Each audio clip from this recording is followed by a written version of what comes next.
We are live, Jimmy. Good morning, King Kayfabers. Welcome, welcome. I get so distracted with all the books that you have lying around.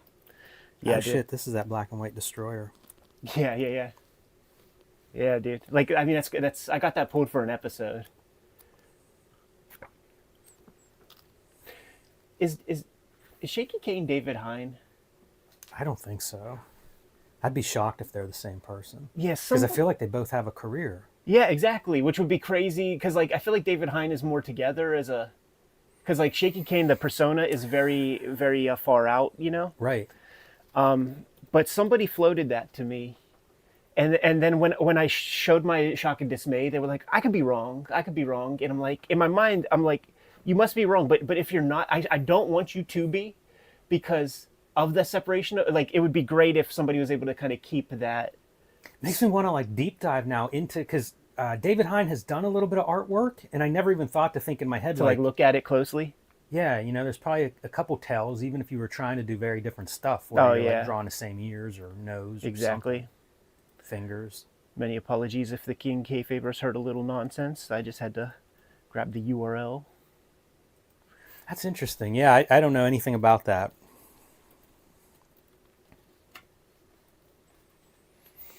I thought it's been interesting seeing Jamie Hewlett promoting those prints. Seems like Yeah, he's a little bit more active being himself online. I could have fucking bought any one I wanted, man. Like that's going to be one of those things I remember because like as soon as he posted it, I went onto the site and they were all available. Are they all sold out? Most all the good ones. That Tank Girl one went fast. Yeah, they're a little bit steep. I did like them. I was looking at that original art link, that you sent. Yeah. I forget what B I Moss wonder if got. that stuff was new. It's been up for a little Okay. while. Because it is interesting whenever he shows up, and he's, like I say, I feel like he's been so removed from comics for so long that if he's doing something on paper again, that'd be very exciting for me. Oh, you're talking about those pages? Yeah. They're old pages. Yeah, it's Well, I know they Deadline were magazine old, but and I stuff. wondered if he just released them to Albert Moy. Yeah.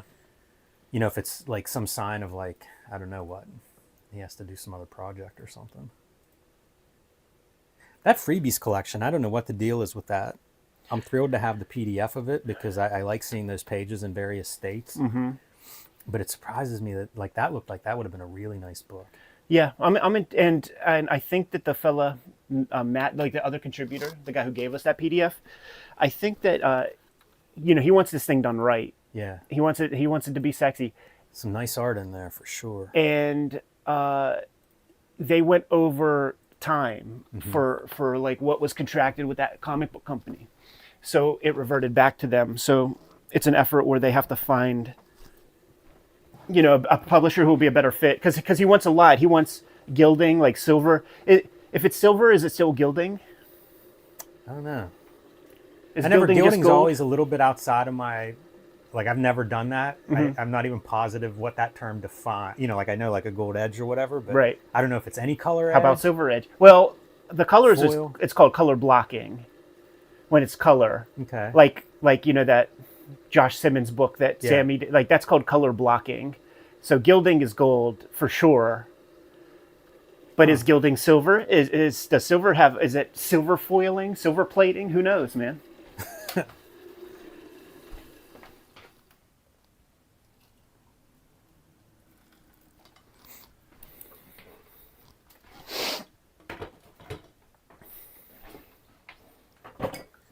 We're going to do the Wizard Magazine episode first. I'm just in the kitchen grabbing a little caffeine, getting set up that way. Yeah, you guys at home, it's Wizard 61. So continuing on, beginning of year 6. What's interesting is I had this one, but I never had this cover when I scooped it up. We're gonna have to start coordinating covers. Yeah, If we have access to both, it's cool to be able to pull those out. yeah, exactly. And you were gifted a grip of them. So Yeah, I might definitely a will bunch of have doubles. at There's a least water, a lot Jimmy. of these. I think I'll have probably both covers, access to both covers.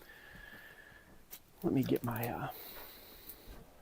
Jimmy, I asked you to put in your power thing so that I could use the wire. Yeah, it's in there. Is it? Yep, that's it. That's Oh, the word, plug-in. word. Sweet. Oh, I dig. Sweet. My bad.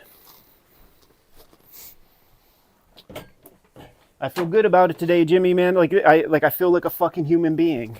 I really do. Like, I've gotten good sleep. It's probably the first time during the Kayfabe for a little while that I've gotten, like, really, really good sleep and stuff. Because, like, leading up to the big trip, it's like you want to get a bunch of stuff done. You want to cut those corners a little bit. Yeah, I'm always stressed before any kind of trip. Like, in my mind, it's like, you know when I'll sleep good? Sunday night. Right. You know, after whatever is going on. Yeah. I'm just going to pull up the stream. And then see, like, when you unpack it, it's like we were running wireless with that. Mm-hmm. We're running this. Like, that's a lot of internet usage. And if we have to, like, we'll have to, no? Not yet. You probably might have to do the... Add comfort and warmth to your home with an area rug from World.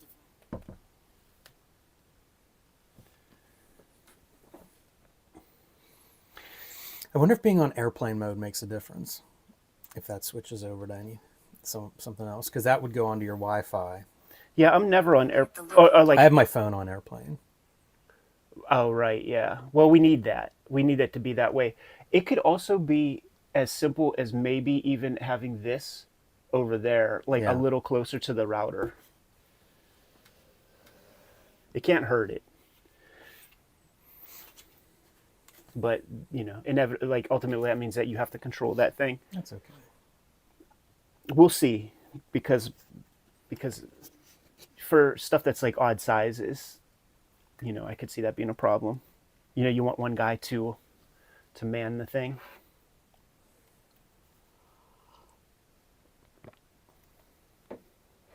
But as long as you keep it pretty stationary. Also, by the way, this mat, I like it. Mm-hmm. Like, we could even keep it color, and the color is still separated by like a light gray that keeps it away from the saturated poppy color, which is a very cool thing. It's funny, there's a couple of articles in here that I just completely skip. Oh yeah, of course. But I'll have some stuff to say. Like, I will have one thing to say about that because it factors into X-Men Grand Design. The gang's all here. Rob McCollum, man. Shouts to Rob. He hooked me up with a PDF of a translated World Apartment Horror. Like, if you want that, I could send it to you. That. Yeah. Jabba's in the house. Tall Matt, Vlad, George Vega. The crew's here, man. Yeah, I like it. It's kind of nice as the holidays are getting close. All the regulars. Yeah. Feels like it's a little celebration. I think it'll be fun after Christmas, whatever episodes, whenever we record, and just hearing like what people... What was what's the Christmas haul? Yeah. It should be good. One year I got I was collecting Wolverine big time, and I had like the whole run of Wolverine except a couple of the first 10 issues. And my parents came through with that, which is probably the greatest comics haul they ever did. That's nice. I don't know where they got those. Might have been at Bill and Walt's, and it might have been at that. Century Mall? Yeah, either there, because that was like one of my first stores that had comics, or it was in Youngwood, had that second time around, or Patty's Paperbacks. I always forget which of the two, because one was like the main store and one was the satellite. Yeah. So the back issues would be stamped with it. But in my head, both of those stores are gone now for 25 years. Right. And I just don't remember which was which. But that was the other place. And that one in Youngwood, it was on the way to Greensburg.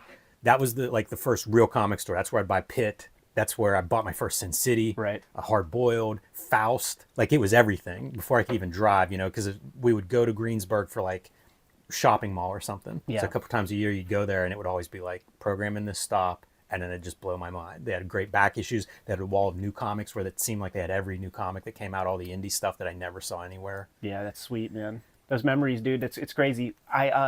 My big Christmas, which would probably be pretty much my last Christmas. I was like 14, 15, where it was like, you know, I got younger siblings at that point that get the bulk of stuff. The folks spent $300 because I got $30 from Phantom. You remember, like, every $10 you spend, you get a $1. So that was like in the stocking stuffers, like the $, right? It was 10 or 11 Cerebus trade, like the first 10 or 11 of those. This is a mythic Christmas. This is the best comics Christmas year I'm aware of. Yeah, it's pretty cool. It's all 4 volumes of Appleseed. Yeah. That's an amazing thing to get at that age. Yeah, I mean, I because I knew about, I might have learned about them from this exactly right here. It was hardcover, hard boiled. No. Hardcover, Big Fat Kill. It was the Preachers, like the early Preachers. I started collecting with the one that's in here.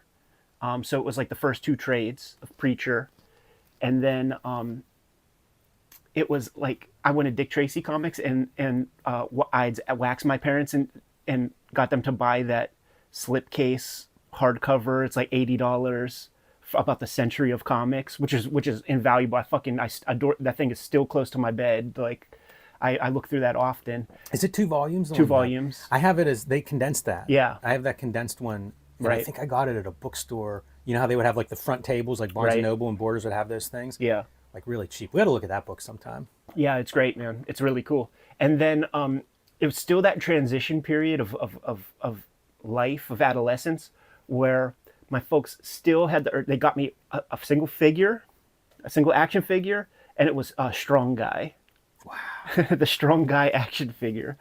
Because it was like they had to like concede that Eddie P was no longer like a little boy, you know, but like they still had it in their mind to get like one figure. That is such a wide variety of comics to have at that age. Well, I mean, it was specific. So like I discovered Cerebus with Spawn. But having the Century of Comics, like I got Which that was an accident. after the Smithsonian newspaper collection. Right. After I got the Smithsonian newspaper collection. But like to have that whenever you're in formative years, Yeah. that would be such a wide cut of Yeah. like what comics can be and look like. No, it was super cool. What I'm looking for, Jimmy, real quick, man, is I have You know, my reading shit was narrow. You know, it was really narrow compared to that.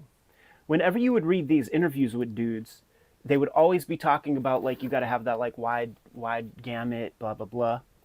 Man, I guess I don't have as many as I think. Like I still have a bunch of VHS in my folks' house, or maybe they just chucked it. But I had for all there's an ad in there for Manga Entertainment. Yeah. And it was like Appleseed, it was Devilman, it was Ninja Scroll, it was Ghost in the Shell, and I have all of those like from that era, like straight from Suncoast Video. But I only got the Ninja Scroll here. I think I've said it in past episodes, but they have that manga video logo. And if you look, Tank Girl was released in these magazines, and the publisher, it said like there's a manga logo on it, and it looks like this logo. And I don't understand it. I don't think they're affiliated. That doesn't make sense that manga video would be like doing a UK. Well, it's called Manga Entertainment. Yeah. So you know, I think they branched out, and it does make sense with the Hollywood connection. You know, they were just doing a licensing deal. Yeah, it's this logo. But inside those magazines is a continuation of Fireball, and it's drawn by Philip Bond. No, Roger Langridge. Roger Langridge. Maybe Philip Bond did some, but Roger Langridge. Do you have some of those? No. I have like 3 of them. Of his or Philip I'm Bond? trying to think of what's in there. I don't remember Fireball being in there, but it's possible it might be in one of the ones I have. It was a creatively stultifying thing for Langridge because they wanted him to work in like Jimmy Hewlett style. Yeah, it sucks so bad. I have a Langridge page framed on my wall. Yes. He's so good. Yeah, I remember that year too, man. He was selling for like $60. Yeah. And the level of craft is like It's phenomenal. it's immense. It looks like machine made. Yeah, he was around, like one year I feel like I saw him at like 3 shows. I think we had dinner with him at That's true. Heroes, I think. Yeah. Which was a kind of a weird fit. But he was doing Muppets or Muppet Babies, and It was that got Muppets. some coverage. Totally, because he did, it was like his version of Muppets. So they gave him that grace to kind of like play with the character designs and stuff as he saw fit. And it looked like he was in the zone. It's really interesting to me, these guys who I look at and go, that's a really good cartoonist, but they don't have that thing that was like right place, right time hit. The cool thing is he's still around, you Yes. know. So like it's still possible, but I do hold him in the highest of esteem with anybody. But like he just doesn't have like the masterpiece thing, and maybe he has work outside of comics too that kind of keeps him solvent or whatever. And there are a bunch of those cartoonists where like you remove their top hit and they're almost like they didn't connect on anything else. Even if the work is really good, Yeah. it just didn't have that. It's like a zeitgeist. You know, it really feels like like there's a few of these factors that makes the book hit. Yeah, And it's like right place, right time, right distro. it's true. Who knows? Price point, maybe even cover. You know, like there's Yeah. probably a lot of factors where it's like if you fuck up one of these, you're out of luck. And it's almost not at all referendum on the quality of the work of the artist. It's No. almost just like, That's the market wasn't there. That- If you'd have been 5 years later, you might have been the biggest guy on earth. But that's the part that, we always talk about the 10,000 hours, but that is not the complete outlier thing. Like, luck is a part of the rubric. the 10,000 hours, people have pulled that out of that book. That's what you hear everybody talk about. Exactly. But it's like, if you read that book, there's also like, oh yeah, the hockey players that were born and then ended up being like 6 when everybody else is 5. No, Like it was there's the this weird- opposite. They but were it's the this runs. weird thing of like, there is these other factors, but Of the one course. that's easiest to parrot is the 10,000 hours, which is what everybody says from that book. But it's like, yeah, but there's all these factors, and the people that really achieve it. And I've been obsessed with LeBron James lately. So he's in year 21. He's averaging 25 points a game, and I just saw a stat like all these NBA players that have been 21 years in the game, what their averages were, and it's like 7 points, 4 points, and he's like top of the game. And this guy, this interview, I think it was Doc Rivers, was talking about like hanging out with him. It's like he's got the food that he eats, but also like when he eats it down to like minutes. Right. And it's so obsessive, but it's also like, oh yeah, this is how you be the best at something. Right. Because like you hear it with like Jerry Rice, with these handful of guys who are, they're the best and they're almost head and shoulders better than everyone else, where it's like everybody sort of has the talent to be at that level, more or less. Like Yeah. there's some outliers there too. But then it's this other thing where it's like, if you also combine that gene of like, this dude works harder than anyone else and Yeah. he's got that talent, it's uncatchable. It is. Like you can't. And those exact guys quantify that. Kobe is in interviews talking about getting up earlier than everybody and putting in I the watched amount of that time. Redeem Team documentary and they tell that story. Like they're coming in from partying Right. and he's going to the gym. But it when he talks about it in on like the stage and he maps it out, he's like, so after 6 months of you practicing, like I got a year on you. Right. I get an extra hour every day for 6 months. It's like you after 5 years you can't catch me. And it's that kind of thing. But then you realize that like it's a liquid profession. Like there are people with different mentalities and stuff. And for some guys, they're happy that they got it. Like that was the goal, and they have a job. And it's like Hell Week and Navy SEALs. Like the guys who like ring the bell and leave are like, this is just a job. Like this is a job. Like I don't need this job. You know what I'm saying? Like at the end of the day, it's what it is. And it's like, do you want to be the best? But you have to make those sacrifices. I forget what I was checking out, but people are trying to disparage somebody for taking roids for some sports thing. And like I'm not against it. And thankfully we're in comics, right? Where it's just like pencil and paper, because like if we were in some kind of sports situation, like I would be taking fucking juice. Like I would make that physical sacrifice to be better. I would do that. Like I don't see what's wrong about doing that, man. Where it's like you are making the proactive choice to lessen your life. And even when we were kids, it's like your heart will explode. Like we don't have the concoction set up yet, man. Like Lyle Right. Alzado, all those dudes.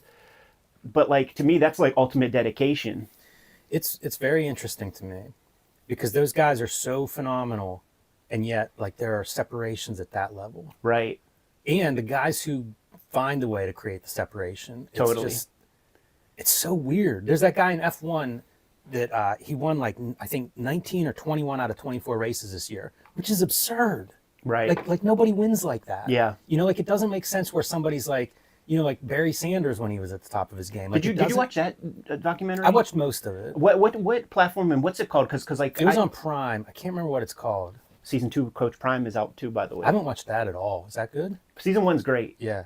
Season 2 ought to be good because that's probably Colorado. the part that where things start to go south. It's Colorado, so we get to see that It'll stuff be, happen. I think it'll be real interesting to watch him again next year. But I find it phenomenal whenever these guys that all just seem like this is the most competitive field, and yet like there are these people that are somehow 20% better than their competition at the highest level. And it always comes down to working harder. The guy who won the national cross country is from this area in the races in San Diego this past year. But like one of my wife's coworkers, kids run and ran against this dude in meets, and I can just imagine like bunch of middle school or high school kids running, right? Not the best runners on earth. And then like the best American runner goes by. It's got to be amazing. Like you go to 15 of these meets or whatever, and you watch kind of like bunch of average runners, and then like you see the person who's like, no, that's the best runner in the country. Right. You know, a good example of that, like you could tangibly put eyes on, was the Dream Team, 1992. Yeah. Whenever Bosnia or whatever is playing United States, and then at the end of the match, Michael Jordan is all but naked. Takes his earrings, give it to this guy. Takes his wristband, give it to this guy. Takes his shoes, one shoe to this guy. Like he's all but fucking butt naked. Here's my knee pad. He's stripped down to the end, man. Yeah. And it's they're in that position. It's like we got to play with the big guy. Like my pops was in like a small, like they got paid. It was like a weird semi-pro league that was like around town, and he played, Steelers or something like that. And, that's his Al Bundy story and shit, that he like got to play with like high-end athletes and shit. That's funny. Al Bundy might have been across the way from him. Right, yeah.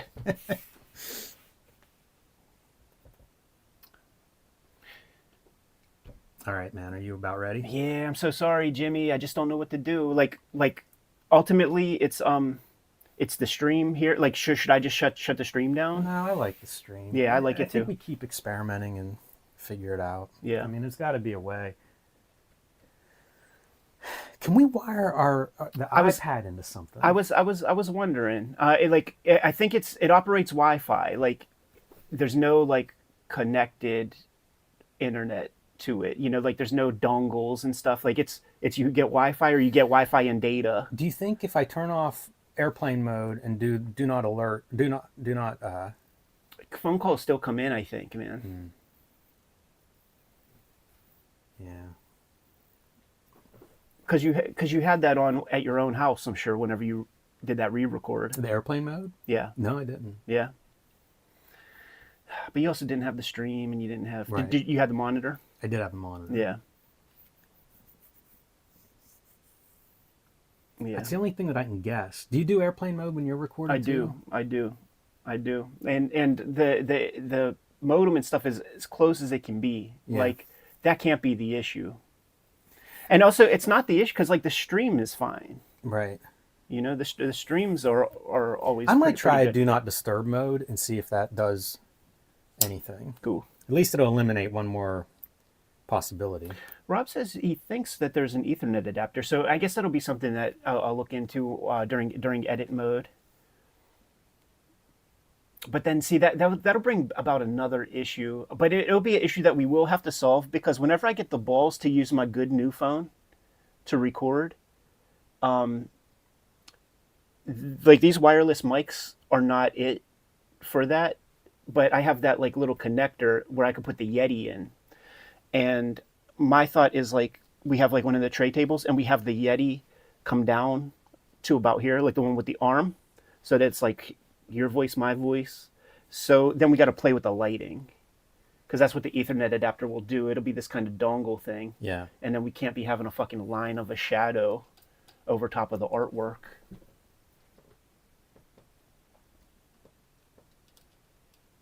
All right, so I have phone in do not disturb mode. Yeah. And we'll see. Mm-hmm.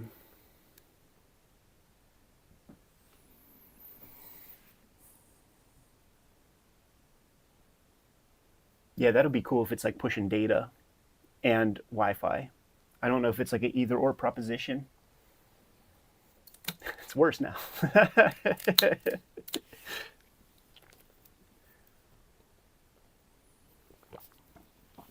Or no, is your iPad just Wi-Fi? Yeah. Yeah, mine too. Is your new one?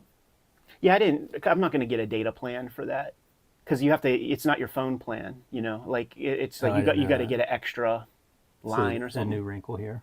Filmic Pro just not working. That's great. That makes no sense. Because that's completely independent, especially now, having remote controlled it yet.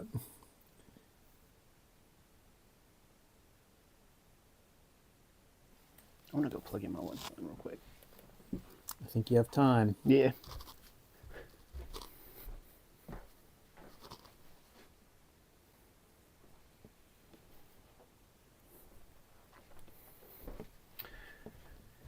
I think maybe I did plug it in. Let me see.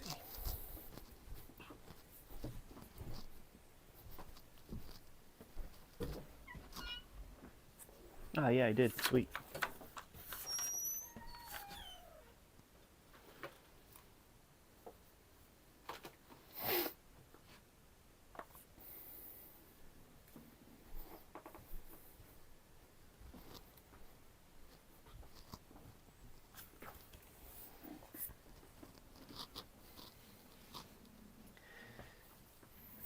All right, man, you ready? Yes, sir.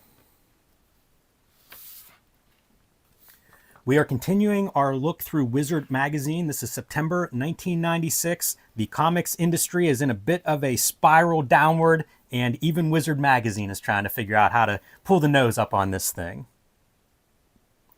Hello and welcome to your favorite YouTube channel, Cartoonist Kayfabe. My name is Jim Rugg. I'm Ed Piscor. And we are a daily comic book YouTube channel. We have over 1,500 videos in our back catalog. You can search those on the Cartoonist Kayfabe homepage on YouTube. Look up your favorite cartoonist, look up your favorite comic book.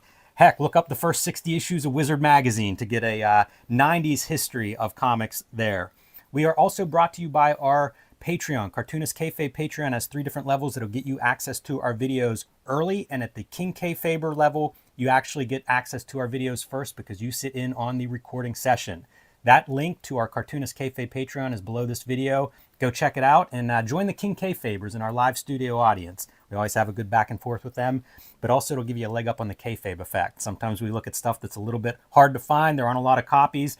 Those disappear first, and that goes to our King Kayfabers because they have first crack at them. We call that the kayfabe effect. I'm going to give shouts to Rob McCollum, King Kayfaber, in the chat room right now because we covered a Shiro book last week on the channel. As of right now, it's not live to Gen Pop, but it was the Pieces Gem series of books, and there was an Appleseed book that has the original art and the pencils to correspond with every single page, and Rob showed up in the DMs with his latest package that he received, and he got that Pieces Gem book. Probably cheaper copy than anybody else is going to be able to find.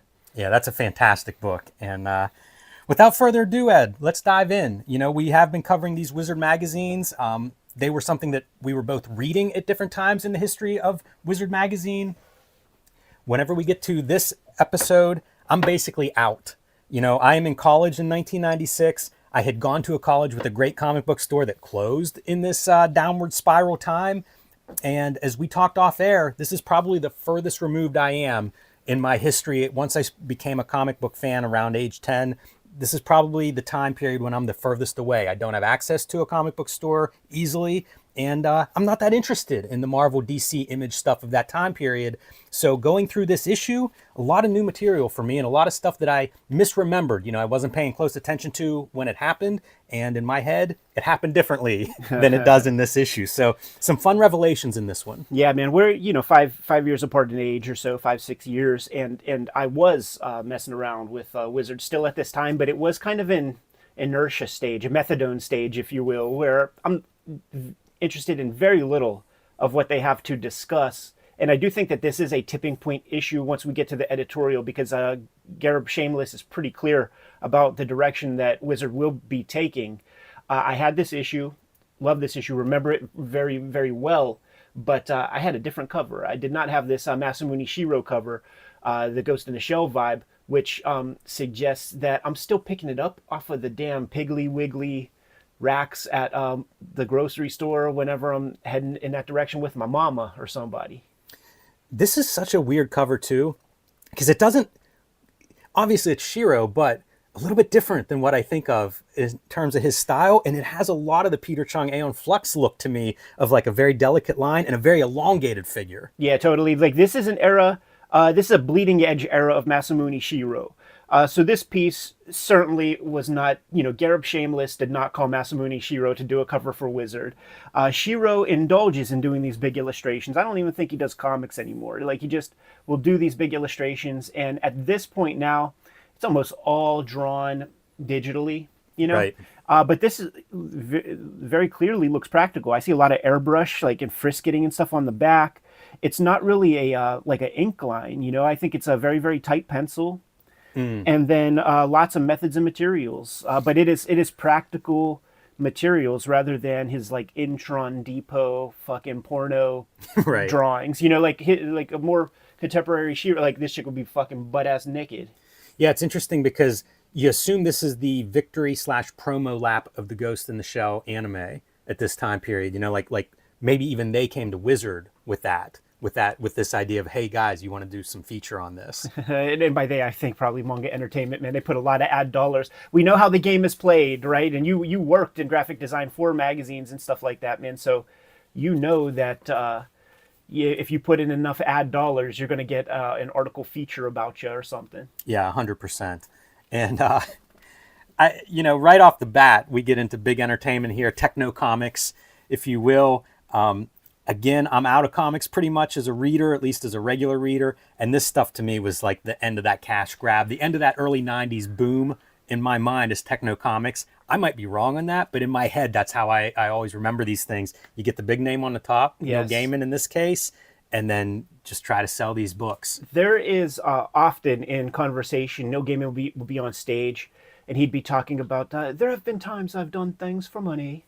And they never turned out so well. And Lady Justice and Technophage are some of the first things that come to mind. Yeah. And I wonder, he's media trained and shit like that. You're probably not going to get the clearest answer from the dude, like the most honest answer.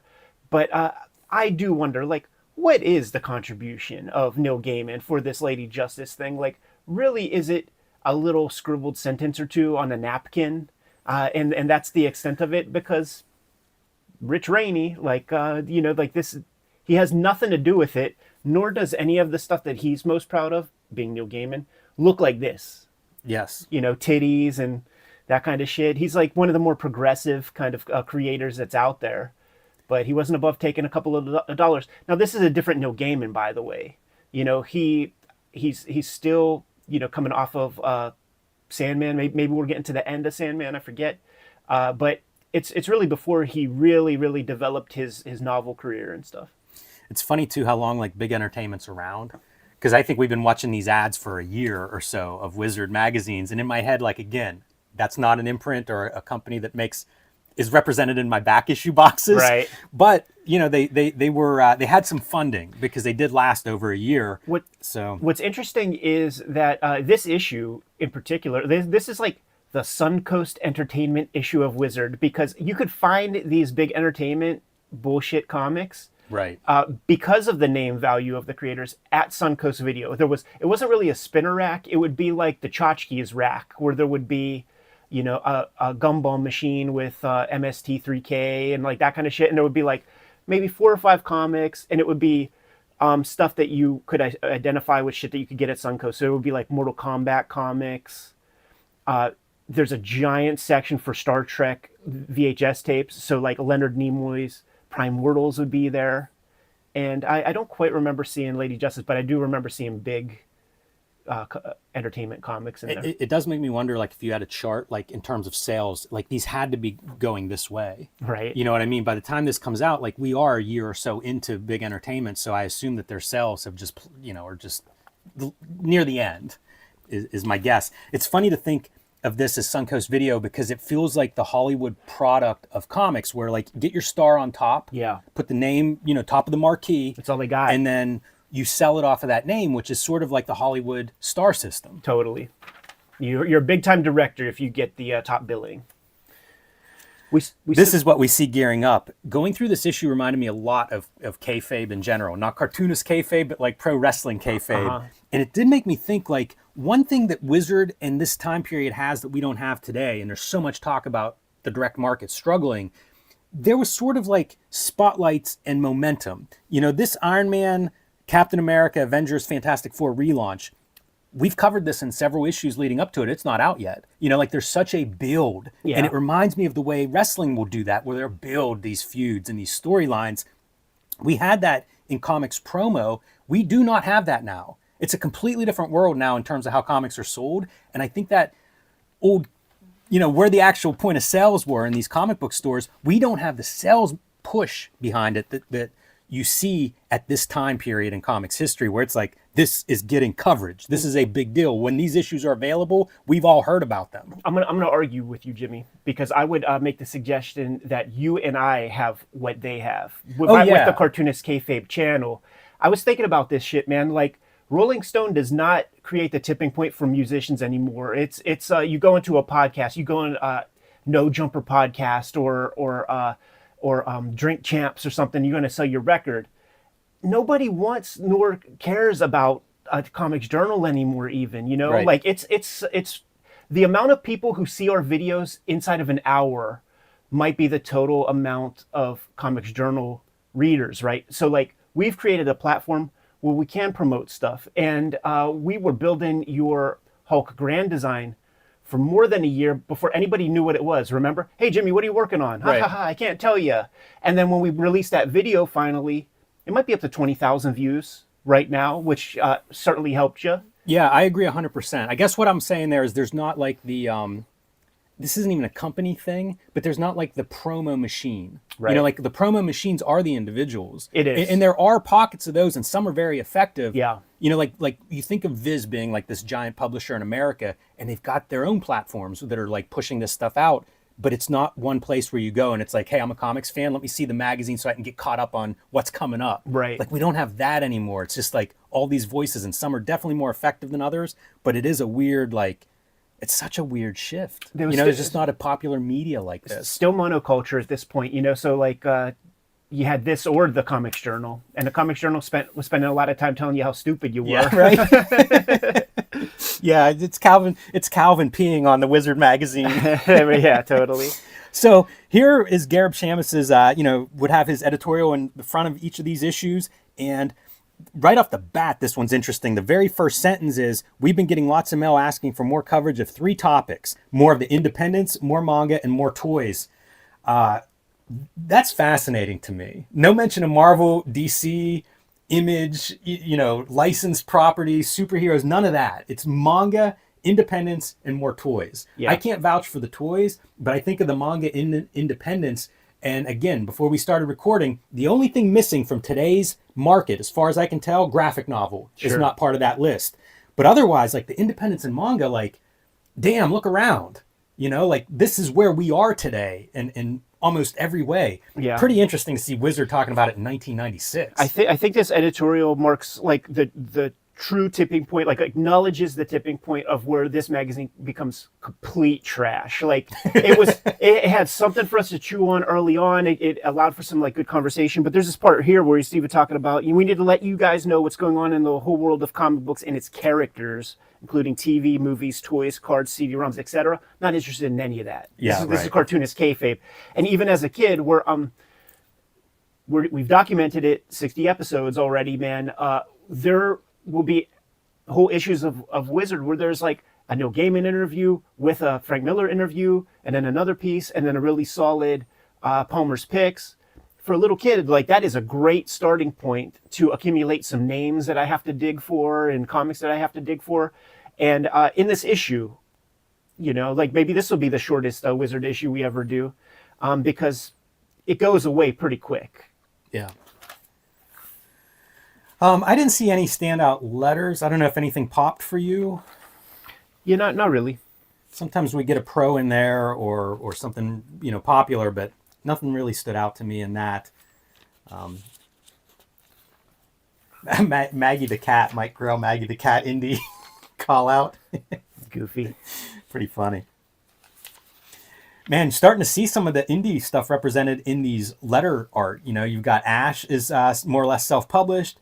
You have Shannon Wheeler's Too Much Coffee Man, a Bone version of Bane. So the indies definitely represented in some of the fan art that's coming in.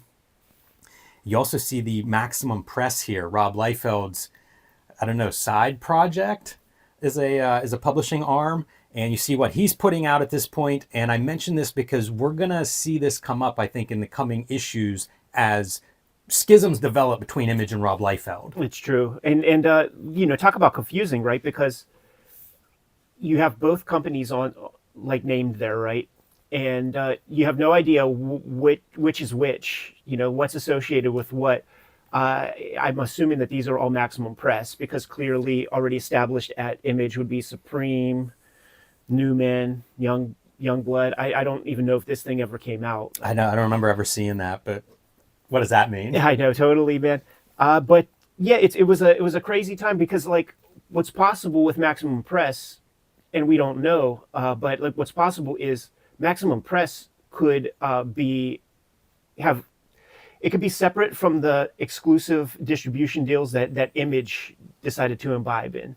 So maybe that's like one advantage to having your own.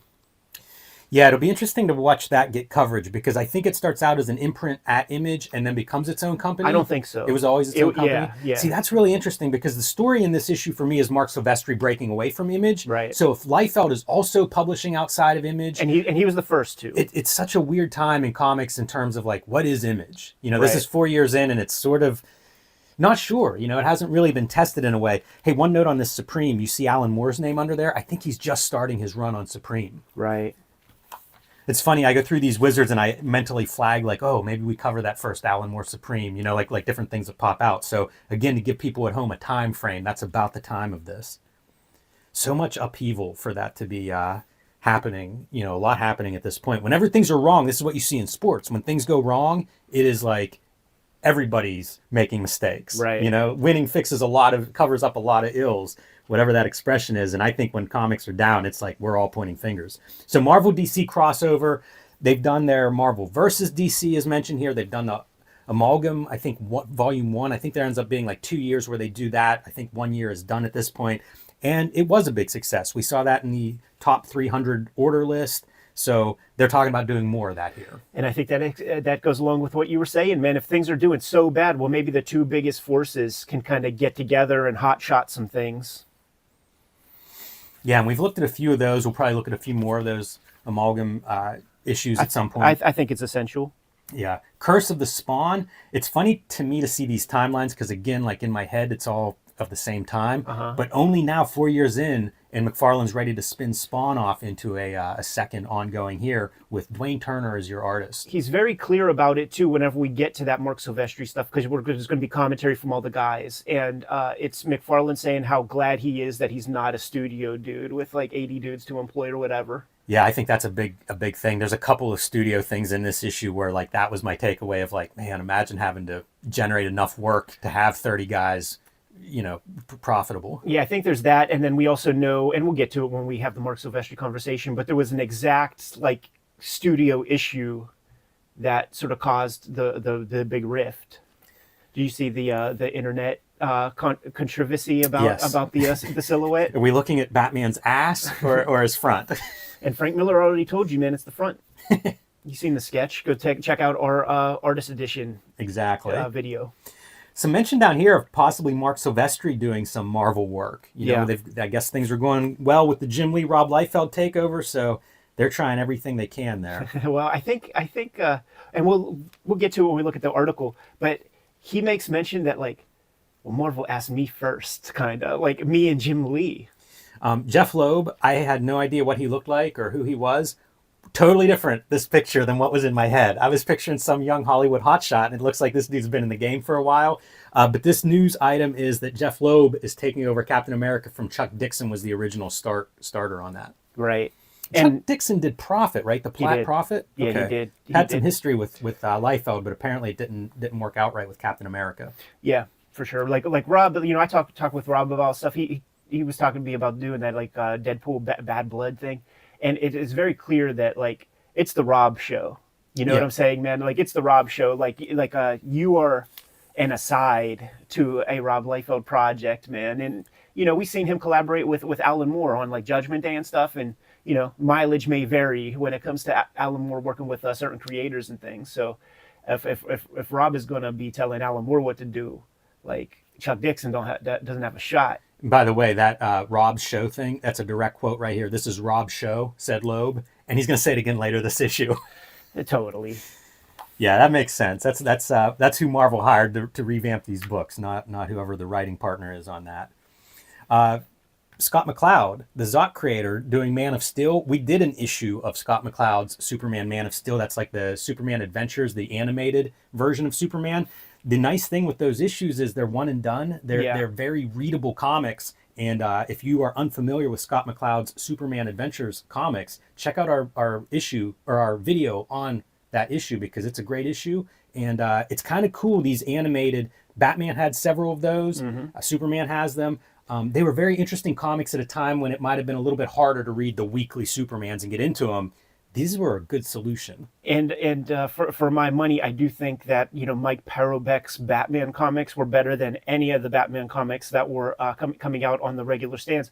And it was easy for the Superman adventures to be the best. And we looked at that. The one that we did with Scott McCloud is such a fucking genius conceit. The idea is that if the stars that we look up in the sky are millions of years old or something, then that suggests that with the right telescope, maybe Krypton is still up there by way of the telescope, and Superman is able to watch Krypton blow up. And I get chills thinking about it, dude. It's a great concept. Yeah, it's brilliant stuff, and it was never done in the regular comics. After Scott McCloud, I think it's Mark Miller is going to be the Superman Adventures writer, kind of getting his start in the game in a substantial way.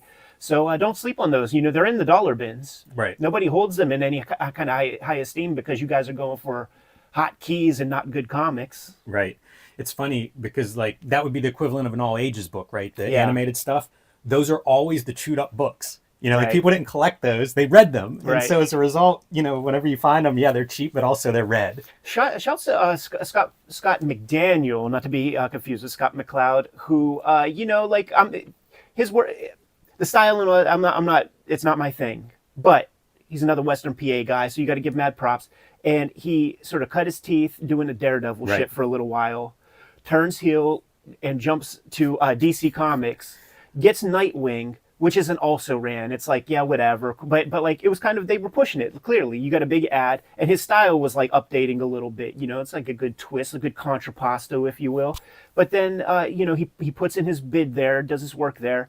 Maybe a couple of years later, he'll have his website where he's breaking down his workflow on Nightwing. And I still remember, he's like, I got to get 3 assets done a day, and that could be 3 pages of roughs.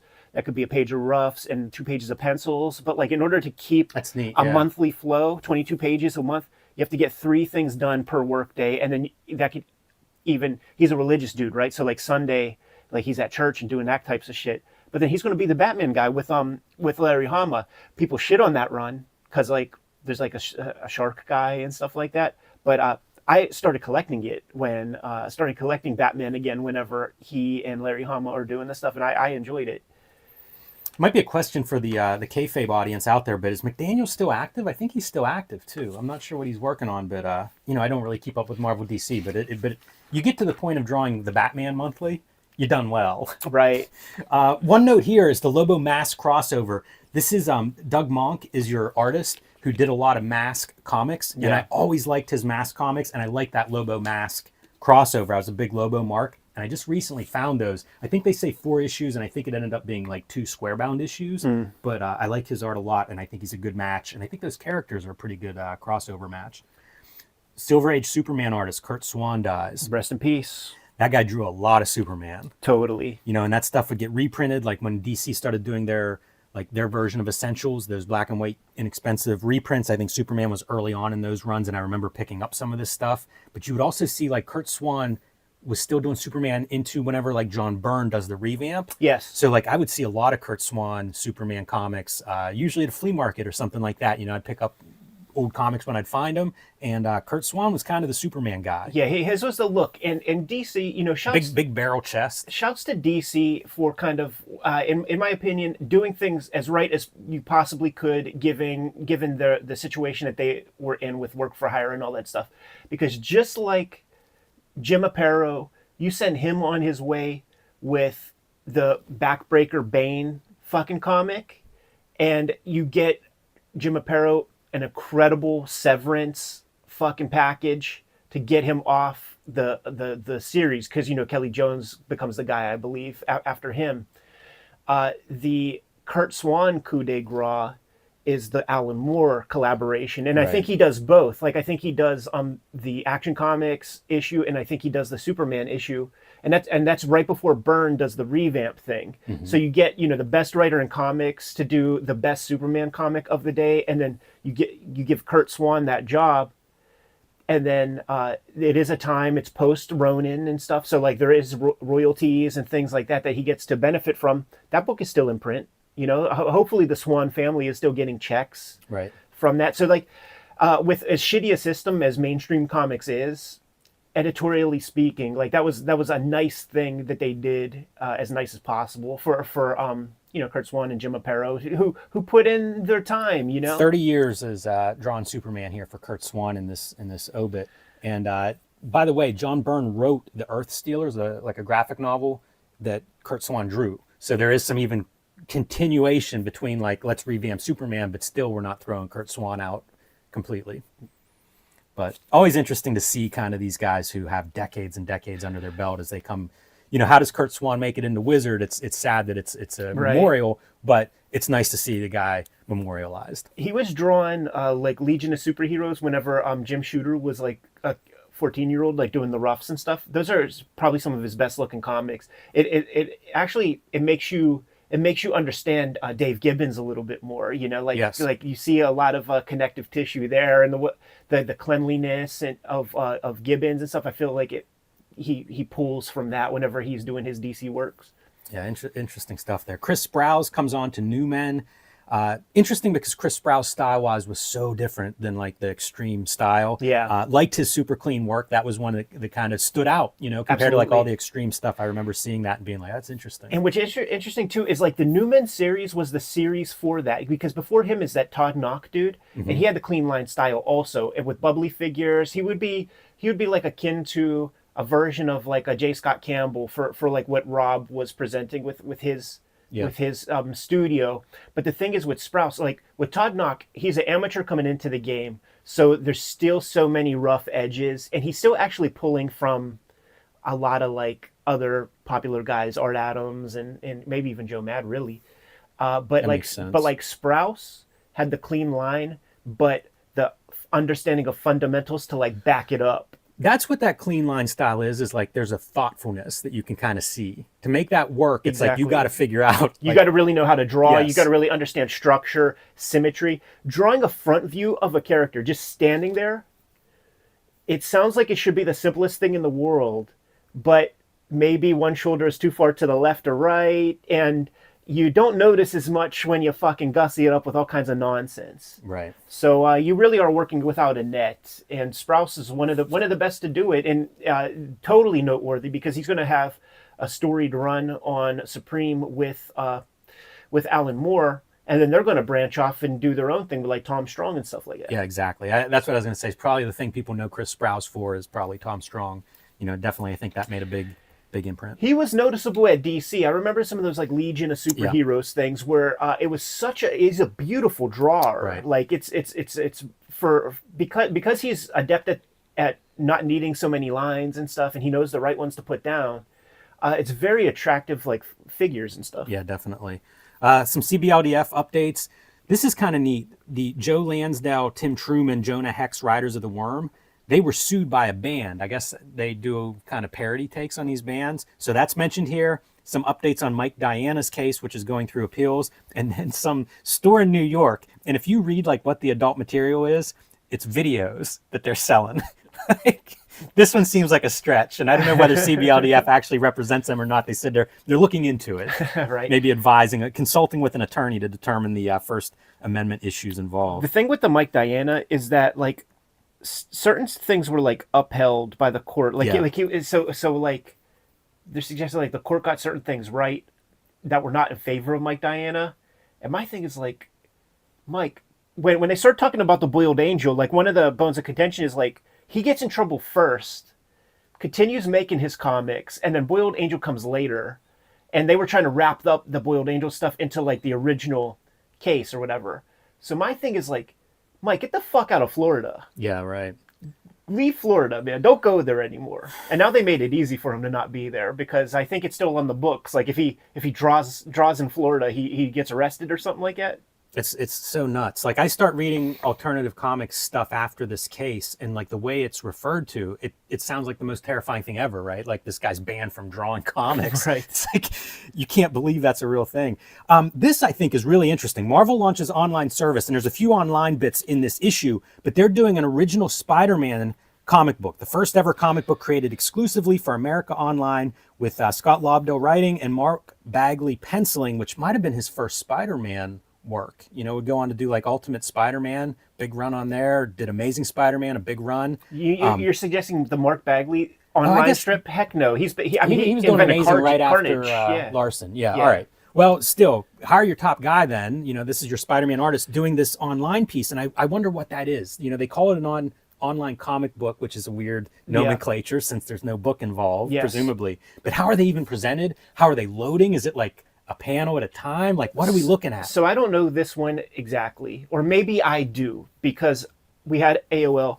Probably we got AOL after this, and the reason I know we got AOL after this is because in a future article, there's going to be submission guidelines for companies. There's going to be websites, and I had to go to the library to get those. So I know that I don't have AOL yet, but when I would go online, I read some Spider-Man stuff, and what it would be presented with audio. It would be like little figures kind of like flying into the thing and fading out, and like little sound effects, little whips and music and stuff like that. You would click it, and then just like new assets would kind of show up. It was pretty shoddy. But what I would say is noteworthy about this in a real way is that, this is 96, Windows 95 is out. This is 1996. And for the younger players at home, what websites were, if you went to like your local newspaper website, it would be a single page with a toll-free phone number to call to get a subscription to the newspaper sent to your house. The .com thing, the establishment feared that term. Like it was Jeff Bezos who was like, let's create new models, but every established model, they didn't want to give anything away. They wanted to give nothing away. So websites were all but fucking useless. Like the only websites that had any value were fan-made websites, and it would be information-based, bibliographies and lyrics and shit like that. So when companies start to get online and actually add substance and things that are like unique, like you ain't getting that anywhere else, completely noteworthy, because everybody was holding on to their IPs by the fucking balls. Yeah, I find it so interesting to see this stuff and think about it. Also found this ad pretty bizarre because it's McFarlane artwork, even his signature's on there. This is for an album. What the heck is this? Right. You know what I mean? Like he must have signed off on letting them use that art. Yeah. Very strange.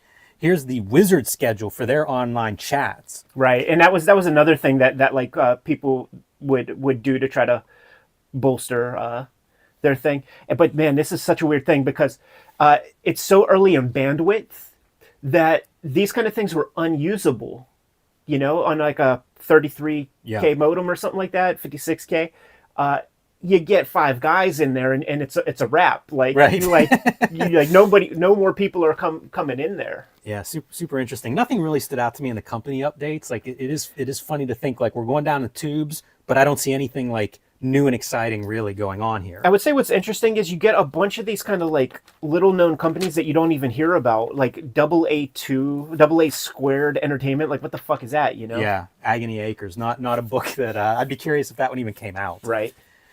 Some Frank Frazetta artwork being turned into a sculpture. So you get to see kind of the painting on the left, the sculpture on the right. Kind of fascinating. This is the era, dude. Like where like the Randy Bowen stuff, it would be pretty routine. It seemed like every month there was at least one or two in like new sculptures. And if you ever went to Ides around this time, had a substantial footprint of a showcase, with a glass around it of just like the latest fucking sculptures and shit. And my thought was always like, if you like a certain type of girl, like you probably don't have those in your crib, man. Yeah, it's funny. I always enjoy those stores because Ides isn't the only store that would have those kinds of displays. They would remind me almost of like a museum display or something. It was fun to walk through and see them, but I didn't buy or collect any of that stuff. It was Right. a little above my my pay grade. You know what I will say though, man? You could find fun vestiges on. They just show up sometimes. So like when I was doing Hip Hop Family Tree, I found this Ice-T interview at his house. He had a Pit statue behind him. Man. Wow. He's a big nerd. Like Yeah. he's an online gamer and stuff. That's funny. All right, so Wizard Special report what now for Image. The news is Silvestri's left the company, and we'll get a bigger interview with him later, so I won't dwell too much on here. But I do think the nature of the questions are good. Will other Image co-owners follow Silvestri's lead and depart? And as we mentioned a minute ago, Liefeld is publishing outside of Image as well as at Image. Will Image change? I think Image has changed a couple of times. You could almost mark different generations, absolutely. usually reflected by the publisher at the Absolutely. time. Will Image replace Silvestri? This is kind of fun, and you think like Kirkman has come on as a He's a partner. partner. That's the word for it. I was thinking founder, but has come on as an influential member there. A little bit surprised that other people haven't. You know, you'd think that some of the people that have had big hits there, maybe a Brian K. Vaughan or somebody, might have slid into that role if they were interested. So that's kind of neat. I bet you like the way I believe like Image works, right? Is like it's like in the 90s everybody put up some vig, you know, Right. like, and they all contributed, and they put it into a fund that is invested and is receiving compound interest over 30 years now, right? So like it's got to be reasonably substantial at this point. So to buy in, maybe you need a Kirkman level of assets. Yeah. To, I don't think it. to buy in. Like Can't imagine it'd be cheap. right. I think that maybe he might be the only guy who could do that. Now, this is not a precedent-setting thing with Silvestri leaving. Dalkeon split already. Yes. He has full bleed. Was that his joint? Yeah, he has full bleed, and he's doing his own Pit comics on a very sporadic basis. It's interesting that the stuff coming in is like Colleen Duran and Jeff Smith, Kurt Busiek doing their thing. It's fascinating to read like these two, right? Some are Image people, either they're being published or maybe they left, like Dalkeon. The chain reaction is Image people, and then filling out the ranks Yes. is clearly like new guys. So we should go through some of that. This is where Todd is talking about being happy that he doesn't run a studio. Right. And some of the guys outside of the ranks also say that. They talk about like the studio responsibility, which is fascinating to me because I don't think I thought about that much at all whenever I was a kid and, you know, kind of looking at Image from the outside. And then most of those studios have gone away. It's a fascinating thought exercise, right? So like, you know, dominated by the big three is something that's mentioned here and in the Silvestri article. Jim Lee, Rob Liefeld, Todd McFarlane. For all intents and purposes, when they start Image, those three guys financially are in basically the same spot. Yeah. We could say that they're in the same spot, but now we have hindsight to look back and see the business moves that they made and see who sort of won in a financial sense. McFarlane, heads and tails above both of those dudes, beat both of them by branching out and having the toy company. Jim Lee, who is the more conservative kind of fellow, it makes sense that he's like taking the sure thing and is affiliated with DC Comics at the level he is. And Rob is the youngest of the crew with the least kind of support system. You know, I think he's a very headstrong young dude. And, you know, we know what happened with some of his rights with Youngblood and things like that. He made some wild decisions. So it's interesting to look back that way and, you know, sort of assess because, you know, history is doomed to repeat itself kind of thing. Like you got to understand the history so that you don't make, you know, similar bad moves, you know, moving forward with your own stuff.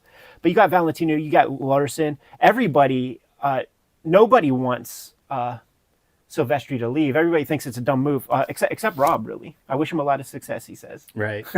Yeah, it's really interesting to see what glimpse we get here because over time, like we have gotten a lot more of this story has come out. Yeah, the filling out the ranks is important too, because like it's like Joe Mad, would you do something with us? He's like, dude, I'm on X-Men. I'm riding this gravy train until it stops, but it makes sense. Like maybe, yeah, I should do it. Polito. And of course, Mad Will, you know, like Mad he becomes Will, that Cliffhanger. when they do Cliffhanger, they almost pitch it as like this is generation 2 of Image Totally. guys. You know, it's supposed to be these young, hot artists. Yeah. And he's probably near the front of that line. Absolutely. It's him, it's Chris Bachalo, and it's J. Scott Campbell doing they're the first round. And then Brian Polito cutting promos. No way I would fucking work for Image, man. We are the princes of darkness, and they're the princes of spandex. Yeah, we kicked their asses this month.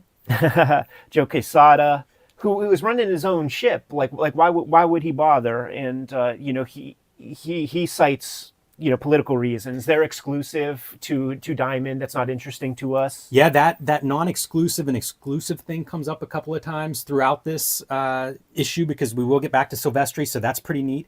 Although Quesada, another guy who's kind of thinking all the time, ends it with, "It would be ludicrous for me to say we wouldn't even think about it or even consider it." So I just really like how all these guys seem to be.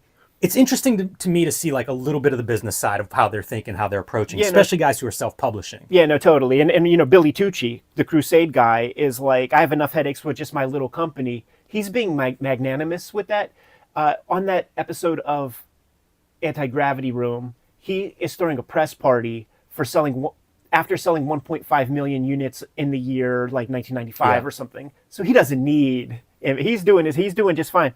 But like the Dan Jurgens and Adam Kubert stuff, it is funny because these are job dudes, and it makes the listeners cry sometimes when we use that term. But these guys do work for hire. Right. That is a job. You are doing a job, and they unfortunately just think in job terms. Adam Kubert, I'd be very flattered. Period. It's an established company with a bunch of reputable guys, as far as I'm concerned, and they put out high quality product. I would consider all offers, and like.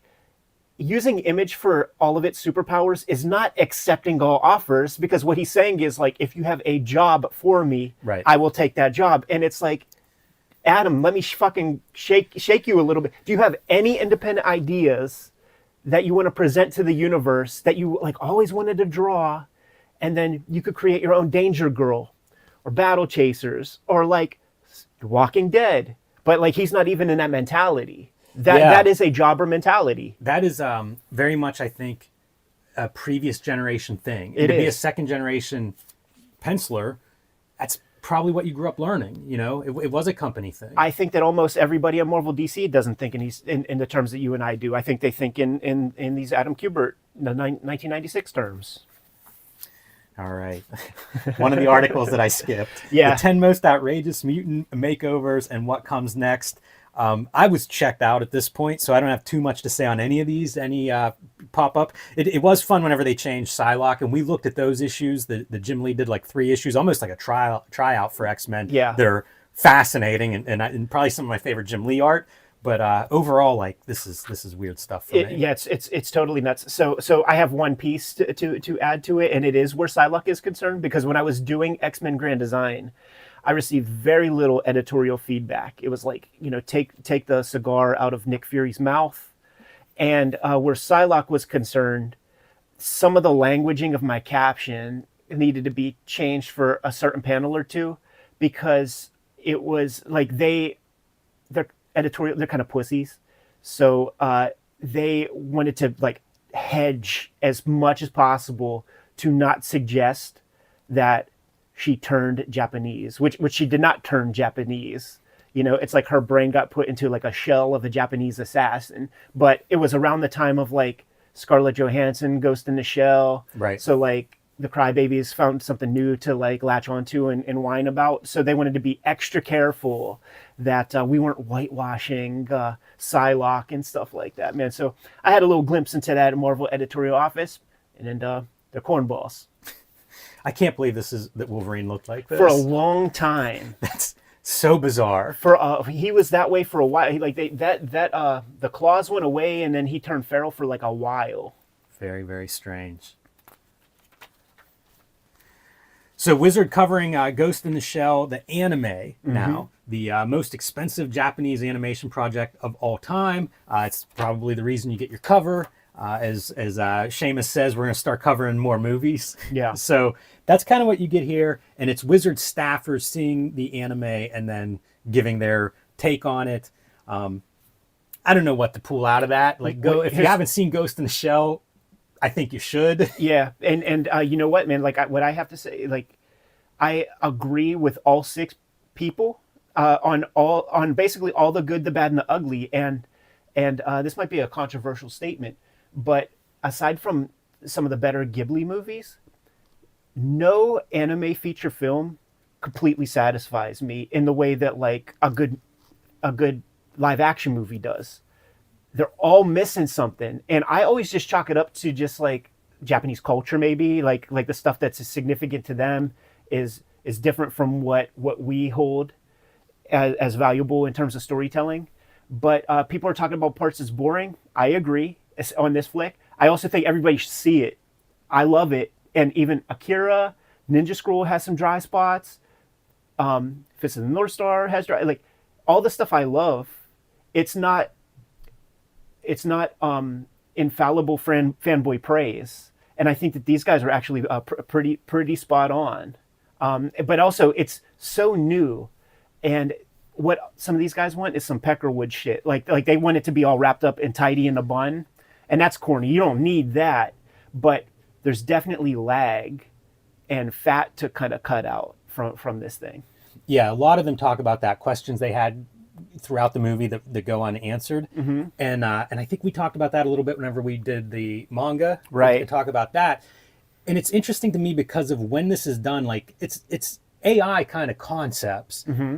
in the 80s, which is, a different language almost than what we think about now. And I was even thinking about it, like I've been going through a Frank Miller interview from the early 80s, talking about Ronin, and I think like we covered Ronin, and there's some AI concepts there. Right.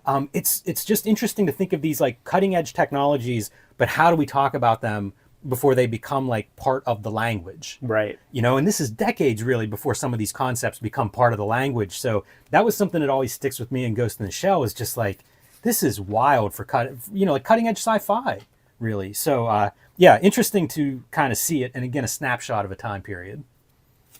This was another one that I wasn't too interested in, and it is a fake map for Gotham City. Yeah, trying to figure out like where the different towns are, and I don't know if that Weather records, like I don't know. I don't know if It's that kinda contagion story is happening, but where it's like we have to burn all bridges to Gotham and stuff. If it factors into that, but yeah, it's real dumb. We could just keep going. All right, so here's our Wizard Q&A with Mark Silvestri. This is one of those things that in my memory, it was a blip that Silvestri leaves Image, but like at this point in time, nobody knows that he's gonna be back soon, or Right. how this is gonna shake out. So it really does feel like maybe we're starting to see Image fall apart. Yes, and I do think that there was some stuff in the works before, because in the previous issue, or maybe 2 issues ago, there were people doing like their prognostications of comics in the future, and they were like, Image Comics will not be what it is today, and they were just like vague illusions, right? Yeah. And so the very next issue, Silvestri's leaving, so clearly there was like some chatter, and they talk about the clashes of the Image Marvel situation, blah blah blah. Silvestri's like, absolutely not, that never came into play. He talks about how Marvel contacted him first, along with Jim Lee, and then he goes, they ask, was it friction with one of the Image founding fathers? He says, yes, but I won't tell you who it is. It's not something I really want to do. And then he goes, I've been talking with Jim and Rob, pause. I mean, Jim and Todd. Well, I think I let you know. And I bet you if you listen to the recording, it's measured. Yes. So that he could say that. Yeah, he's very very respectful towards Jim Lee. Might be on the next page, but kind of talking about certain influence that Jim Lee has had on him in his work. Yeah, and he admits that. I think that's really interesting. He talks about how they have similar influences, but I always wonder, in the beginning of Image, like he's at Image Studios, I think, which doesn't make sense to me geographically, because I believe he's in Malibu at that time and Jim Lee's in San Diego. But I could be wrong about some of these locations in hindsight. But I think it's interesting because it's the way this interview sets up with those little bits of snippets of Jim Lee reference. It makes me think like Silvestri took some notes. He made some adjustments to go from being the 4th guy at Image to being like really successful at Image. Like around this time, he's launching Witchblade Darkness and kind of catapulting. Yes. He has the #1 book of the year 2 years in a row around this time. Yeah. And it's like, that doesn't happen. I give props to the people who do this, who's been in the business for 10 years, makes some adjustments, and then ascends, goes to another level. And that's what Silvestri does around this time. And when we were covering some of those early Image wizards, Silvestri is sort of a part of the crowd. Yeah. And somehow finds a way to distinguish himself. He has to retrain his brain to kind of update itself for the 90s. He was heads and tails the best drawer of all these guys when he was on X-Men, and he's shown improvement, man. He did both X-Men and Wolverine at various times bi-weekly, 40 pages a month, and was churning that stuff out. Drew the best X-Women, like whenever he's on that, like Rogue has never looked cooler than under the tutelage of Mark Silvestri. But then there is that the famous Jay-Z line, man, dumb down for your audience, double your dollars. And I think that that's exactly what he did by adopting a lot of the Jim Lee strokes. And because Silvestri can draw, man, like you look at his old King Conans where he's kind of homaging John Buscema. He knows how drapery works, and he knows how to build a good figure and contrapasso of the figure and having them work. And he knows great storytelling using the grid and all that stuff. You got to throw all that away because the kids don't give a fuck right now, man. And he adopts all that Jim Lee strokes, the big bombastic panels. The Scott Williams inking Scott style. Williams inking. Yeah, I got to get Bat. This dude Bat knows how to fucking ink those bullshit lines. It's funny, but he hits it. You do have to imagine. Think of yourself as like, I'm the best X-Men artist, right? Yeah. I'm better than Rob Liefeld. I'm better than Jim Lee. And those dudes both outsold me 10-1. Exactly. At So the peak. Dumb down for your audience, double your dollars. It's a proven quantity. The Very few people do it though. It's impressive to me when somebody does it. You have to humble yourself. You have to sort of bite your tongue, and then you have to acknowledge, like, okay, I'm going to drive on the wrong side of the road because the nitwits out there will buy it. They will buy it. Yeah, it's a pretty interesting interview given the time frame and everything. And again, I don't remember this going like live whenever I'm there, in comics, but going back and looking at it and thinking about it historically, I find it really interesting. We still haven't read the Wills Iron Man, and I have every issue of all the Heroes Reborns, so I feel like that's on the docket pretty soon, Jimmy. Yeah, here's the Jim Lee. Has Jim Lee been more of an influence for you in recent years? And I think it's really interesting because like some of that has to be, yes, as a business model. You know what I mean? Yeah, as a business model and aesthetics. He does this Star Trek meets X-Men. Do you remember this book? No. I don't think I ever had it, but I saw preview pages somewhere, and it was amazing, the look of it. Because he's nailing likenesses, but also like those are two really strange properties to put next to each other, because one is like actors, right, and one is like fantasy art. Uh-huh. And I remember like seeing the previews and being very impressed by it, but I don't think I ever ended up getting a copy of it. It's very curious too, because he has his own IPs, and it's weird that he would like split his energy. It would be like, McFarlane drawing that or something. Like why would you do that? Yeah, the talk of him doing a Marvel book is Punisher, Ghost Rider, and Silver Surfer are the books that come up. Like years later, he would go in and finish up Grant Morrison's. I think he does like the last 4 issues of Grant Morrison's new X-Men run. Yeah, that's the booty cheeks. Yes, cover. yeah, it is. With the cowboy hat, looking yes, like a goddamn Magic Mike. That's right. That's exactly right. Not like the Wolverine earlier in this issue. And then does the Hulk does like a Hulk launch with I think Jason Aaron, big veins and everything like that. I think he fights a shark maybe in one of them. But it's years later. I mean, it's maybe a decade after after this, after the Heroes Reborn stuff. So pretty interesting stuff here. And as of this time of this issue, like he's out on his own. So new era for Top Cow. They rehashed the books, and that's the plan. He's gonna be joining the Joe Quesadas of the world as a self-publisher essentially. This is putting together the issue 0 of Ash. Nothing stood out to me too much except one piece is it takes them longer to do this issue than a typical issue that they would work on. It takes about twice as long. The progress, the plotting, scripting, penciling, it's all pretty much straightforward the way you would expect. But that time frame that it takes them about twice as long to put this issue together stuck with me in that you do your creator-owned book, it does take more. You're building everything. Right. Like you're really starting from a blank page. Even talking about like dealing with the printer and that experience, like you're taking on a lot more work. Totally. It might be even like 3 times as long, but it takes longer to do this issue than these guys that are coming out of doing work for hire up to this point. You got to give props to a Dave Sim, man, who creates a machine that reliably, gets those trains to run on time. I think one of the noteworthy pieces production-wise is how there are clearly like gels over top of lighting whenever these kayfabe photos of the guys working are taken. Like, yeah, you definitely see it. Both of these. Palmiotti would have thicker glasses than I'm wearing right now if he inked under that dull pink light. Ruben Rude looking fashionable as fuck, man. And I remember seeing this image and just like, I need to get all that stuff. These are paints, but these are like those Copic marker refills that you buy. I am so fascinated by the color guides at this time. Like whenever you see them, Joe Kyoto has a few that I've seen online and stuff, and they're beautiful. And then it's like, they're painted. And then it's like, give it to the computer guy, the tech guy, to then like redo it digitally. It's so bizarre to me because the color guides, a lot of these look like works of art. Add Steve Olive on Facebook, Yes. and he is showing his Spawn color guides and stuff. And you wish that the final comic would look like that. And truly, those comics look dated. Like when we look at those Spawns with the banding of the color and shit like that, it's not like Steve Olive is banding shit with his color pencils and all of that. They would have stood the test of time more if you just would have published directly from those color guides and had it as photographs. Old Blue Line proofs. I used to get these at my first couple of design jobs. I don't think they do these anymore, but they were just a cheaper way to generate a proof, you know, so you could just make sure everything was where it was supposed to be. One color ink. Things were high resolution, things like that. So kind of neat to see the process, but it's I don't know there's anything new on this channel. What's cool is I'm sure it was pitched by Jimmy and Kosada. So it's like Wizard needs content. It's a magazine. So these guys are close enough with Gareb Shameless and them that they could pitch these ideas and then just get lots of coverage.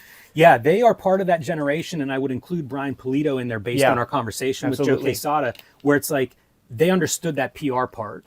You know, like talk about being stuck in the job mentality of like, I'm just doing my drawing or whatever, to like, okay, now I'm creating, writing, drawing, producing, and also promoting. Yeah, it's a lot of hats to wear. Billy Tucci as well. Yeah, would go into that mix. Yeah, it's like a generation of, you know, it'd almost be like the Dave Sim 2.0, where it's like, okay, now we're doing it ourselves, but we're also selling it. Right. All right, so Seamus talked about spotlighting some indie books. Here we go with 5 small press books. Start with David Mack's Kabuki. I think this might be a first appearance of David Mack in Wizard. Certainly the first kind of substantial glance at Kabuki. And this was an influential glance for me. I sought this comic out after seeing this. This little sequence is perfect. But like, yeah, it is really great. You know, when you talk cultural appropriation and stuff, like that's like the bonsai fucking son and shit. Yeah, man, he is David Mack. Such an interesting artist because, like, you see, it's pen and ink. You know, it's traditional inking and stuff. And I think of him, and I think of like the full color, and the multimedia, and just all this stuff. It's a lot of skills. I have a book of his that precedes Kabuki. It's like a clown book, and it's incredible to see his evolution as a visual artist. Yeah, might be the most extreme of about any comic book artist I can think of. I kicked it with him a little bit in Tokyo a couple weeks back, man. And dude, he did some sort of like, through art, liaison work with the State Department. And I was like, oh, dude, were you doing like, because you know me, when I get excited, man, the mouth moves faster than the brain and something. Like, oh man, were you doing like the propaganda artworks and stuff? And he's like, we call it something else at the State Department, he said. We call it something different. Man, interesting. I remember whenever he started doing like Marvel stuff, and it was so weird to me because he was so indie artist in my head, and it really indicated like a shift in that away from the house style and like an embrace of who's the good cartoonist, let's try to bring them in. Well, I mean, let's check it out, dude. Like, it was Quesada, Palmiotti right before this article. Kabuki is one of the top caliber books of this day. Who's the other top caliber dude? Yeah, Brian Michael Bendis. Right. So he actually put a book in my hand that he had out there. It has the word cover in the title. Yes. Is it just called Cover? I think so. But it's him and Bendis, and it's the first interiors that he's done in decades, and I think they were both. You know, that series was nominated for several Harveys and Eisners. I believe it. I pick these up whenever I come across like the Kabuki stuff because it's just so they all look good. You know, he's fantastic. Yeah, interesting stuff. Arachnus is another one. I thought about pulling out my issues because I have some of all of these. You can see a sample of the Arachnus art there. I don't know how far this went along. I've got a couple of issues. Yeah. It's cool looking, but reading the descriptions, they're like unreadable, the descriptions of these books in this article. Totally. So we've seen this several times. So this character showed up as like, and they actually don't give themselves any props. It's like they forgot. But Arachnus showed up in the pages of Wizard as like a create your own character. Interesting, yes. But they don't give props to that appearance. They forgot, but they give props to the Savage Dragon issue. Yeah, the runner-up for the what was something, the lobster. Yeah, Jimmy the Lobster, something like that. Issue 10. Yes. But like, yeah, this guy showed up in Wizard, and they don't even remember. It's a cool drawing. Like I've picked that book up out of the dollar bins too, and it's pretty interesting. It feels like image art of this era. And those guys are clearly go-getters. Like they participate in several contests and shit like that. And by the way, in manga, like contests are the way that you become a mangaka. So it's cool that there was like some little glimmer of that tradition in American comics. All right, so Dowland, Jeff Amano. I may have some of these. This is the artwork from that. Let me correct you, because this fella, it says welcome to Dowland, yes, but you will never see a drawing that good in Dowland by like a wide margin. It's the most kayfabed image, and I was so stoked because I got this issue, right, and I saw that. I'm like, put that on my pull list immediately. And he talks about, it's the first time that I heard anybody talk about importing pencils and scanning into a computer and digitally painting, right. And it takes them 2 days. And I'm like, man, if you could just do that in 2 days, it's amazing. I got to see this comic. It just does not look like that by a wide stretch. By a wide stretch, it doesn't look like it. It looks like the original Zen comics almost. Wow. Yeah, like it's not this whatsoever. That's funny. And neither is Akiko. Like the covers all look like this, and this is amazing, but it falls apart in black and white. It's boring. Interesting here is he was teaching the artist here, Mark Crilly. I think it's Mark. I think is his first name. Teaching English in Japan and doing this comic is like something to entertain the kids with. He'd do like a page a week. That's kind of neat. Sirius is the publisher on this. I mentioned that because we've talked about Sirius a couple times in the past, and they're one of those publishers that I don't know much about, but have published a lot, and pretty interesting stuff, like kind of painted or grayscaled kind of projects at a time when that was seemed hard to reproduce. Yeah, Cry for Dawn. Yes. Or just Dawn, I guess at that time it was called, where it would be the painted stuff. But like the grayscale, it was that period, this late 90s period of grayscale. It's like mileage may vary, and everybody used grays that are too dark. So it's like we have a generation of muddy books out there. Right. Very hard to print that stuff. Gold Digger is the 5th title here. We went a little out of order here by Fred Perry. This is an Antarctic Press is the publisher for this. So you see a little bit of that American manga look. It's an adventure book, and I think it might still be going. I think it's gone like hundreds of issues. Yeah, I was going to say there's at least 100 issues. Yeah, pretty interesting. Seeing a snapshot of like, let's highlight some self-published books. Pretty neat. It's fun, but it's totally like borrowing from Tom Palmer Jr.'s. I was going to say I'm surprised he isn't the guy behind the article. Well, the thing is, he wouldn't choose these titles. So like even Wizard still does it wrong, is what I'm saying. Basically, they still do it wrong because like there's other stuff to look at, but you know their deal. They're going to the most superhero adjacent properties. Genre stuff. And they've spotlighted some stuff, in their intro, they talk about like Stray Bullets and some of the indie books they've already looked at. So I don't know how big that list is. I wonder if they continue to do it. I'd be curious if we keep following Wizard. I'd like to see more of these indies of the time period. They don't. Too bad. Although I don't know how much other stuff there was. New World Order. Again, we are building this storyline of what Marvel is doing here with their relaunch. And I don't know what else I have to say about Rob Liefeld and Jim Lee. Like, we've talked about this quite a bit. It was a big deal. They certainly are selling it. They certainly are taking up quite a few pages over the months of build up to this. One of the things that is funny is because we did look at the Captain America issue, and we've said it for dozens of episodes about how you learn the backstory of these titles in the articles and things.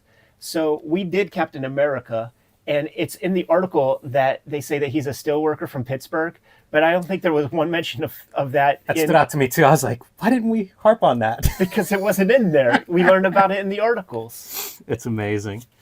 Yeah, it'd be funny to go back and see that. I saw Larson do a story in Pittsburgh, and it was like all the smokestacks. It would have been like 1950s Pittsburgh. He was referencing Deer Hunter. Yeah, I guess so.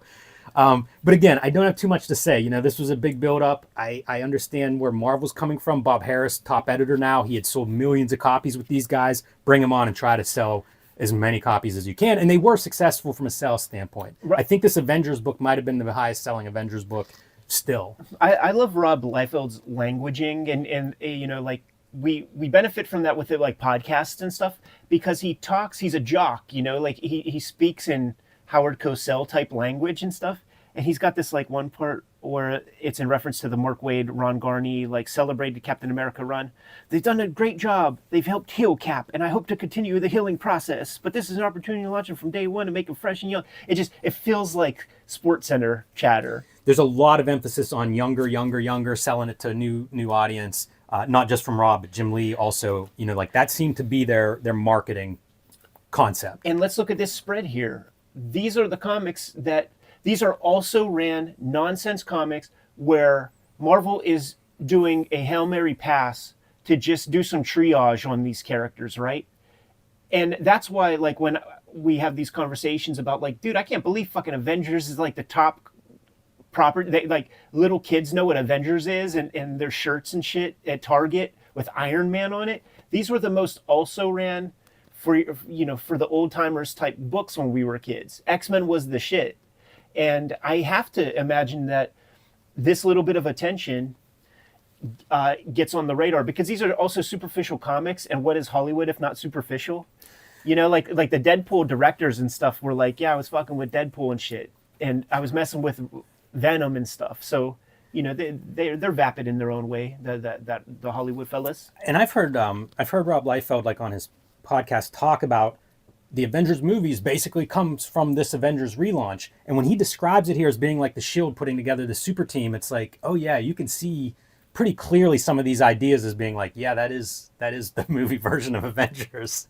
So it's kind of interesting to think, like, they come in, they revamp this stuff with the idea of how do we sell more of them, how do we make them more audience friendly. Right. And, you know, it didn't work because I think comics didn't work.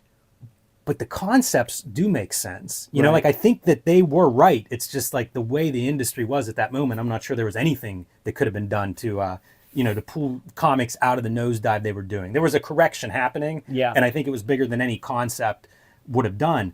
But the flip side is, like, some of these concepts do make sense in terms of, I want to sell this Iron Man idea.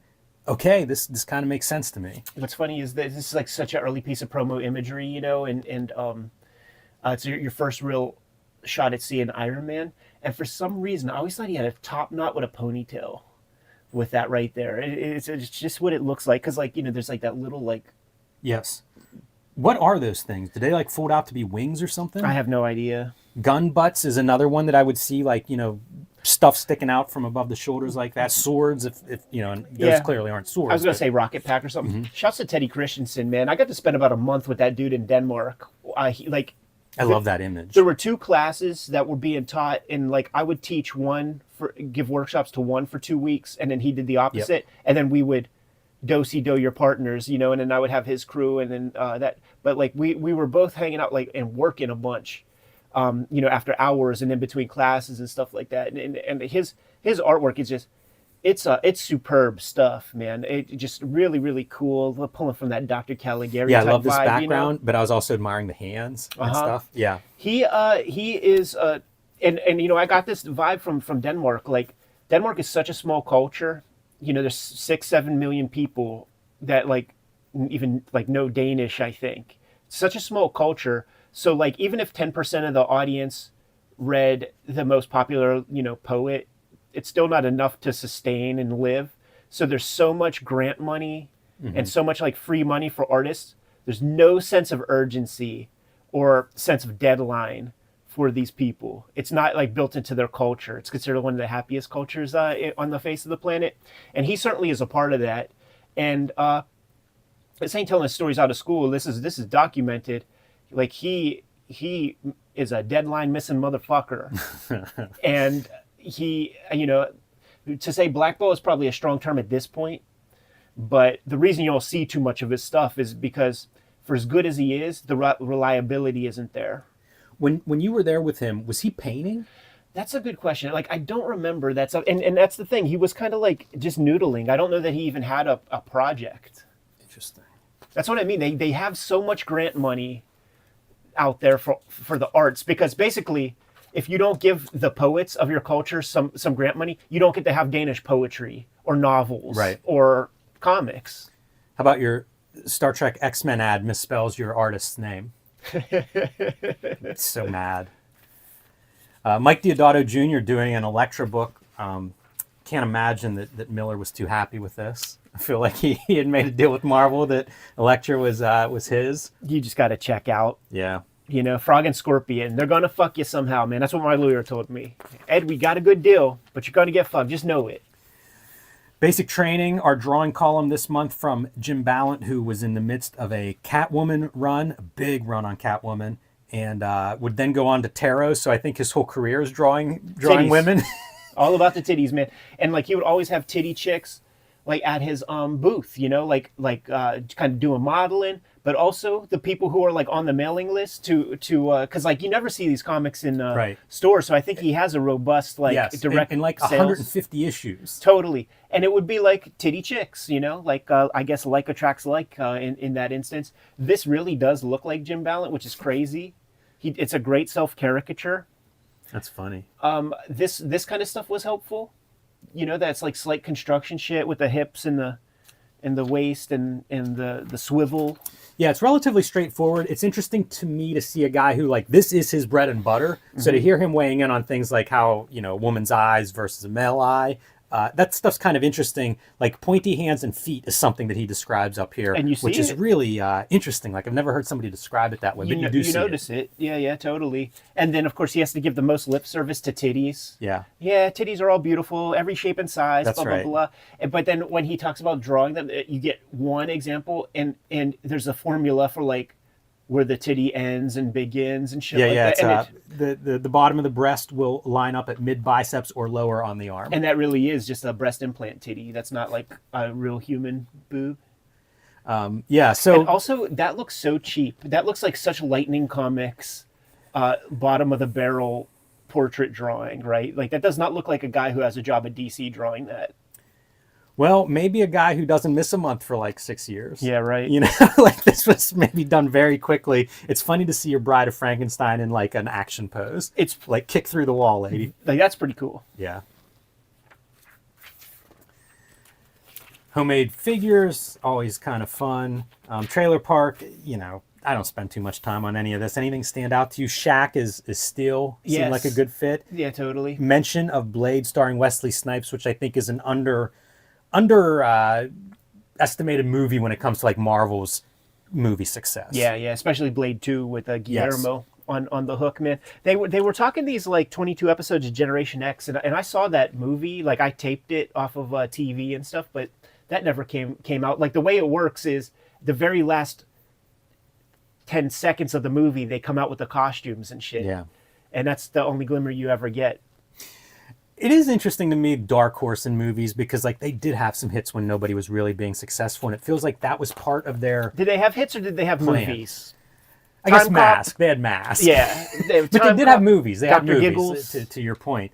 But they had movies in a way that I don't know that other companies did. No, it it's seemed true. like they definitely churned out a half a dozen or so movies when I don't know if Marvel put out any movies in that window. And this was a very weird time, and it was the start of that time where like there's Mark Hamill's Black Cross or whatever, and it's being promoted as a movie before the comic even comes out. You know, it's a very weird it's an abuse of the medium that I bend the knee to, you know, that it's scumbag shit to me. Super strange, the Dolph Lundgren interview where he's mostly talking about the upcoming Olympics in a little bit of reference to his Punisher. Best Punisher appearance. movie. I had bootleg that one with hook up my VCR, my aunt's VCR, and make my own Punisher, I- and then draw the logo on the VHS. You know, label. you're smart because that was a weekend rental. Almost, we might have rented that 50 to 100 times, and then of course because you know the machismo of like the young adolescent, got to turn your head when you see his butt cheeks, you know, or else you Exactly. turn gay. I think. Yeah, right. That's how that works. I think. Unredeemed Heroes Reborn number half in my copy. Sad to say, dude. Fallen Soldier had to go for it. All right, Palmer's picks, always the highlight, and this time Dave Cooper. If you're watching at home, if you're new to Cartoonist Kayfabe, we do have an interview with Dave Cooper. He was a guy that did Weasel whenever I'm like really like getting into alternative comics, and man, did that make an imprint on me as being spectacular.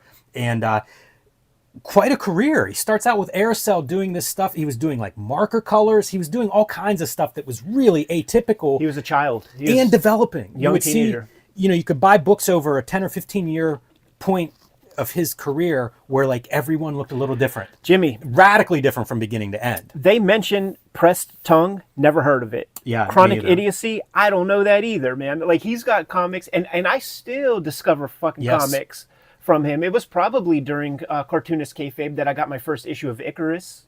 Didn't know that one was out there. I know wild. Gun Fury ain't even mentioned. Probably his biggest series. Come on, Tom. That's amazing. But he's coming off of a couple of graphic novels with Crumple and Suckle, which is where he, I think, starts to move into like his mature comics period and what leads into Weasel. It's when he becomes a Fantagraphics guy. And this is the era of Fantagraphics. This is like golden age Fantagraphics where my taste is concerned. Where, to me, it becomes a version of like the EC Comics stable. And what was the premium, like what were the cartoonists of that day like placed their value really was like on impeccable fucking craft. Everybody drew perfect, like there was never lines out of place on even like Zoot and shit that you guys don't even know about, you know what I mean? Like it was just the most impeccable, rigorous drawing, and he was no different, man. This is like the cover to one of his shits, dude, with like all the crazy painting and all of that. Then when he gets the black and white on the inside with like the tapered kind of almost like Jim Woodring kind of featherings and stuff like that. These dudes were, to me it's the dream team. Like I've participated in a couple Fantagraphics, family photos and shit like that. And I'm like, this is the comic book dream team, dude. And you know what? I will be Christian Laettner. I don't give a fuck. It is amazing. Like, one of the masters of the Hunt 102 pen that I've been hearing about for decades. To me, Dave Cooper put him right next to Scott Williams. Totally different application, but a master of what you can get out of that tool. And he's there at this point. Like, he has mastered that tool at this point. Serialized in 00, which was about 30 issues worth of an anthology that Fantagraphics put out with all kinds of stuff. Some great Al Columbia strips. To your point, it was a time when people were really doing high-level work. And that 00 anthology, Kim Deitch has some amazing work in there. Top of the line stuff for alternative cartoonists. What I will say is this doesn't do Dave Cooper any service. No, it doesn't. I think it's blown up gigantically. And if it's just that, certainly after you look at that Akiko thing, and then if you run to the store and go look at Akiko and you're like, oh man, it missed the mark. Like that's sort of sucks that they put that. The drawing doesn't suck, but you just know it's a small piece of a greater panel, and you just know that there's much better panels in there.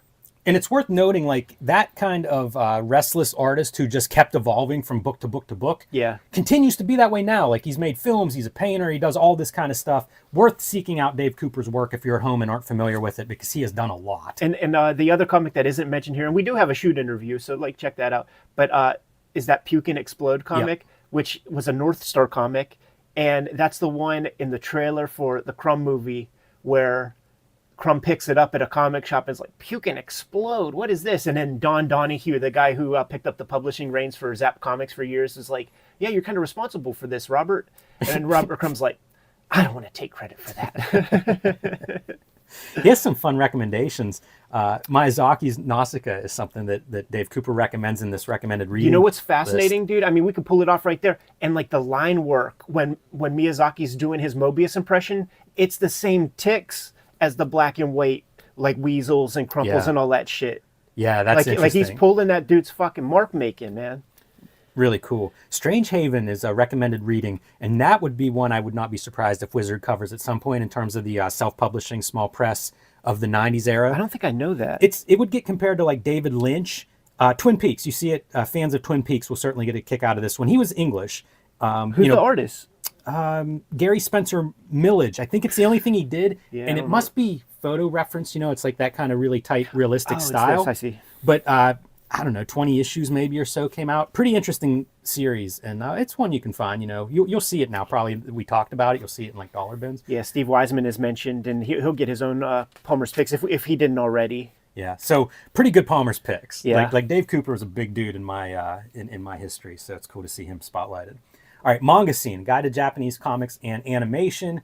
And CPM Comics, which was an imprint or not an imprint, but a publisher for a while. It was, man, Central Park Media, and I think Media, like I think they did other stuff. But Yeah, that makes sense. this is a sad state of affairs, man, because it's America manga. Like CPM, first off, CPM Comics, CB Cebulski comes from there, which is interesting. I think he definitely was doing more manga translation and not this like get the license of a popular title and have American gaijins fucking draw this stuff. The aesthetics of CPM manga, all trash. Like the graphic design of the covers are bad. It's low res. The printing sucks. The font choices, awful. It might be Comic Sans. So like, I won't pay more than $0.25 for a CPM fucking comic. And this is they got the license to La Blue Girl, which is a tentacle rape manga, a very famous one. If you ever see the videos, like when the tentacles are like invading a chick, they build a cutaway of a fucking vaginal canal and just have the tentacle moving back and forth inside this like pink gelled Have not scenario. seen that. Have not seen that. It's not wild. sure what I Google to see that. I'm going to try probably to avoid that. Yeah, man. But but that's what that is. It's funny that they show that, because like that would be probably some of the more naughty stuff. What's cool about this right here? I before we started up the camera, I was looking on my. I brought just enough VHSs and DVDs from storage when I moved to this place to fill up that little shelf, and I do have Appleseed, I do have Devilman, I do have Pat Labor, I do have Ghost in the Shell. The only one that I have in this house is my Ninja Scroll. And I never fucked with Macross because the Macross section of Suncoast Video is probably $3,000 worth of like 70 tapes. Right. And they would wax you, you know, like you would pay $20 for like 2 episodes of the show or maybe 3 episodes of the show. And it was just too much. But like these individual pieces, I had, and it was all based off of this one. So like the ads in the beginning of this would have Pat Labor, and then Pat Labor might have Devilman. I grabbed Appleseed because of my knowledge of Shiro, and then I got this one like brand new, like when it came, because Manga Entertainment put up the funds to co-make Ghost in the Shell. Interesting. Yeah. We were also talking about this manga video logo, or the Manga Entertainment logo, as being on some Tank Girl magazines that I have. And it always was weird to me. I didn't understand it. We'll have to look at those issues at some point because it's just strange to think of that as somehow being under this umbrella of really bizarre stuff. But the other thing is manga.com. Oh, You got to be able to retire Yeah. if you get your hands on that URL yeah, early like, on. Like, you know, whoa. that's curious, man. Like we should have checked that out to see what it points to, because I don't know what Manga Video is doing. I just did a shoot interview with Yutaka Minoa, the guy who I actually credit for being the look of Ninja Scroll. It's Kawajiri is the famous director, but like Yutaka's work with Kawajiri looks one way, and when Kawajiri's doing his own thing, it looks way different. But Yutaka's super humble, and Yutaka said that maybe, and this is just this is conjecture, but he thought that like maybe because Ninja Scroll's huge in America, got no juice in Japan, and they had no sense that it was popular in America. So there's some question about Oh man, I bet there's a lot documentation. of bookkeeping there. Yeah. Interesting. Ninja Scroll was one that my friends who had no connection to comics, anime, anything were into. You know, it was just a super violent cartoon, you know, like it blew their minds. And in college era, like that was something that they thought was really cool. And you have to discover it a certain way, right? Because like those dudes, they're not going to just like accidentally find that. It was MTV. There were bumpers on MTV that just showed the cool shit, man. The fucking dude's arm getting ripped off. Yeah. The sword fight between the blind swordsman and Jubei in that bamboo forest, and then fucking each other up. You never seen anything like that. Yes. And I think at this time, even still this time, I didn't exactly equate those like big-eyed style of cartoons. I just don't know if I even associate that with Japan, because I had no crew, you know, like I was making all these discoveries on my own with no help or anything. So it took me a long time to understand that like this comes from Japan. Right. This popped to me, Spirit of Wonder. I had never heard of this, and they talk about how great the artwork is. Yeah. Very well drawn series. Looks kind of different cover-wise, you know. It's something that I'm curious to look through Me too. because I never heard of it before this issue. Right. this is so stupid. And also, by the way, it's a Dave Cooper that's not the Dave Cooper that we just looked at 2 pages ago. I was trying to figure that out, if that's Dave Hoover or somebody else, like if their name is wrong. It looks closer to Dave Hoover, who would have been the Captain America artist before Ron Garney. So the guy needed a job. Yeah.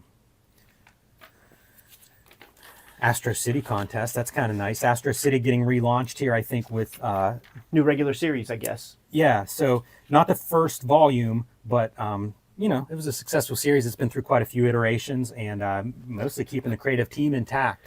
When I saw this, I was like, that is strange. But I was like, that painting, it's like too much work and too good a cover for a shit comic. It's funny. They have these boxes down here. If you like Astro City, we recommend this. And Aquaman. If you like Aquaman, well, we can't really recommend any other comics that currently fits this type of comic. That's the Peter David, like he was hot on Incredible Hulk, and Aquaman was the thing he turned his attention to. You got the Concrete miniseries with the Uncle Jeff covers. Yes. Unmistakable. Like these are the things that really made me look at Concrete, to be honest. Yes. Yeah, I can see that. Any other titles pop for you at this point? Wake the Devil was whenever I became a Hellboy fan. I had been buying it, and I was almost out. And around this, I think it's this miniseries where I was like, oh man, this is the stuff. Like that's when it clicked for me. I got a personal one on the page flip, which would be Preacher number 18. At this point, I've been wanting to get Preacher comics for months, but they were in the middle of a storyline, and since I was a little kid, I had a rule that like you don't buy part 3 of something. So I was waiting for that storyline to just wrap up, and Vertigo would be very good about 4 of 5, 2 of 5, that kind of thing, so that you knew when it was coming. So this was the first standalone after the bigger story that they were telling just before, which we did do episode. It was Hell and Back story with the grandma and TC and Jody. Brutal. And shit. So this is my first issue of Preacher, and it tells a story about how Jesse Custer's dad came into the fuck communism Zippo later. But from this issue and forward, then did his buddy put this uncomfortable hunk of metal up his ass? Right. Oh, yeah. Wait a minute. I'm crossing my 90s pop culture. Right, totally, man. But I have every issue going from 18 to 75 or whatever. Sweet for the Glenn Fabry cover gallery across there. That's good. And also the editorials, which are never reprinted in the trade paperbacks. Like you got to have the issues for the Garth Ennis editorials, which is where I learned a lot about British comics. I learned about action and battle because he was putting the call out. Like I do my scripts I typewrite them. There's one copy of these scripts for every issue, and I will give you a script like that's one of one if you give me a run of action comics or battle comics, the British stuff. And he would mythologize like there, and it was almost like, because those days, dude, when you had to dig for stuff. So like I don't even think he saw an issue of this stuff for a while, and he was just like, yeah, there was this hook jaw. It was like Jaws, but he's got a harpoon sticking out of his face, and it just sounded wild, And early days of file sharing and all that shit online, I had to I downloaded files with action and battle and all that. That's not a good sign. No, it isn't. I'm going to do a little break here and see what we're looking at. Yeah, because this is not connected for... Shit. It hasn't connected for 20 minutes. That's bad.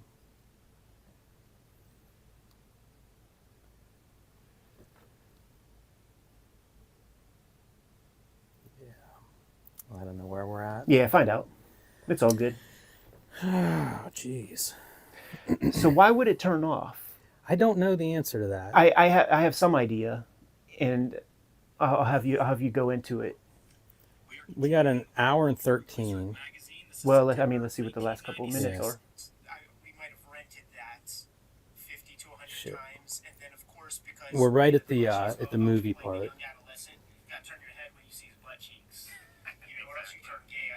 It's probably the cut. Yeah. So let me go into your settings real fast, Jimmy. How's your battery doing? Good? Still? I mean, I'll probably charge after Yeah, this. no, it's fine. So go into your settings real fast. Man, this has never happened. Yeah. Go to Display and brightness.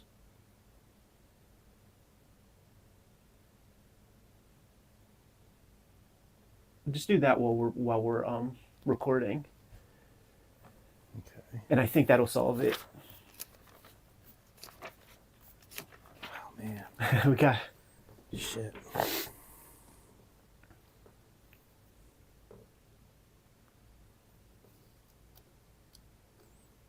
So disappointed that the that cable didn't fix this yeah. connection issue. Yeah, it's all these streams. The only other answer would be to get more expensive internet, and I'm not like really racing to get more expensive internet. I'm so mad that we didn't get the Dave Cooper stuff. Right. Well, you know what's interesting? Well, we should just do this because you don't need to do another heavy edit. Because there was 2 times where I used the audio from the stream to stitch in. It'd probably just be easier to record. It would be. Is it this? I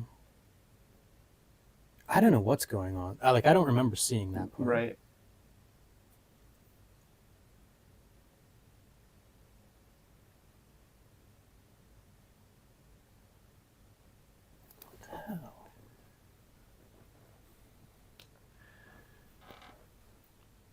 I'll get in there and I'll hit it. It'll be fine. No, of course, there it is.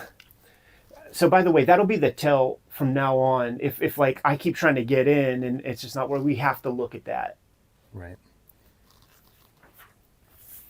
All right, Palmer's Picks, always the highlight in these issues. Yes, and sir. Finally, talking about Dave Cooper, a cartoonist who, when I start reading alternative comics, he's coming out with Weasel. Yes. And I would find it, like, I remember finding it because the year-end issue of Comics Journal would have, like, the top comics. And they would always be about 5 or 6, basically, at that time in the 90s. And in the late 90s, Weasel was on all these people's best of the year. And went and tracked him down, I think Phantom of the Attic probably. And I fell in love. Absolutely beautiful comics. But Dave Cooper had been around since the 80s, is like a teenager working for Aircell. Yeah. And if you guys find that stuff, Gun Furies and just all kinds of books that were published across that era, he's always doing something different with materials. You would see like marker coloring, weird lettering, just a very ambitious artist. And by this point, he had done these 2 big projects at Fantagraphics, Crumple and Suckle, basically like graphic novels. He had worked through a lot of the growing pains and really was getting to his mature period, which Weasel would be, which was a guy who could make a Hunt 102 pen nib sing and totally. do things that I had never seen other artists do with it. Totally. Jimmy, we got so much good stuff. I wonder if you just record and then take your hand away. Like, would that be too much to like grab that audio? Like, I could send you that file. I could download that and send it to you. How jarring is the sound difference? You can make that call. I don't know that it's that different or whatever, because we said a lot of good stuff that I just know we're not going to say. Yeah. And that would get us up to here. Keep going. It would get us to keep going. It'll get us to about here. So if you just like record and then just freeze frame it. Right. So maybe you should do a more clean. Because we Let's stop and let me get a new video. Okay.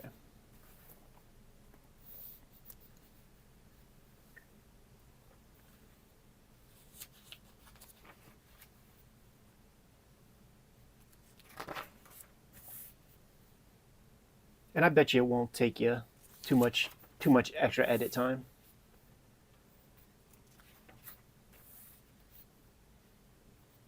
Because I've done a version of this.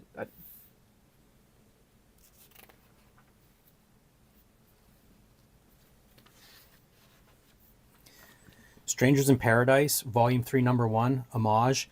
This is, I guess, when Terry Moore takes Strangers in Paradise to Image. Mm-hmm. I bet you a lot of the Terry Moore fans, this is where they first get to Terry Moore. I think so. It's so interesting to me how that works. Because different guys like the Jeff Smiths and Colleen Doran that go to Image as things are tough, sometimes it's fortuitous in that, like, suddenly, I bet you Strangers in Paradise suddenly exposed to a much wider distribution. Yeah, absolutely. So while everybody else is nosediving, these numbers might actually go up for Strangers in Paradise around, with this addition of Wild Storm behind them. Yeah, I think so. And very smart to go number one. This is Stray Bullets number 10. I just read this issue this week. Is that an Amy Race car? It is, and I think it might be my favorite Amy Race car. I did not remember liking Amy Race car, and on the rereads I have enjoyed it more, but this one might be my favorite of them. Yeah, he is doing such hard material that it feels like every 10 issues he would give himself room to have fun. I think that's how Amy Yes. Race car would I think it would be like every 10 issues. And then he would just give himself that space to just indulge and have fun. But like, I always skip. I love the art, but I would skip them because I went with Stray Bullets. I want this very Yes. specific thing. It is an odd creative choice having that in there. When you read it all, you know what it is, and it's Virginia Applejack's kind of fantasies of it's her inside of her imagination. And rereading it, I wonder if you could like find the analogs to like her father and some bullies at Probably. school and stuff like that. Like Lapham is a very smart, astute creator. Supreme 41, Alan Moore comes on board. There it is, I dude. mentioned it earlier this issue, but pretty big deal. That was something that caught my attention at the time period. He's playing both sides of the fence too, because he's writing Wildcats number 32 also. So he's taking Probably them about checks. wrapping that up. He's taking checks, baby. $20,000 a script, 2 scripts every Friday. That's what Rob Liefeld said on the channel, man. There's your Alex Ross centerfold.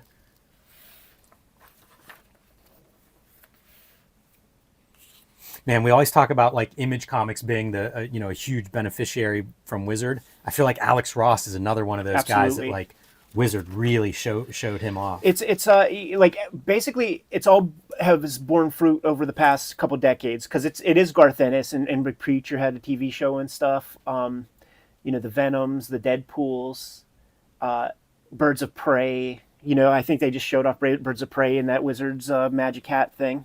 Always enjoy these drawing board. Pretty cool that it has stuck around for now year 6 of Wizard Magazine. It's still here, and that's funny. The evil Ernie. Yeah. I feel like this guy traced Jack Davis for that. I seem to recall that pose. Yeah, could be. Top 10 comics, Dawn number 1. I have this if we want to do a look through on that. Super Soldier's Dave Gibbons in the amalgam contributions there. We've covered Witchblade, Kingdom Come. So kind of the usual suspects here. These things change slowly. Right. The top 10 list. Report on back issues as well as hot artists and writers. You mentioned Joe Matt earlier. He was in that interview as maybe leaving X-Men at some point. He would go to Image. Right. And you see just where he's at. The number 2 guy behind McFarlane. Man, that's a young artist to be like really, really celebrated. I feel like all these dudes look like stunt doubles from Beverly Hills 90210. Like, look at these two guys right there. There goes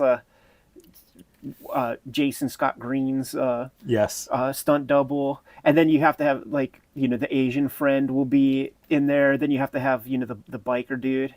What's funny is contrast that with your writers list. Mad Peckerwoods, Because man. these dudes are not, They they're look not like- a 90210 These are the doubles. narcs. These are these from 21 Jump Street who are like, hey, young people, would you like to smoke a doobie? They could be maybe the teachers at 90210 Yeah, high I school. think so. Except for Garth Ennis. Like, he's the Doogie Howser. He really looks young as fuck. That's a funny picture. He's Doogie Howser. And then, this is the guy who, he's like the high school dad that, bangs 18-year-old seniors. Ouch. In the show. Not really Neil Gaiman, man. We're not looking for suing. I was going to say, this is the guy who comes out of rock and roll magazines and understands what a headshot is. And this is the guy who wishes he was that guy. And whatever feuds exist between mainstream and alternative, I think they're summed up here with Joe Michael Lisner's photograph. Just like, why am I next to these dudes? Yeah. Wizard Top 100, you see Uncanny X-Men is still your top book. So Right. Image is found and kind of bumped a lot of the Marvel stuff out, but 4 years in, it's kind of back in the status quo. And look at that, man. The top 11 books are X books. The only one that isn't is Spawn. Yes. Yeah, amazing how McFarlane kept that book up there through creative changes and everything, and through a lot of the Image books just tumbling. His whole thing was like he was speaking to just trying to kind of stay the course, and he wasn't nickel and diming people, and it was one book he was putting all of his energies to. He would branch off, do a little mini series here or there. This might be it, Jimmy. Yeah. Anything else I was, pop out? I was to looking you? at the Pennsylvania cons. There was no Pennsylvania cons. We don't fuck with this at all. Who cares? The statues and stuff just look like a big old hunk of clay. Like, doesn't it just look like you had to get like maybe 10 packs of Super Sculpey for that This thing? feels like one of your. Oh, it is Claiborne Moore doing the Max statue. Did he do the Del Keown Pit and the Savage Dragon? Fuck Those if I were know. always the cool statues to me. But man, look how big statues are at this point. You're even getting like the Bookends. bookends. And Hellboy bust. Man, it's all statues back here in the junk drawer. Gen 13 video game. I don't think that ever came out. As far as I know, it never came out. Jim Lee special on its way. Let's see if we can sell a couple extra wizards with that. And then Sergio Aragones. We have a shoot interview with Sergio, man. It's One of my favorites. much more substantial than the wizard profile that is provided here. Yeah, super talent. One of these guys that I feel like comics fans were lucky that Sergio came to comics. Super talent and amazing the career he's had too. Like how long he has been active Yes. and doing interesting work. And a couple of the books they highlight here are Sergio Aragones Destroys DC and Massacres Marvel. Kind of fun how that stuff would, you can almost imagine sell one of those and then you got to go across the street and be like, hey, you guys want left out? Right. And he always, I mean, he had a relationship with both sides of the fence. You know, Gru was an epic comic for a long, long time. And then he would participate. I mean, Mad was technically a DC published piece of real estate. Yeah, at this point, yep. So there you go. Wizard 61, September 96. Interesting time in comics. And man, I think this Wizard magazine kind of reflects that. Just a weird time. Yes, totally. The Kayfabers the King Kayfabers in the chat room, they did not complain about our audio on the stream. We have lapel mics, and there was a little snafu that might be detected. But I'm trusting the King Kayfabers, man, to let us know if the audio was good or bad. Jabba says that can you just stitch the audio from the stream? So I guess it's good enough for them. So hopefully the audio holds out. But it's behind the scenes, man. We're breaking kayfabe a little bit. If you guys notice a little difference, there it is. You good to go? Yes.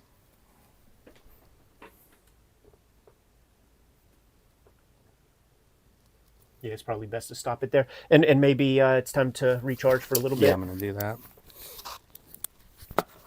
This iPad is so old that it's plugged in and it's still slowly losing charge.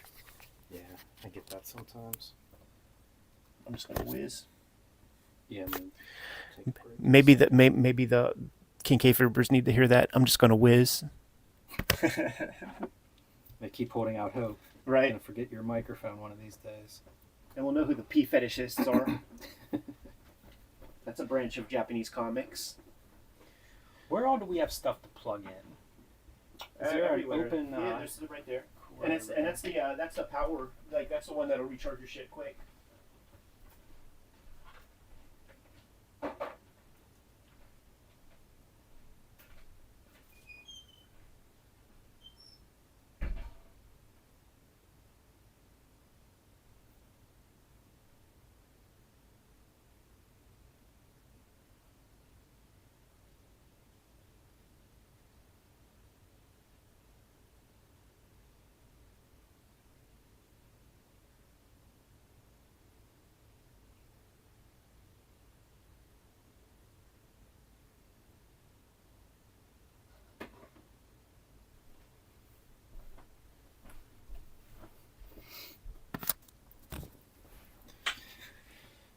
Man, that's going to be a bit of a video edit there.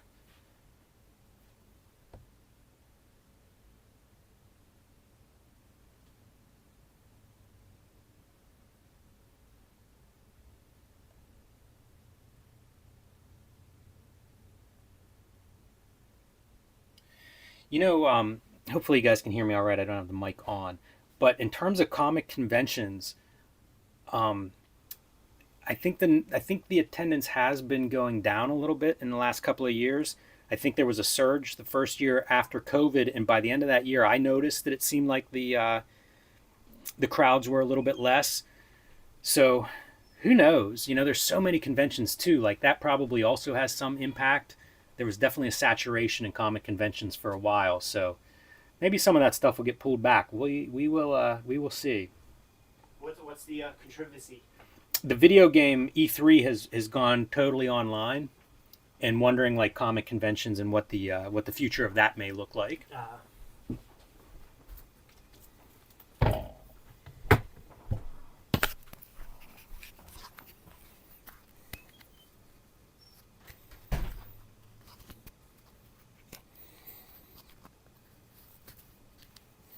All right.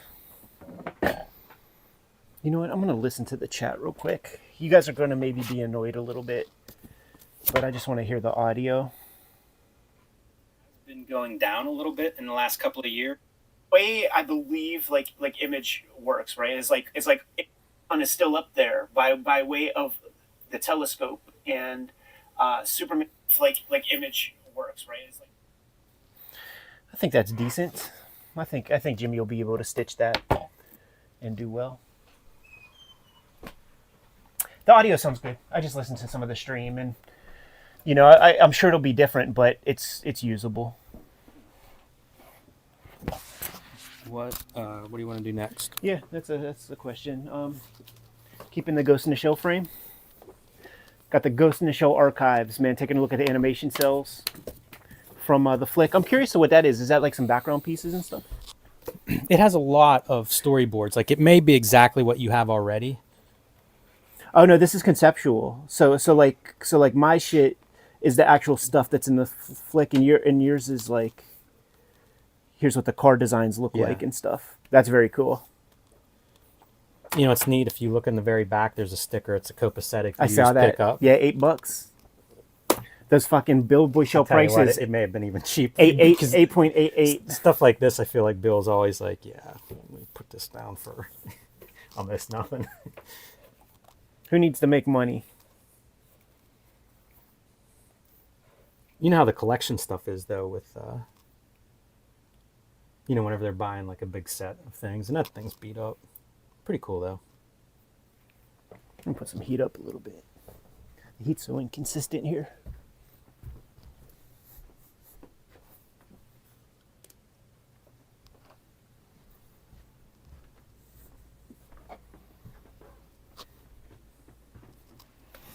I want to, I still have the full raw video of that Yutaka Minoa shoot. Yeah. And I think I want to upload it like completely unedited. Yeah. For the people who understand Japanese.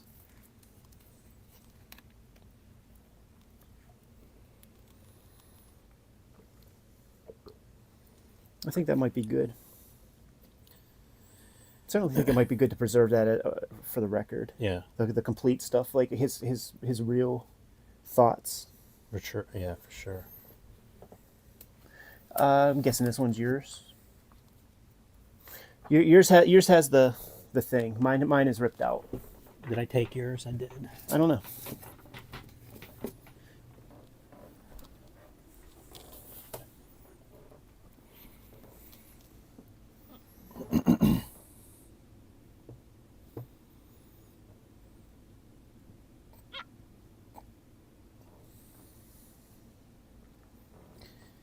Yeah, everything's changing. Like in terms of the conventions, I think some of it too is what do you offer people? Because I remember like early New York Comic Cons, it was people couldn't even get in.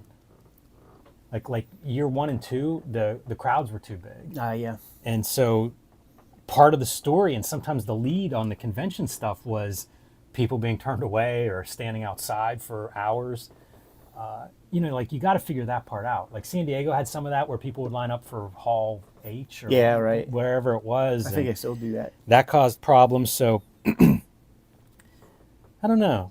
I think you always have gatherings of this kind of stuff. It's just going to vary from industry to industry too. Like somebody said the E3 stuff was a lot of the kind of like industry previews and things. Yeah. That's a really different experience than something that's like a Heroes where like it's kind of a fan show. Yeah, you could totally understand why the video game companies could just like put something online. Right. Like that feels like a no-brainer when you could reach. I mean, you and I speak to more people within the first hour of putting a video out than we do an entire weekend at a comic convention. Yeah. Probably by a wide margin. You know, we might speak with 500 people a day or a week. I don't have any real sense, probably not by day, but we're busy, but there's only so much that you can do. So it's sort of in a way obsolete for us. I think we often ask that question, like, what do people get out of there's Tombstone? Like, what do people get out of doing these conventions for? You know, we talk about that a lot. One of the big questions is always like, what the fuck do writers go to conventions for? Just to like receive adoration? Because they don't have like, they're not hustling nothing. But then also you and I handle conventions in a different way than the mainstream, because we still have our DIY roots and aren't above being the Ed Piskor store and the Jim Rugg store. So like no other guys do that shit except like, you know, Billy Tucci and like the dudes who run real businesses. Because like, you know, a Sean Chen or whatever, he's doing commissions all weekend. Those type of dudes. Yeah, if you're doing commissions, like you could just as easily do that from home. And a lot of people do. Like you see that some of that online stuff too with the auction sites and the art sites and stuff. I think it's just an ongoing evolution. I remember when various shows will end and then people lament that it's over, but like in my head I feel like everything ends, so you really got to appreciate it when it's there. Right. But it's also the room for the next thing too. It is. You know, like things evolve out of it. So It is, absolutely. That's one of the things that we've really like the Japan stuff, how it's growing, and there's more and more stuff happening, and it's just getting deeper each time. We're getting more roots and like more people established out there, and more people are coming and stuff. It feels fresh, you know, like it feels like such a fresh thing, and it's like already in the midst of it. I know that there's going to be amazing reminiscences when we're crusty. You know what I mean? Like I just know, and because like you're experiencing the same stuff, like. When me and Brian were interviewing the Ninja Scroll guy, he brought all of the Ninja Scroll 2 artwork that's done. And we had to look at it afterward. And it was the greatest tease because we had the office for an extra hour and we were done. You could tell that the guys were exhausted, but he's like, you hear blah, blah, blah, Nimpucho 2, it's called Jubei Nimpucho out there. And Aki's like, oh, he has the artwork for Ninja Scroll 2. And I seen it the first go around and I asked if he would bring it. But it didn't look like he brought a big bag, but he brought a big bag. And so to have Brian there, now I have somebody that I could go back and forth with to like re-jog my memory, you know?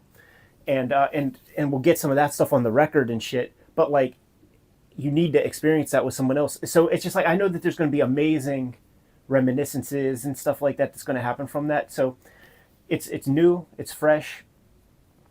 And, you know, Brian will have kids one day and probably can't be going out to Japan like that. So I know that that's going to, like, evolve. Though I think maybe he will come by himself. Jimmy, I'm good if you are. And also, I am sad that we did not record intros in there. So, like, let's not pull stuff down. I just didn't think about it. You know, I guess we just didn't think about it. So, like, I always want to do intros with us on cam. I just did not think about it. So we got to get back into that habit. Yes, we do. After this show, I think we'll get back into a good routine. All right, man. Are you ready? Yes, sir. The Ghost in the Shell. The original Ghost in the Shell anime film was a phenomenon, Jimmy. And we have some vestigial materials to kind of go along with that original anime. And I'm very excited to present it to the Cartoonist Kayfabe audience. Welcome to your favorite YouTube channel, Cartoonist Kayfabe. My name is Ed Piskor. I'm Jim Rugg. We're going to take a look at the Ghost in the Shell archives and the analysis of Ghost in the Shell based on the manga directed by Masamune Shirow. But first, got to let you guys know that we are a daily YouTube channel, and we have more than 1,500, maybe 1,600 videos in our filmography as we speak, including a good deep dive on the original Ghost in the Shell manga. We might have talked about your favorite comics, so give the channel a search. Hit the magnifying glass on the front page of the Cartoonist Kayfabe YouTube channel, search for your favorite comics, and check out those episodes. We are also presenting to you guys the Cartoonist Kayfabe Patreon, and the King Kayfabers on our Patreon get all videos before anybody else. It mitigates the kayfabe effect. We've accumulated a pretty wide audience. The audience respects our opinions and buys the books that we talk about. This Ghost in the Shell Archives here in the States, this thing's going for over $100 at this point. So it's the King Kayfabers in the audience who are getting the cheapest copies of that. Without further ado, Jimmy, can we dive in? Let's do it. Let's start off with the Ghost in the Shell Archives. This was a pickup that I grabbed from Tokyo this go around. Jimmy, I'm gonna really need you to because I'm playing around with shit, so I gotta make sure that we got it in the frame. So what the Ghost in the Shell Archives is, Jimmy, is a collection throughout the entire movie from start to finish of keyframe pencil drawings, mostly completely finished. And then what would happen is, I believe it was 101 Dalmatians is the Disney film that created the xerography system, where they, with the Xerox company, created framework and machines apparatus to take very, very tight pencils and transpose that artwork onto animation cells. And then there's like a curing process so that that ink doesn't just fucking wipe the hell off. So it's been a long time since animation cells have been inked traditionally. And the way that you operate is by doing the tightest pencils possible. So this is maybe one to set the scene, but then you got to trace it off for the color department. One of the great things of this book is these are refined drawings. Right. You know, like we've looked at some storyboards have been published and stuff like that, which is a little bit more raw. These are gorgeous as drawings. And check out this, man. Some of the information that they're providing for themselves is like, okay, man, this is going to be a 3-point perspective, and the vanishing point is down here somewhere. So let me give myself a couple of guidelines, because that's a hard figure to draw. Well, how wild is it too? You know, those guidelines are these lines, right? Right. Like this is the background that we're going to put this figure on top of, and those are the guidelines so that we understand the perspective that we're looking at. Yeah. And then what we're getting here is, you see the 016, these are from storyboards. So it's a good mishmash of the materials from Ghost in the Shell. But when you see this stuff, man, it's beyond a shadow of a doubt the exact drawings that were duplicated and shot on screen. There's some of these images so static, right? Like a figure coming up out of water, and yet the movement is so clear. Right. There's movement there, even though the drawings are relatively static. Movement, expressions, energy, body language, and weight distribution. The stuff that, like this, right? Yeah, the little drawings like of the digits, just really beautiful stuff. Underwater. And I have it on good authority that there is no rotoscoping in anime. It almost never happens. There's a few times where it happens. So this is a drawn, maybe they had someone model like what that they're looking over. Yeah. But this is not traced from a photograph, which is atypical from the American system. That's really impressive because like hair underwater, Right. man, you can get that wrong. The hair- Almost everything you do could be wrong on that.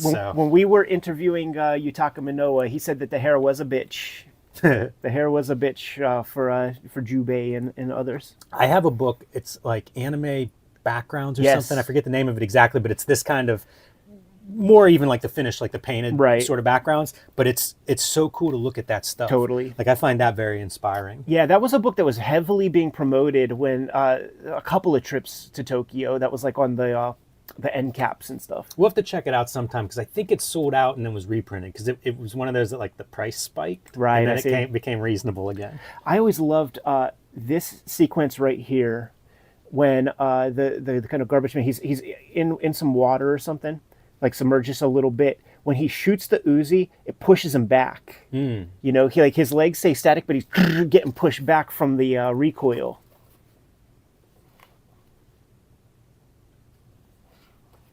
It's great to see this stuff too in one color, Right.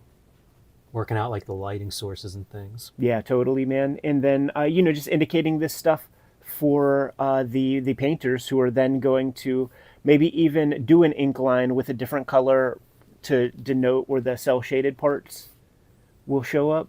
It's interesting to see this kind of line work with the thought of where a lot of contemporary Marvel DC Image comics have gone. Right. Because they do a lot of this like really open, it's one line weight and then let the colorist do the painting. I would say really rapidly after this movie came out, you get your Pat Pat Lee Darkstalkers, or like some of those weird comics that he was putting together, where he was completely figuring out how to do animation quality comics that had the cell shading. It was fuzzy in a way that a cathode ray tube TV just was. Anime. It was like Ghost in the Shell. It was palette. Ghost in the Shell, yeah, totally. Those are kind of neat. I mean, they were a sensation. I think they were very popular. Yeah. Dark Minds. Okay, yeah, there it is. I think he might have come out of Mark Silvestri Studios. I'm not 100% sure on that, but I know for a fact that he did Prophet issues during the Stephen Platt era. Like whenever Stephen Platt wasn't showing up, like Prophet 9 was my first Prophet, and Stephen Platt did a couple bookend pages, and he did all the middle. Man, I love these perspective shots. Yeah, dude, it is not to be trifled with. And then even that, you know, like you see those in Frank Miller Daredevils, right, where it's clearly like a lot of like a 90-degree angles. Great perspective. Foreshortening on the characters there. I've been very much into doing these comic strips that have panel shapes this way. So I've been looking at a lot of that material to just like see how you can compose within that, man. So this is not the only video that we'll do with that kind of artwork in mind. A lot of these storyboard books, we looked at the Ghibli storyboards a long time ago. How cool is it looking at this and thinking like Stray Bullets 8-panel grid? Exactly. That's wild. It's that exact shape. One of the nice notes on this book is that they do vary the size of these. Right. You know, you'll get these ones that are like half page versus eighth page, and I think we saw even smaller ones previously in here. So that kind of variety, I think, really helps break this material up. I agree. You just can never know with this thing. Dude, look at that, man. A little bit of motion built into the actual line work. Phenomenal. There is an Instagram channel that I follow. I think it's called One Perfect Frame, where they isolate frames from animation. And when you look at like old Tex Avery's or Bugs Bunny's, there's literal like airbrush and straight up brush strokes to convey speed and stuff. Whenever you see like stop motion and you see that jitteriness, it's because it's an isolated frame that has one motion to the next, and when you or I are moving across the screen, there are frames that are blurs. So they knew that in hand animation to like build in frames that are blurs. It's interesting. So it's fascinating.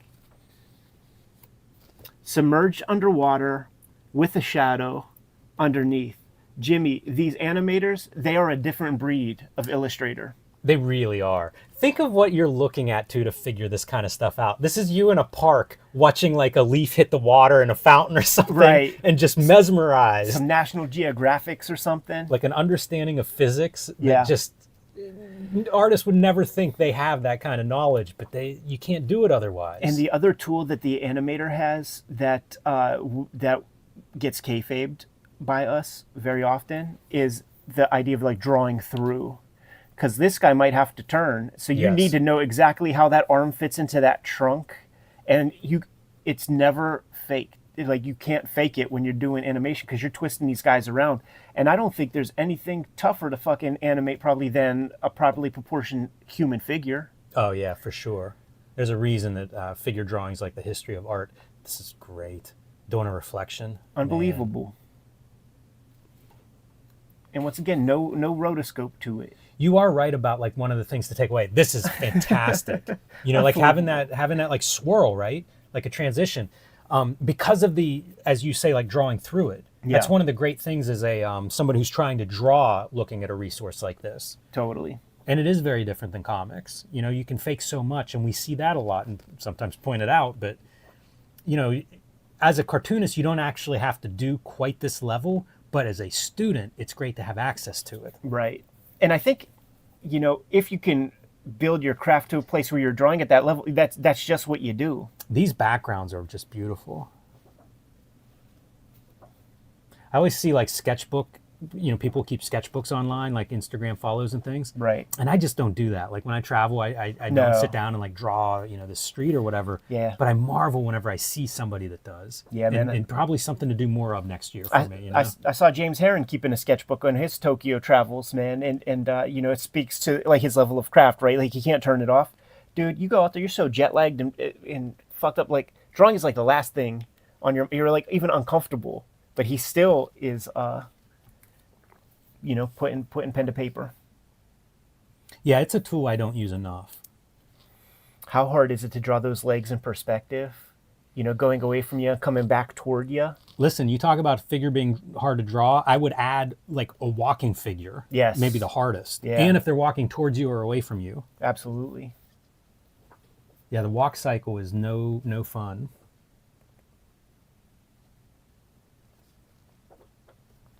What a resource to have, man. Like, this is the kind of material that you just never think that you'll ever set your eyes on. But it's out there, man. The Ghost in the Shell archives. Once again, in the States, there is a premium put onto this book because it's on the aftermarket, and I've seen it for over $100. But it's just cover price out there in Japan. And maybe after this video, I can't speak to it, man, but maybe Japan Book Hunter scoops up a couple and will like listen on his website or something. Maybe he already has them on his website. You just never know. He's like my first go-to place. Yeah, it makes total sense. Yeah, this is amazing. And, you know, it has everything. It has the mech, like the sci-fi tech stuff. Yeah. It has those gorgeous backgrounds and streets and the urban setting. And then, of course, the figure work that's just haunting. Right. This is a vague 5-point perspective. There is a warp to these lines that suggests a 5-point perspective. It's so The radical fisheye. that people draw that way now. Yeah. And this, man, this harkens back. This makes me think of there was an anime called Serial Experiments Lane, and that just kind of feels like Lane gets bred right directly off of that. Check this out. You see this straight line down the middle. To get that, you got a front view of the girl, so it's like perfect symmetry of the face. You can't even really just eyeball that. You have to do a little bit of math to get it that perfect. And by math, I just mean guidelines. Yeah, the other thing with this particular book is you get so many of these isolated like figure away from the background. Right. And what I see there is total emphasis on body language. Right. You know, when you have nothing else there, like that's what that artist gets to use to communicate. Totally. So there it is, That's man. outstanding. That's the Ghost in the Shell archives, one of the latest pickups. I would love to see more books like that because I see, you know, a fair amount of storyboard books. Right. But I'd like to see that slightly more refined art and drawing Yeah. level. So this is something that you scooped up, man. The analysis of Ghost in the Shell comes straight from Japan also. Price of $8.88 from Copacetic Comics. Yeah, and it's kind of a mashup. I thought I would bring it just since if we're looking at Ghost in the Shell art, there's some art in here, some concept art, some painted art. So it's a little bit more of a cross section of artwork that would have come out of this film, finished frames. Yeah. But there's also some stuff that I think is pretty interesting. You know, the story. This is almost your mashup It of the is. piece we were looking at. Totally. And it is from that conceptual stage, which is great because, like, as far as I know, the director is tasked with doing the bulk of the storyboards. So, like, that's the hand that you're seeing. When it comes to a Masamune Shirow comic or project, like, the tech is important. And, dude, just think about it, man. Like, you know, in The Simpsons, it might be like a lollipop that you have to see in different angles. And how does it look in Simpsons language? Fucking Uzis. Right, with like, how does the clip come in and out? What are all the working parts? The revolver? Oh, some of that stuff's brutal. It's surprising. Like, I'd almost expect this to just be 3D models or photographs. Yeah. But instead, you see actual drawings of these guns from different points of view and This is everything. a little bit before there would be too much CAD being used in such things, man. Look at that, man. Is that Helen Bonham Carter Weird. from Fight Yeah. Club? This came out way before Fight Club. I don't know what that is. Yeah, that must be something else. But then, like, are they photocopying that and dropping it in tiny? I don't think I've seen that in the movie, man. I think that might just be a placeholder imagery. But dude, that sequence when you start shooting it Yes. and the fucking dirt gets kicked up. Yeah, it's kind of cool to see like the composited versions here after flipping through with the keyframes. Imagine animating that. It reminds me of like the Punisher Armory issues. Right, totally. Very detailed gun work. They have these air guns out there because the regular citizens can't be really having guns. They have the most realistic looking air guns ever because like it will never be mistaken for a real one. And dude, they cost as much, if not more, than real automatic weapons probably cost. That's one of the Mandarakes that's at Nakano Broadway.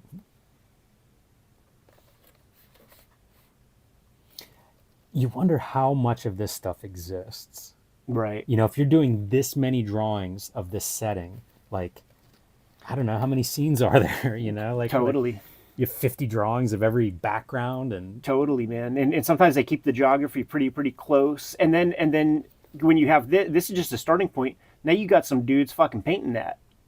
Dude, there was this one mandarake in Nakano Broadway that had animation stuff, but it wasn't like my favorite black market dealer. It's there's another one, and on this shelf they were 300 yen a piece, background paintings, and it was like, you know how that idea of like liminal spaces. It was fully formed background illustrations, like inside of malls and all kinds of stuff. Like you could have bought the entire thing for $100, $200. yeah, I'm a fan of that stuff. I think it's so neat seeing these kinds of very realized spaces minus figures. There's something cool about it. I remember seeing a zine of that, and it was like a Cartoon Network background, so simpler than this, but Right. it was still that feeling of like you almost sense there's a story here, Right. but good luck making sense of it without a little more information. How cool is this, dude? The reference shots. Yes. A little accumulation of reference materials for the team to use. Again, I just imagine the mountains and boxes of this type of information. You always hear the stories from Disney where it's like, no, we went to the zoo, we took a trip to Africa when we Right. were about to make Lion King. Yeah, and to your point earlier with guns, now it's like, okay, we also got to do that with vehicles. Right. We got to do that with everything. Like, look at the complexity of these helicopters. Oops, sorry, man. Sorry. Shiro does not make it easy. No. You know, so you have to try to like do your Shiro version of what a helicopter might look like. It's so interesting, too, to see, like, some of them are rendered.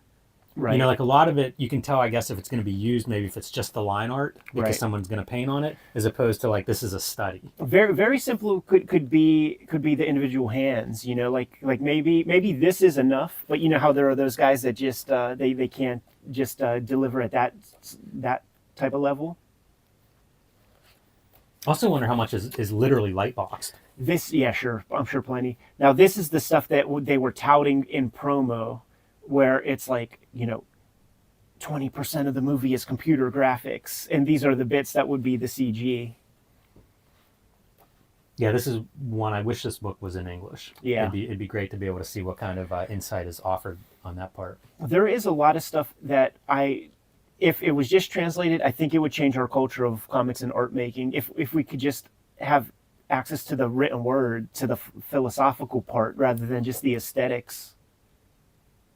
Look at this, man. One location, many different angles. What a bitch, huh? And it's funny because there are bits of English in here, staff comment. Character. It's always that way, man. Come on. Give always us a that little way. bit more. It's such a tease. Yeah.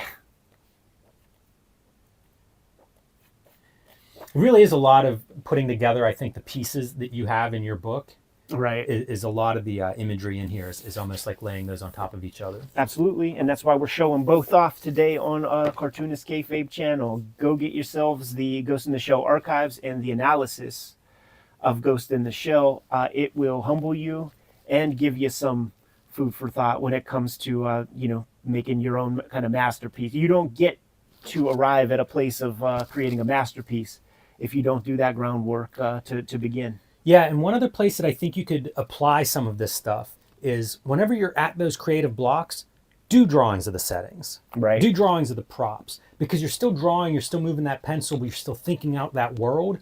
None of that stuff is going to hurt you. Having a better understanding of your character's house, room, set piece, all of that stuff will benefit you. Well said, man. You good to go? Yes.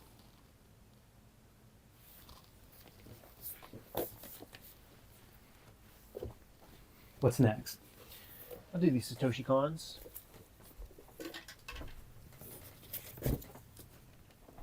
I feel like this will be a pretty quick one. So guys, we're going to take a look at the Satoshi Kon storyboard books. There are 4 or 5 of them that you could get off of Amazon pretty easy right now. Perfect Blue would be the standard, of course.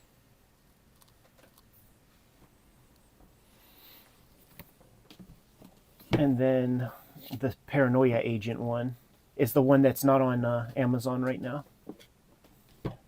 Is that a new release in Japan? It must Is that be. why it's not? Must be.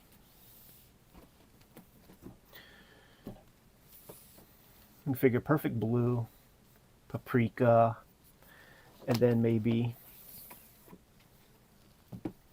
Tokyo Godfather for the start. I watched Paprika, or I watched Paprika on the train to New York once when I was doing some work there. But it was just entertainment. Of course. I'm gonna pull this tighter.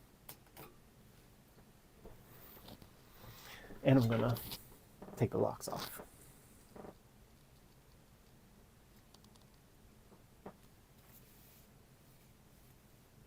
Vlad, that new Tekken Kingcrete unflipped. There's a new printing of that coming out. 30th anniversary joint. Yeah. Man, that's a that's a tough one. Hits the soul, dude. When I see that little boy, like the way Matsumoto draws that little boy, and like the story. Yeah, I have so many iterations of that. I think I have the first issue of Pulp, or the first issue the first chapter black that and in white, Pulp. when it's called Black and White. Black and White was like the wrap up to one of them, wherever it was serialized. Like I think it was cut short, so like the last part of that story is in the black and white single issues, which is bizarre. Lock me in, man. And then the early, when it was black and white, the early trade paperbacks. Yeah, it's great. Kind of curious to see it unflipped. Yeah, like we look at those art books, you know, and like, you know, that unflipped can sometimes be dubious. Yeah. Because it could be the same pages, just the reading order. Right. Yeah. I don't think his would be that way because it's not like a lyrically, you know, it's a moment to moment thing. It's not just like conceptual captions to go along with I think drawing. there's some extra stuff in that new edition too. I'm looking forward to it because I don't have that collection. Mm-hmm. So, and I'm pointing off screen, guys, at the Tekken Kingcrete, which is a beautiful collection. So hopefully it's that size and everything too. Right. I like yeah. that big oversize. That's the thing. It appears that way to start, you know, in those magazines, and then they just have agreed to shrink these shits down. But there are books that, you know, bless Otomo for keeping Akira big always. Yes. And the fact that it was like a fight he had to have. Unbelievable. You know what it's just like, it's such an orderly culture. Here's how orderly it is. When we went to Comitia, there was this line that to like get into the show, and it's snakes, and then you go up an escalator and you walk past the down escalator. Like, so you go up the escalator and then you come down the escalator, and then basically you didn't have to touch the fucking escalator for nothing. There was no reason to go in the escalator, but everybody did, and then just like snake there. You could have just walked right here and like gone in. There's rules like that like frustrate me, where it's lemmings and you have to do what everybody else does. And I'll even bring it Aki. I was like, Aki, can we just go in? He's like, oh, but that we'd be breaking the rules. Like, you know, just go with the flow. He's like, and I go, Aki, you know this is dumb, right? And he's like, you know, it's what we do. Like, so it's like they're cool. So like, if you have the balls like like Otomo and just say, no, like let's do this. They call that something. It's like collectivism or something. I forget the term for it. Well, Japan but I has kind of that. love it. You know, like it's that thing of like, yeah, you could go around it, but then if you go around it, then this other guy goes around it, then you don't have that order anymore. It's true, and it's the densest it's almost city like in the we've all world. got to agree to this. Yeah. This is going to work right. Totally. It's the densest city in the world, and nobody's bumping into each other. Yeah. So, you know, they figured something out, and I am in Rome, so I will do as the Romans do. But I do bring it up sometimes. Yeah. Like It's very different. Like another thing was like, the Brave and Bold show that we did, which is like an original art show. The Japanese bros don't like it because the guy who runs it has no problem with the artists like doing commissions of other people's works of like, say, Dragon Ball characters, but it's totally okay to do the gay sex doujinshi books. So you can't just like draw Goku, but if you draw Goku 69 in with Piccolo and you make a comic and you sell it, Yeah. nobody comes after you. Hey, I can't explain. And I go to Aki, I'm like, Aki, you see what's weird about that? I get frustrated. He's like, I know, like, but it's just what it is. Yeah. Ready when you are. The comic book works of Satoshi Kon are but few rare morsels, Jimmy. He had a big career in animation, and we're going to give a quick glance to 5 gigantic books full of his storyboards with thousands upon thousands, maybe hundreds of thousands of drawings. Welcome to your favorite YouTube channel, Cartoonist Kayfabe. My name is Ed Piskor. I'm Jim Rugg. We are a daily YouTube channel with more than 1,500 videos in our filmography. It's very possible we talked about your favorite comics. So hit the magnifying glass on the front page of the Cartoonist Kayfabe YouTube channel. Give your favorite comics a search and check out those videos. We have a Patreon where the King Kayfabers on the Patreon are hanging out with us in a live stream recording session. And they get first access to all of the videos that we are recording, thus mitigating the kayfabe effect. And the kayfabe effect, it could bite you. So the subscription on the Patreon can pay for itself.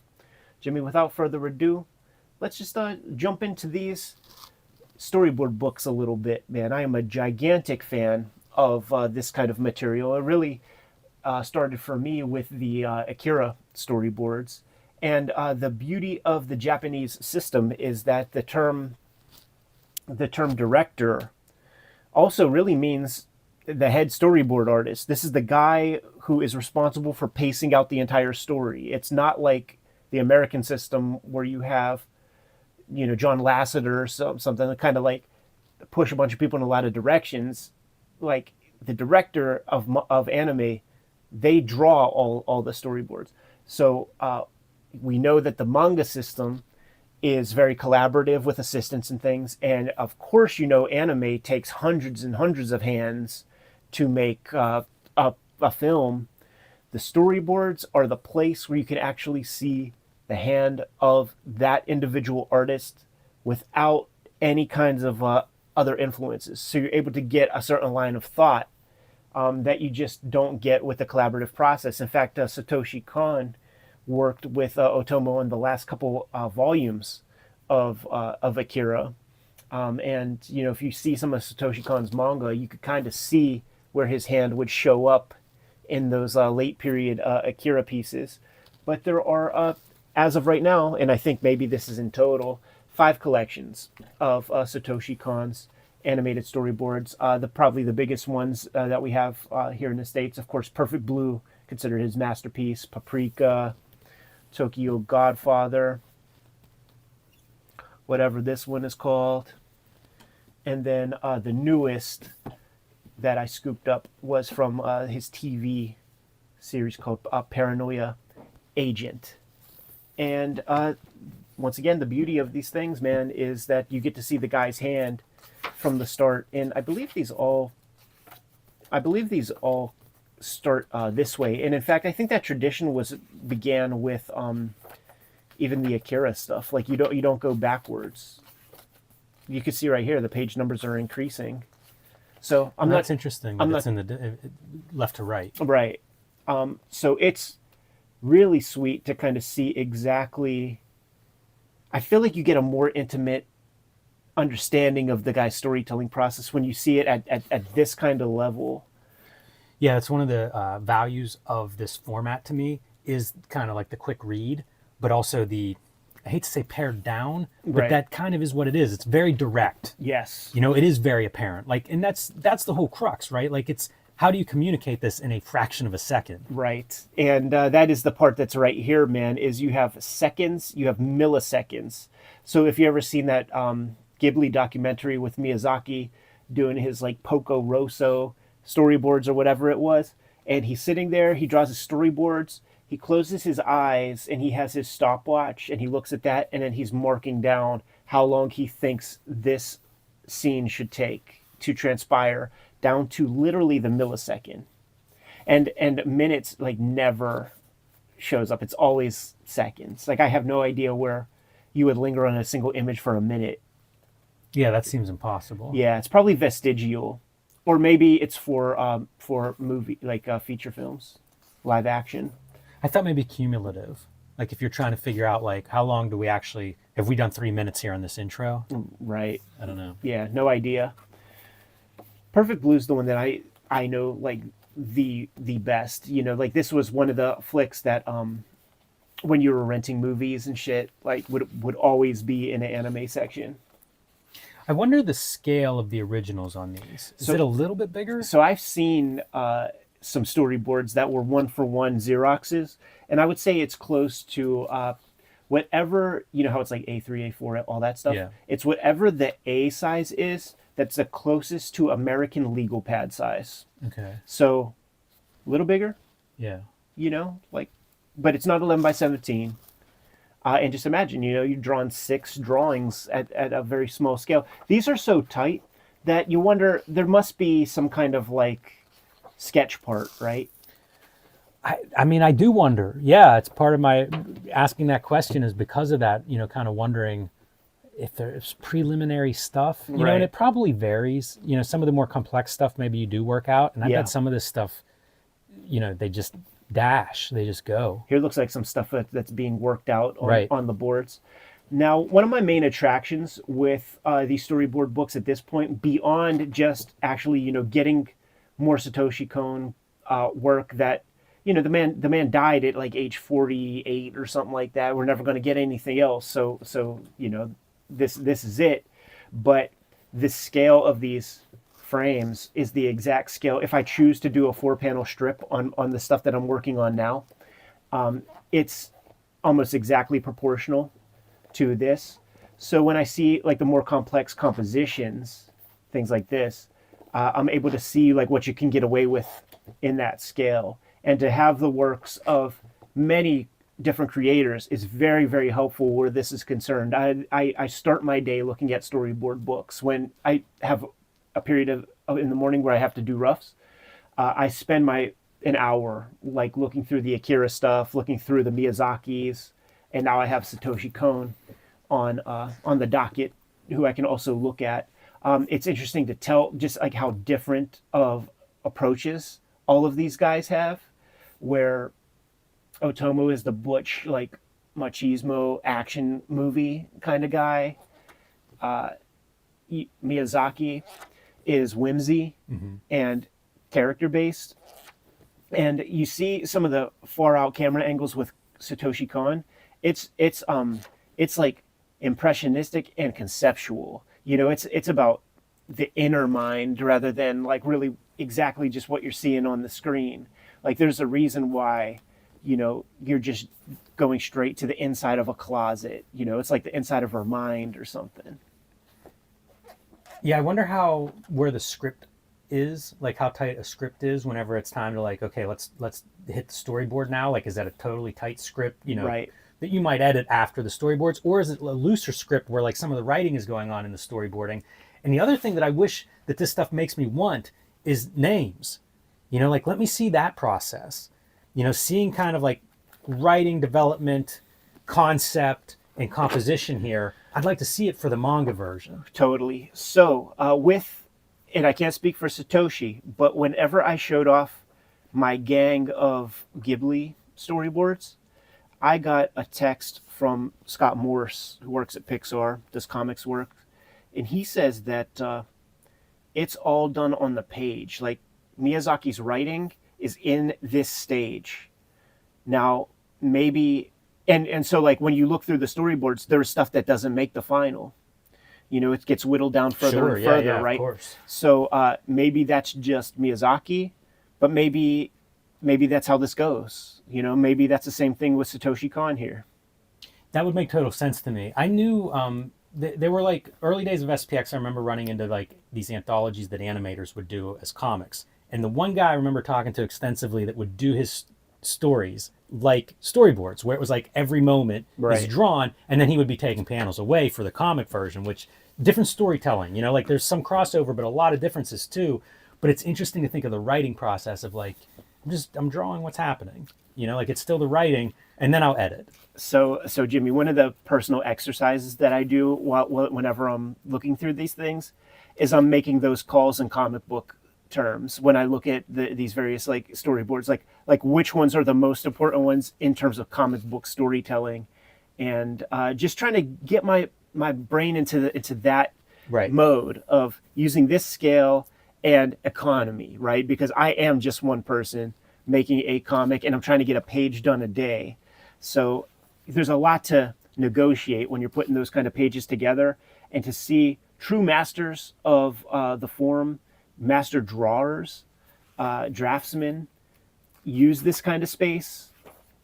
It's been a great tool for me. Yeah. You see something that I did. There was one with some motion lines, which was fun. You know, like we've seen that in other stuff, but you know, like it's kind of cool to see a little bit of motion actually drawn in the storyboard, because a lot of these images don't have that. His Otomo is showing right there. There you go. But can't recommend these enough, man. I think that they are worth having on the bookshelf for anybody who is a fan of manga, a fan of this guy's films, a fan of just drawing. It's the most sort of unfiltered version of Satoshi's work that you're going to see. There's no other hands in it, so I think that it's extremely valuable for those reasons, certainly. And you can actually find these books very affordably. They are on proper Amazon. I know you said you had the Paprika one. Yeah, I bought that one in a store here. I bought that at Copacetic. So, you know, these things have a following. You know, a really good store will have them, but even if failing that and you got to order it online, like these are available. Yeah, at least some of them. And you know, it's the game that you play when you're in Japan, right? Like this is the one that I scooped up and checked out the first time, and like just fell in love with it. You know, you take it back to the hotel, and this one wasn't like I don't think it was in a shrink wrap because I was able to look at it, right? And I'm like, fuck, I need to go back and grab the other ones. But then I take a look at my my Amazon app, and I'm like, what can I get cheap in the States so that I don't have to like add poundage to my bags? And these were waiting for me when I got home. But this is the latest one. And I don't think that I saw it on Amazon. Here, let me put the image together. Hold up, now you got it last time. Here, where is it? There it is. There it is, right there, dude. How cool is that? But there they are, man. The Satoshi Kon storyboard books, and pretty easily online and at your local comic shop. There are some good collections of the Satoshi Kon comics. You know, there's Opus, Dark Horse put that out, one or two other Dark Horse publications, and I think Vertical put out a collection of his works that was like maybe like a collection of a bunch of small stories and one-shots. Yeah, I have that, and it slips my mind the name of it, but Opus is amazing. Was he working on that when he passed? Yeah, it's incomplete, I do think it's still unfinished. an incredible manga. These are great, and possibly a future video would be to pull like one of these, a Miyazaki, a Tomo. I have Tekken Kincrete in this format to almost compare these different hands and different eyes in terms of like building a story out in this format. The Tekken Kincrete one will be amazing because the director of that, it's divorced from everything that I just mentioned about what the director's responsibilities are. Jeff Darrow's cool with that cat. I think he's a white boy, really. His name's Michael Arias, was the director, has no drawing skills or anything, but like really gravitated toward Matsumoto's work, and Tekken Kincrete in particular was like, I want to make this movie. Jeff knew him before that happened and stuff. I forget exactly what the connection is, but Jeff is like, yeah, how are you going to do that? And the dude explained like computer this. And there's a lot of like, if you watch that anime where like they're grafting drawings onto 3D like buildings and scenes, and I think it reduced the amount of people involved. Exactly. So it reduced the budget, but Exactly. it used like some 3D in interesting ways, but still like there was hand drawing on top of it. So there's some neat stuff there, but it's more of just like, I think it'd be cool to look at 3 or 4 different perspectives on how to do storyboards for works that we know. Absolutely. You know, that we can look at and see some different point of views. Totally, man. And certainly for like with the keen eye of the cartoonist kayfabe audience, like you pick out you could identify where each of these masterful artists, like where they place their values the most, man, because one of these is not like the other. Yes. Like they always kind of lean on something a little bit different. They pace things a little bit different, and it's special stuff, man. I feel very lucky to have access to this kind of material and to be able to absorb it. I do think that it's secret weapons. I feel like I say it about 4 times a week, but I mean, like, these are things that I couldn't have even dreamt of having this kind of access to this information whenever I was coming up. Like, it's phenomenal that this stuff exists, and you can put hands on it relatively easily. Yeah. Like these things are $30. You know, like it's $30, and you're not being waxed by you know, the Amazon sellers or whatever. It's about what it is out there, you know, like I paid 3,800 yen, you know, 29 bucks or something. It feels like we snuck into the room. You know what I mean? Like, it feels like we're getting something that maybe we shouldn't have access to. It's incredible. Whenever I pulled stuff back last November, that was probably where I picked up like the bulk of my grails and stuff. Got a text from Michel Fife, and he was like, dude, you pulled a grand larceny on Japan, dude. It feels that way. Good to go? Yes. Why don't you give me one of yours, man?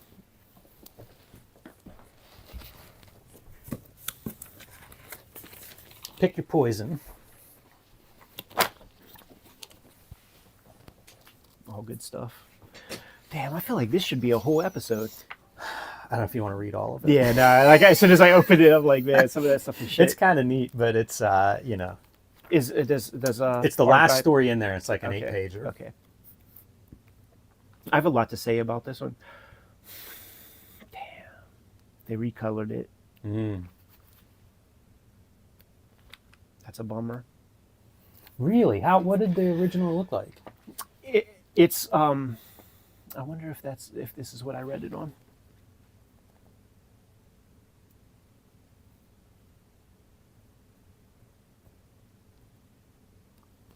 Yeah, this is it. Check this out, dude. Oh man. It's so different. That is sad. It's so different. And what I was going to comment was like all the cool shit that Neil added. Because it's also different from the original story that's in there. That's like a bleed, you know, it's just like your standard by the books. So like you never see these like cool chocolates and shit on, yeah. And then like that kind of green. It's such Continuity Studios. Like that's a good example, right? It's like by the books and then like some art to it. But so we'll bring that up. We'll bring that up, man. You know, it just adds more flavor to it. And it's not like I have this issue. There's a Rorschach test to this issue too, by the way, to this story. Maybe you do a screenshot of that splash page and put it next to it because it is striking. Right. So guys, what we're going to look at, if you have Batman issue 219 or the Christmas with the superheroes, we're going to look at the Neil Adams Silent Night of the Batman. And I think you probably would notice as well, Jimmy, after reading that one Christmas Spirit, that this is very close to like a Christmas Spirit type of a story. And then the next one I got to do, we're going to move the cameras and stuff and pull out because it's the Golgo 13. Save the best for last. Good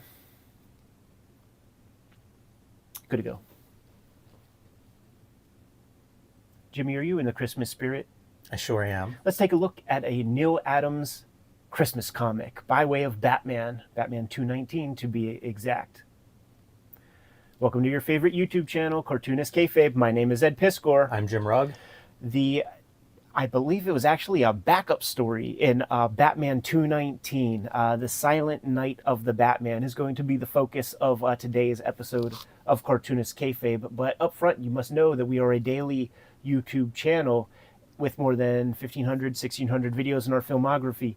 As we speak, we might have talked about your favorite comics. We might have talked about your favorite Christmas comics. So go on to the magnifying glass on the front of the Cartoonist Kayfabe YouTube channel. Give it a search for your favorites and check out those episodes.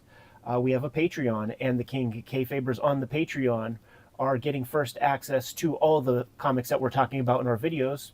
We deliver them the fully edited videos before anybody else, but there's a good chunk of them, 2-3 dozen of them hanging out with us right now in our live stream recording session.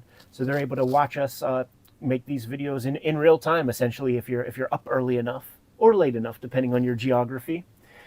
Jimmy, Jimmy, let's get started. Your version of this story is in Christmas with the Superheroes, a 1988 collection of a bunch of odds and ends from DC Comics. Including Frank Miller's first Batman story, which we do have a video of, also a Christmas story. So Yes. if you're in the spirit like us, check that one out whenever you're done here. Michael Fleischer written, Neil Adams drawn. the Silent Night of the Batman. Jimmy, in the original Batman comic, which I was looking at a scan of in order to read this, I don't have this comic. It is there are a lot of these Neil Adams comics from the 60s and the early 70s that are the tipping points. They are the zeitgeist changer comics. He has a couple X-Men comics that are this way, where this Batman comic in particular, the A story is written by Frank Robbins, drawn by Irv Novick, inked by Dick Giordano, and and is just status quo Batman comics. And then you get to the Neil Adams stuff, and it is radically different, down to the color. There are X-Men comics out there that it would be Neil Adams drawing the premiere story, and then it would be a backup story drawn by Arnold Drake or Werner Roth. That's like the origin of Cyclops, and a story before he became a part of like the X Team and stuff. And you get to see the dramatic difference between where the art of comics was and where it was going. And it would be these single issues that would give you both, man, dipping the toes in both, because it's not like there was so much of this Neil Adams looking shit. He was the guy who was making comics that look like this, and the other stuff was like, just churn and burn, hack work. Yeah, the early Neil Adams, it's almost like that's the template that then changes It is. people that follow him. Totally. So in the beginning, that's the only guy that's drawing like that. The Jim Aparo Batman is pulling more from Neil Adams than it is Irv Novick. Now, it is noteworthy. This is a 1988 recollection, collection of these comics. I looked at a scan of the OG from Batman. The color is dramatically different, which is a bummer, because it was so clear that the color on the original was kind of continuity studio stuff. Like all of the arguments that we've ever heard Neil Adams bring to the culture of comics, of like, why can't we use this color or that color? All those colors are used. And so you get great dramatic lighting on these principal characters here, with like just colors you never seen in comics. The sky is an interesting blue that you never see. And then you see where this is just kind of like a by the numbers. The colorist is just like, we'll make this building this color, this, with no information about lighting or the night sky, really. It's just flesh with the night sky. Neil Adams is instructing the color separators to go a certain direction. It makes me wonder, like, why they switched that stuff. Like, was it a matter of they just didn't have the original films right on that stuff? Because it just, I don't know, it's weird to recolor it. And then even, like, if you don't have the film, why not at least base it on that original one? Right. That said, let's jump into the actual nuts and bolts of what we do have here. Once again, written by Michael Fleischer. And when you have a story like this, I actually think, it's almost even the page count. The Will Eisner Spirit stuff is 7 pages, the big splash. I feel like a little bit of that was an inspiration for this comic. Now, the way the Will Eisner Spirit stuff would work is come Christmas time, whatever week Christmas would come out, he would do the Spirit of Christmas, or the Christmas Spirit, and the Spirit takes off for the night and just lets the Christmas Spirit negotiate all of the crimes and shit that are going on that day, and everything gets worked out, and it's all hunky dory. Not too different with this one.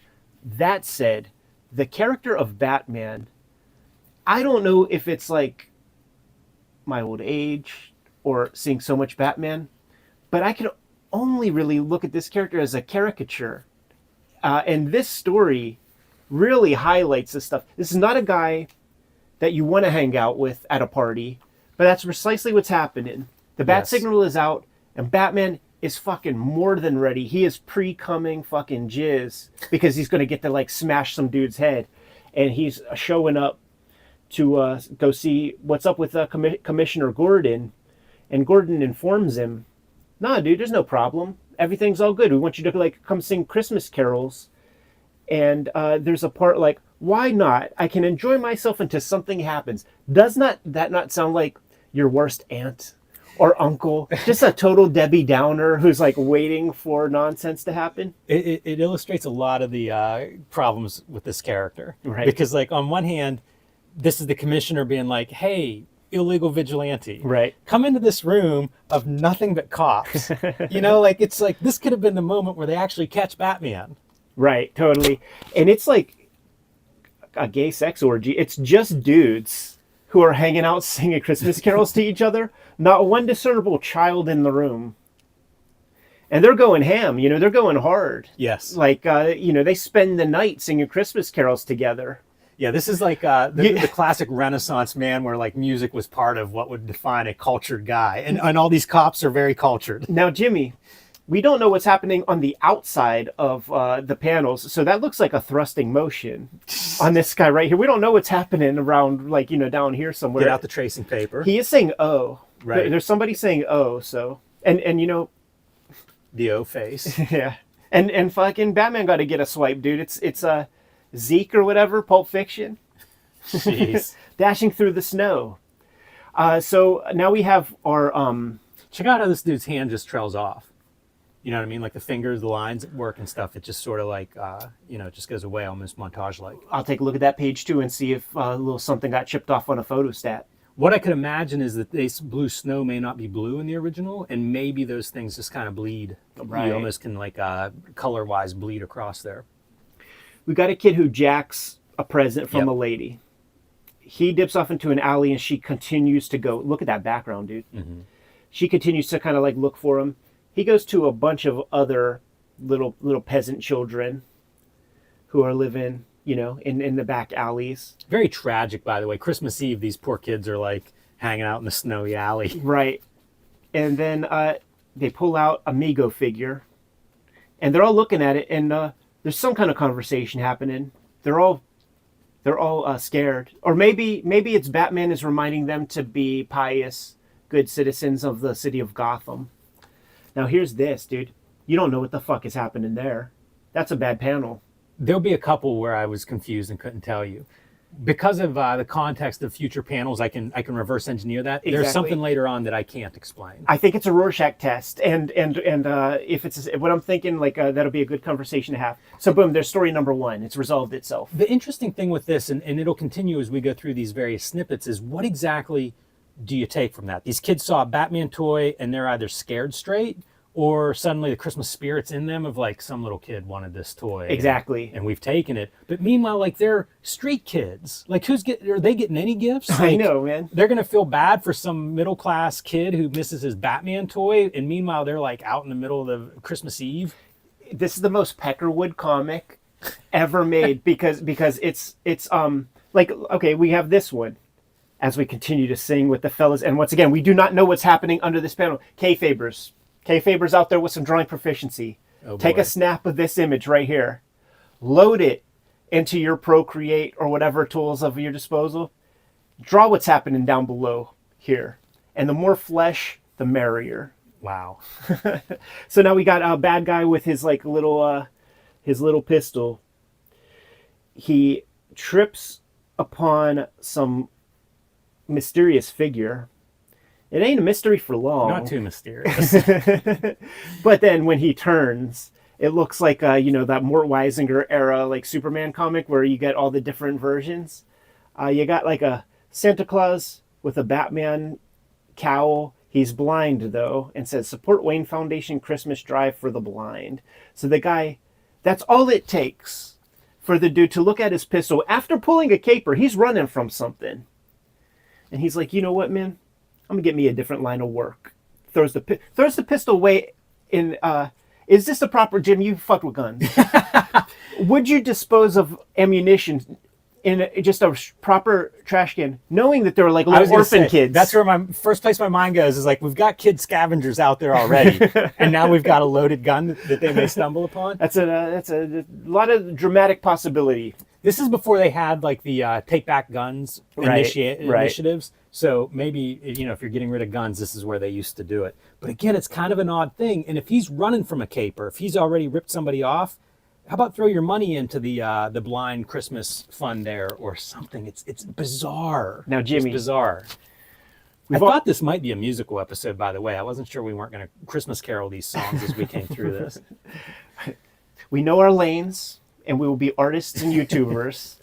Now, every time we saw the cops in Batman, we've made the jokes about we don't know what's happening off panel and stuff like that, things about flesh and all that stuff, because we just see them at, like bust high. And I'm telling you, man, when you get the full body, it's just a silhouette because it would just not be approved by the comics code what is really happening in this room. I feel like I even see some white out on the edges of some of these guys who are pointing in certain directions. And that finger's going someplace. I like to imagine the other hand is like pulling the glove on. I think he's like, look, it smells like butterscotch. Like, want a whiff? Oh, ruining butterscotch for me. All right, man. Let's continue our checking it twice. So now we have a Charlton comic, man, a Charlton romance comic. Dear John kind of gimmick. She receives a letter, right? And she's really salty about that letter. She's looking at her Christmas tree and maybe a little Christmas foo, a little depression perhaps, a little saltiness. Yeah, we see her husband in the foreground on the 8x10. Yeah, now a soldier. Now this is the Rorschach test, Jimmy. Because like, at what level of her sadness are we really witnessing, man? Because I was thinking that this was a suicide story. It looks that way, right? Yeah, and you see the shape of the bridge is creating the bat, which good for Neil Adams trying that. Good luck. Yes, that's about as good as you're gonna be able to do that. She throws a as an army fucking convoy truck comes. She throws a little rose there, and her beau jumps off the convoy truck and is like, "Baby, I'm going AWOL. Let's do this." I have so many questions. Me too. What is in this letter? Right. Yeah, because I feel like she got a letter that said he's been killed in service. Right. Black shadow on her face. Uh-huh. She puts on her coat and leaves on Christmas Eve. Like, did it just say, "Hey, got detained. I'm gonna be late. I'm not gonna make it Christmas Eve. I'm sorry. I know thought that's when I was coming home, but." And if it is, and she's at this level, ticking time bomb. Don't hang with this broad. Do not hang with this broad, man. We're poking fun, but in all seriousness, to the commentators out there, what is going on here? What is the proper interpretation of what we see here? In the small, trying to give it benefits of the doubt, there is that missing in action thing. So maybe it's a missing in action, but to me that would be the ultimate cruel surprise. Like, the second you're not missing, maybe you tell your loved ones that, guess what, I'm found. Yeah, before you hop on the airplane, it's going to fly you back to the U.S. and then get on the truck. You could also do it then. Once you're back in the U.S., I know long distance can be a problem back then, making calls. Send a wire. Yes. Yeah, your poor wife's at home thinking that you're either dead or not coming home for Christmas. And she's about to, it's about to become a Greek tragedy. And he shows up just in time. I also don't know what the buy a flower and throw it in the river thing is. Is that a custom of some sort I'm unfamiliar with? Yeah, I don't know, man. Maybe the old heads would know. There's some odd stuff. Part of the reason I wanted to do this story is I was looking for a Christmas story. Yes. This is very highly regarded. If you start looking for comics, Christmas stories, this one will come up on every list. People are silly. And it's bizarre to me. Yeah, it's over the top saccharine. It's Douglas Sirk melodrama throughout this thing. But let's continue, man. Okay. Silent night, holy night, all is calm, all is bright. We still don't see the bodies of the guys, and they are all in ecstasy. And Batman is the lucky Pierre in the middle, who's gets his shot, man. He gets his pick of the litter. All right, so a couple things. I love the lettering throughout. When they do all the song lyrics, very beautiful. Look at the city and how it's drawn. I love that. It's so... these are just abstract. Square blobs. I think of Neil Adams as being this photo reference, photo realistic style, but he's also able to bend that in ways that are amazing cartooning. That's a part of his toolbox is to take that kind of stuff and abstract it in a way. Yeah. It really pays nicely, I think, in this panel. Good display of it. I would say that this panel right here is this is the closest to the status quo of the day type stuff. The way the Batman looks. And this is early for his run, it was a backup feature. It wasn't the principal work. But this is close to what Irv Novick was doing at the time, to be honest. And now you got this when this happened, I'm like, oh shit, are we gonna get a Christmas Carol, like a bunch of ghosts and stuff? And if not, like, did they ever do that issue of Batman with some fucking Ghost of Christmas Past? Because this dude is afflicted. This dude has terrible depression. Like, there is a lot wrong with the character of Batman. What was that previous panel? Yeah. What is that ghost that looks like Commissioner Gordon? That's the question, man.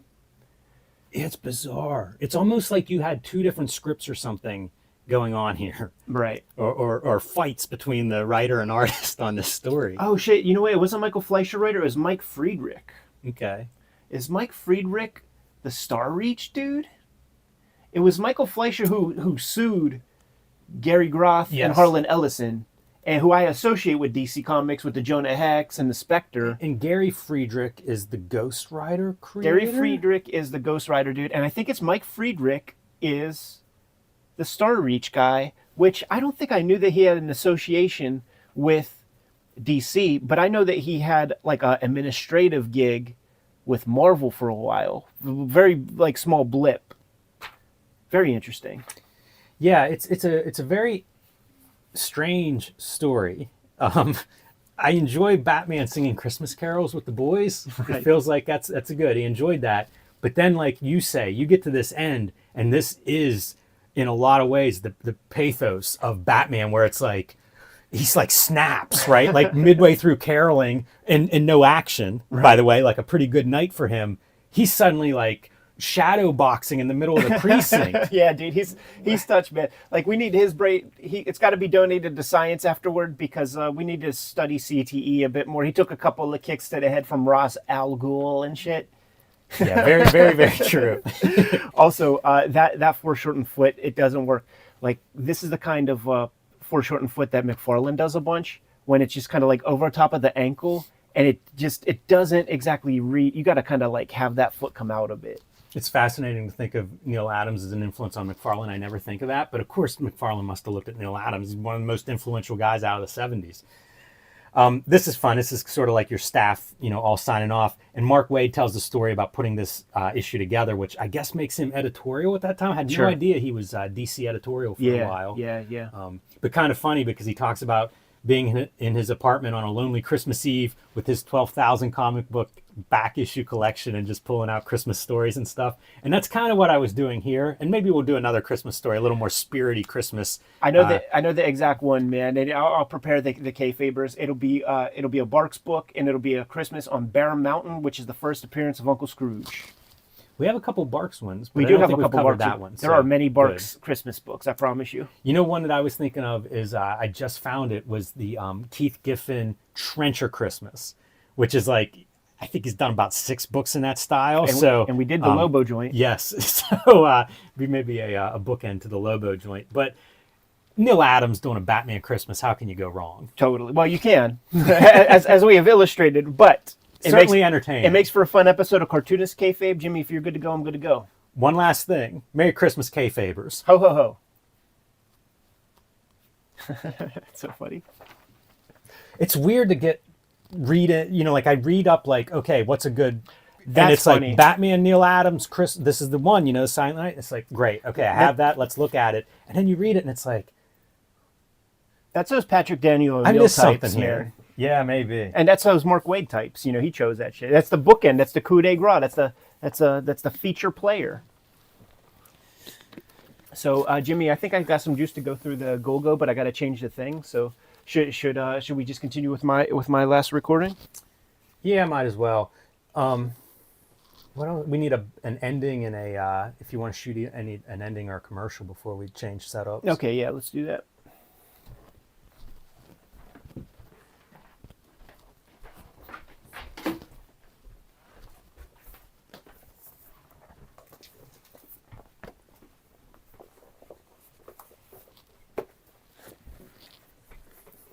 This might be the last time I do Hulk promo. Yeah, it's almost. It's done. just out. I gotta figure out how to promote my Switchblade stuff. Yeah. Like I want to do a proper video, because like I have a certain goal. I feel like it would be nice to have 2,000 followers built in before episode 1 goes out, and I have about 1,500.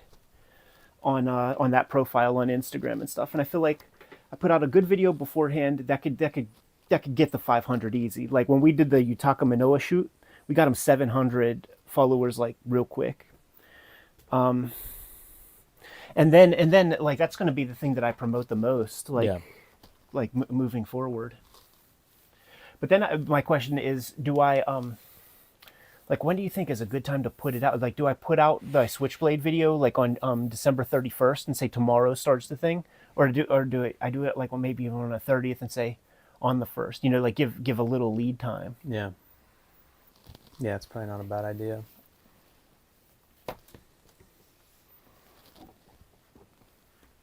Oh yeah.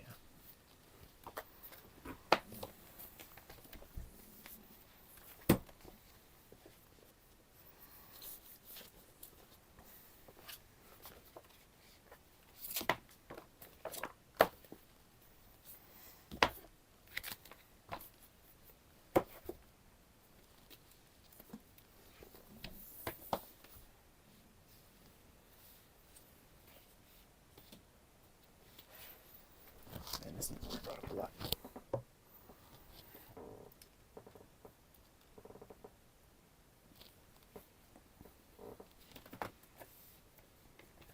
Jeremy says 30th, New Year's Eve, people going to be busy. That's true. Young people. Right. Yeah, dude. Like for the past bunch of years, really, I'm not a party head and shit.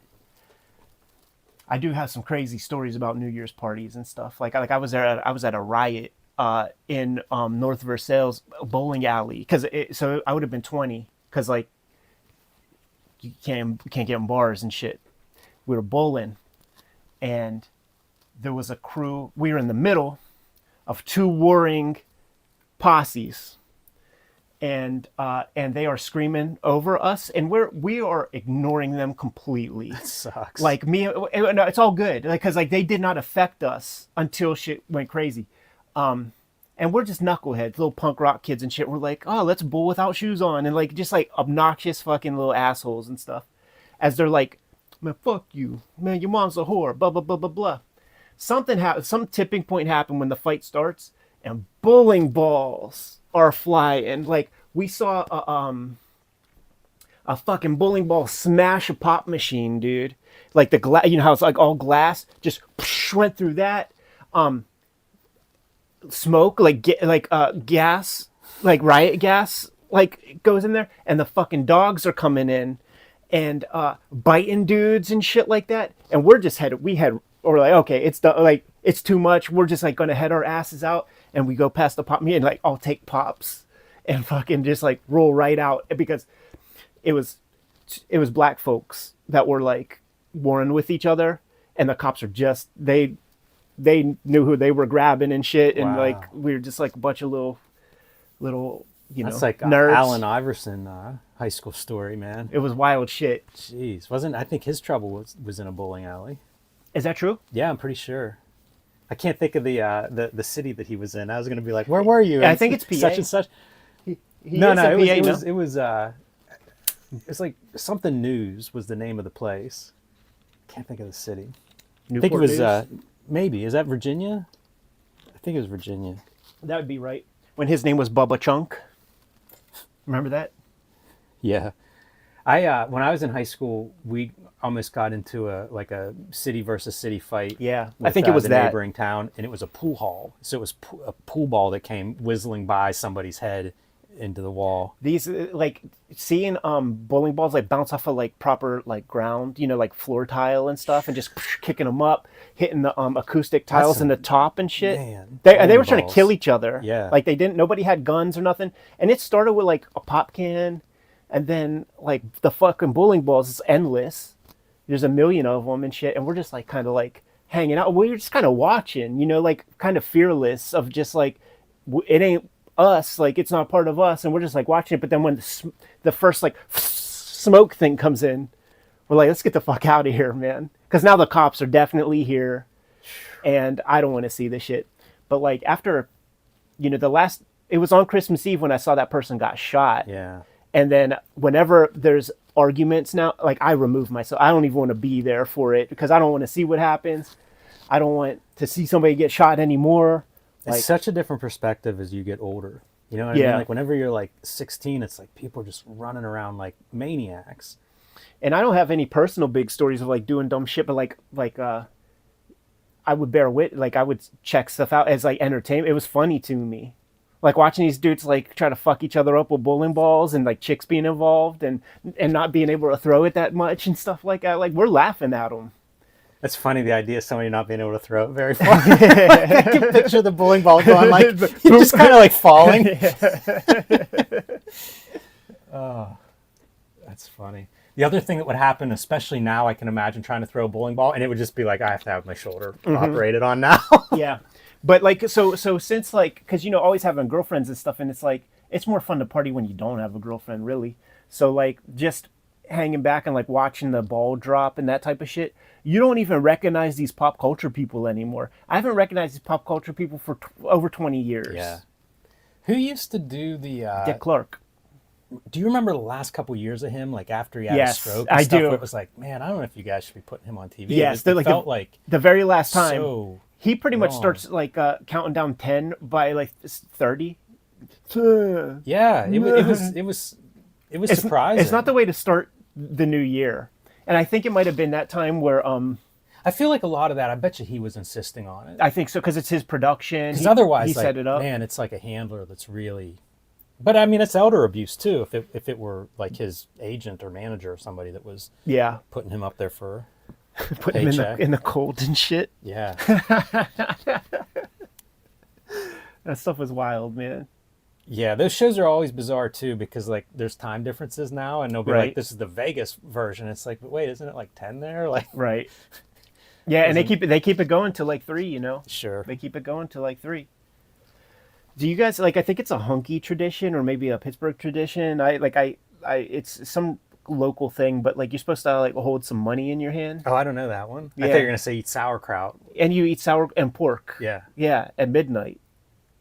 the pork and sauerkraut is something I grew up with. And With the and money, I didn't have much of that. yeah, and you're supposed to hold money in your hand like at the turn of midnight when you like shout, and then you have your pork and sauerkraut, and then there's the pretzel with the pretzel.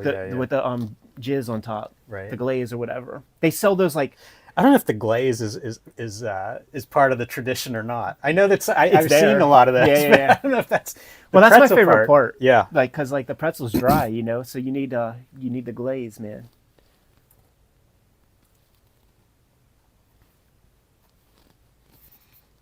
Yeah, I'm gonna work on my first order of business, and I can't guarantee nothing because like everybody has their own schedules and all that kind of thing. But I would like to.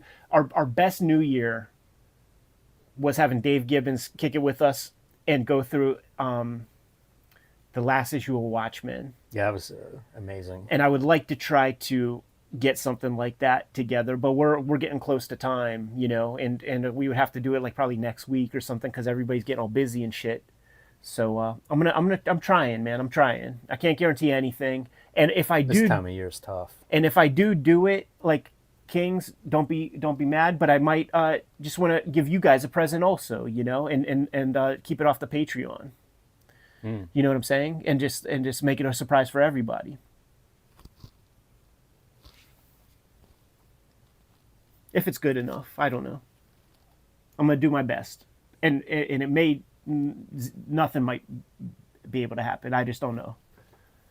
But I'm getting back into the swing of things and stuff, and I got some moves I want to try to make. Jimmy, if you want to hit that, man, I'll do this commercial real quick. The videos are brought to you by the books that we make, and we have a healthy selection of new materials for you at this point in time. Jimmy has Street Angel Princess of Poverty hot on the stands. It is the companion piece to Street Angel Deadliest Girl Alive. Princess of Poverty collects Jimmy's pre-Image Comics, Street Angel comics, and you have both of these collections. You have all of his Street Angel comics to date. He's been self-publishing lately, and True Crime Funnies is one of his latest efforts where comics are concerned. There is the 1986 zine, there is the black and white zine, and you'll be able to scoop those up at his website. The Hulk Grand Design Marvel Treasury Edition book is technically out of print at this point, man. So if you see it somewhere, scoop it up, because you're not going to have second dibs, a second shot at getting it anytime soon. The Hip Hop Family Tree Omnibus is out there in the wild right now. Scoop it up. There's only about 20% of this book left on the stands. Coming to you in early 2024 is going to be Red Room Crypto Killers. It is the third part of the Red Room trilogy of comics. Each one is self-contained, so give anyone a shot, check it out, and give another one a shot if you dig it. Then there is X-Men Grand Design trade paperback, collecting all of my X-Men Grand Design works in one handy dandy hard softcover edition. Now that we are done paying the bills, let's get back to the video. A little bit of a long one. Want to do the ending as well? Sure.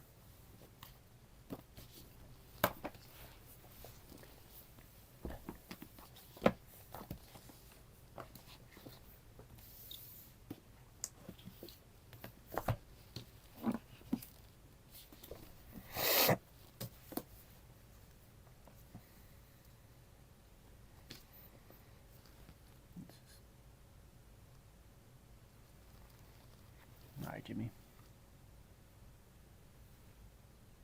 Kayfabers, like, follow, subscribe to the YouTube channel, hit the bell so that we can notify you when new videos are available. We are a daily YouTube channel, and it is possible we talked about your favorite books. So hit the magnifying glass on the front page of the Cartoonist Kayfabe YouTube channel.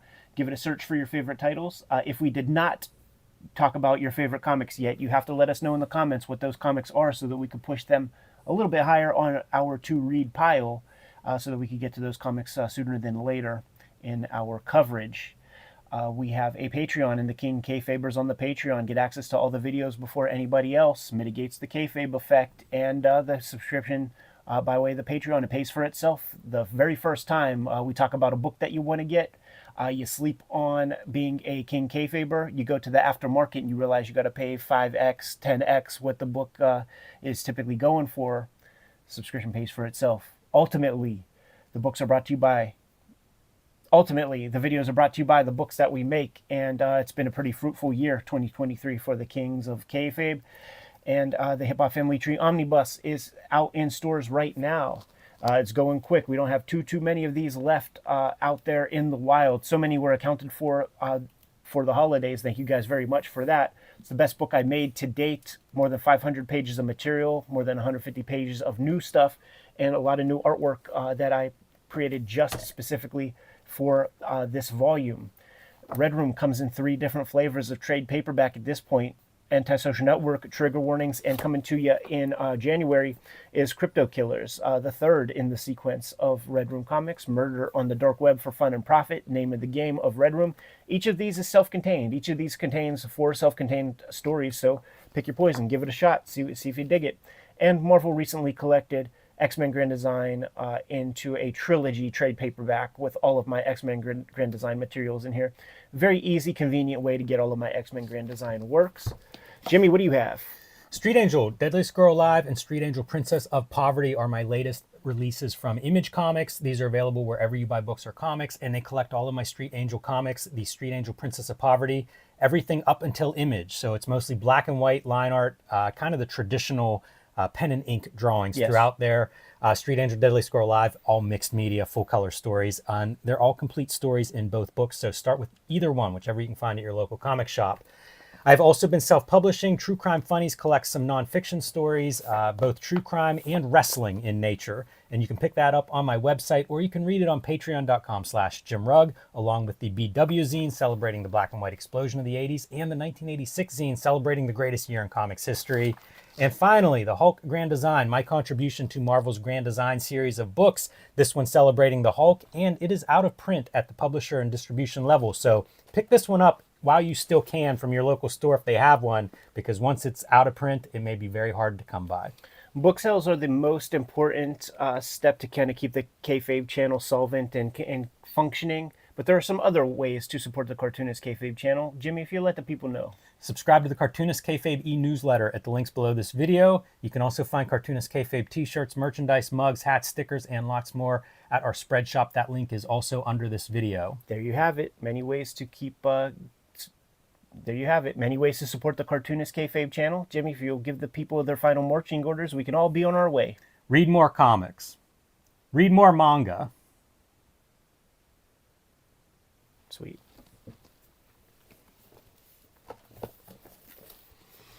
And now's the part, like, a guy got to remember to edit one of them out at the end and not just plug it in there. Yeah, I had to re-render some videos. I'm thinking right now, and I'm like, fuck, I just don't know if I do or not. Like, I know I definitely did edits, but I'm like, god damn it, was the last week, the stuff that I did in Japan, I just plugged in, so Yeah. I don't know if it has both.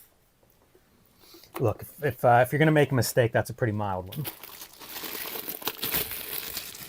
There it is, dude. That's the sound of cracking this fucker out of its wrapper. What a book. Yeah, great production values. And by the way, about 48. that's about probably even a little less. Unbelievable. Unbelievable. Now, guys, this is where the King Kayfaber shit is going to benefit you. Japan Book Hunter has 3 or 4 of these on his shelf, and he tries to keep them in stock. It's the Takao Saito Works, Duke Togo History. It's an artist edition of Go-Go 13. For my taste, if I see any artist editions out there, I'm buying them.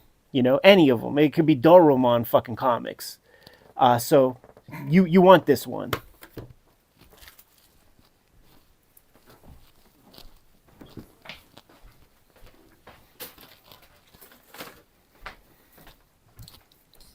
I don't know if you have to raise this.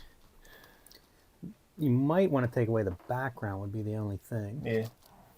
But I think you can get the whole book on there. It's not really. You gotta.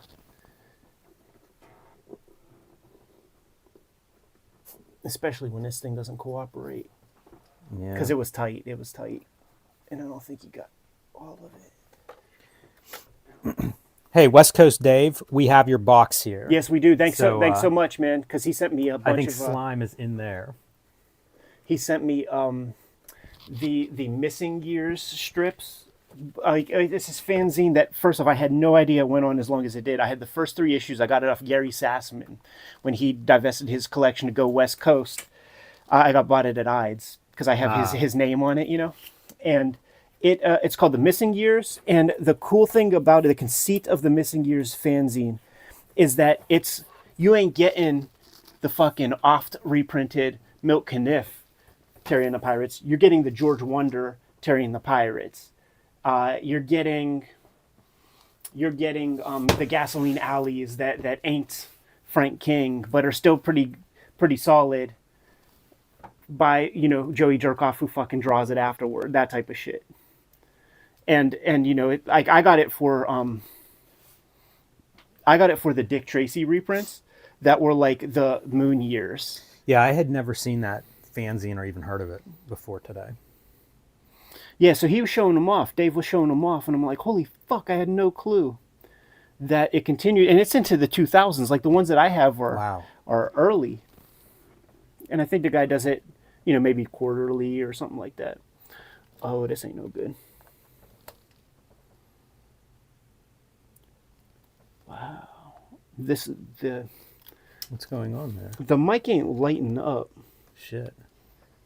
No, it's never been a problem, but it definitely, I think we were using phone microphone. Let me just see. I'm sorry. Yeah, I saw the light on whenever I had it on mine, but I don't have the case. The case might push it out a little bit. Good chunk of them, 2-3 dozen of them hanging out with us right now in our... It's fine, but I'm sure that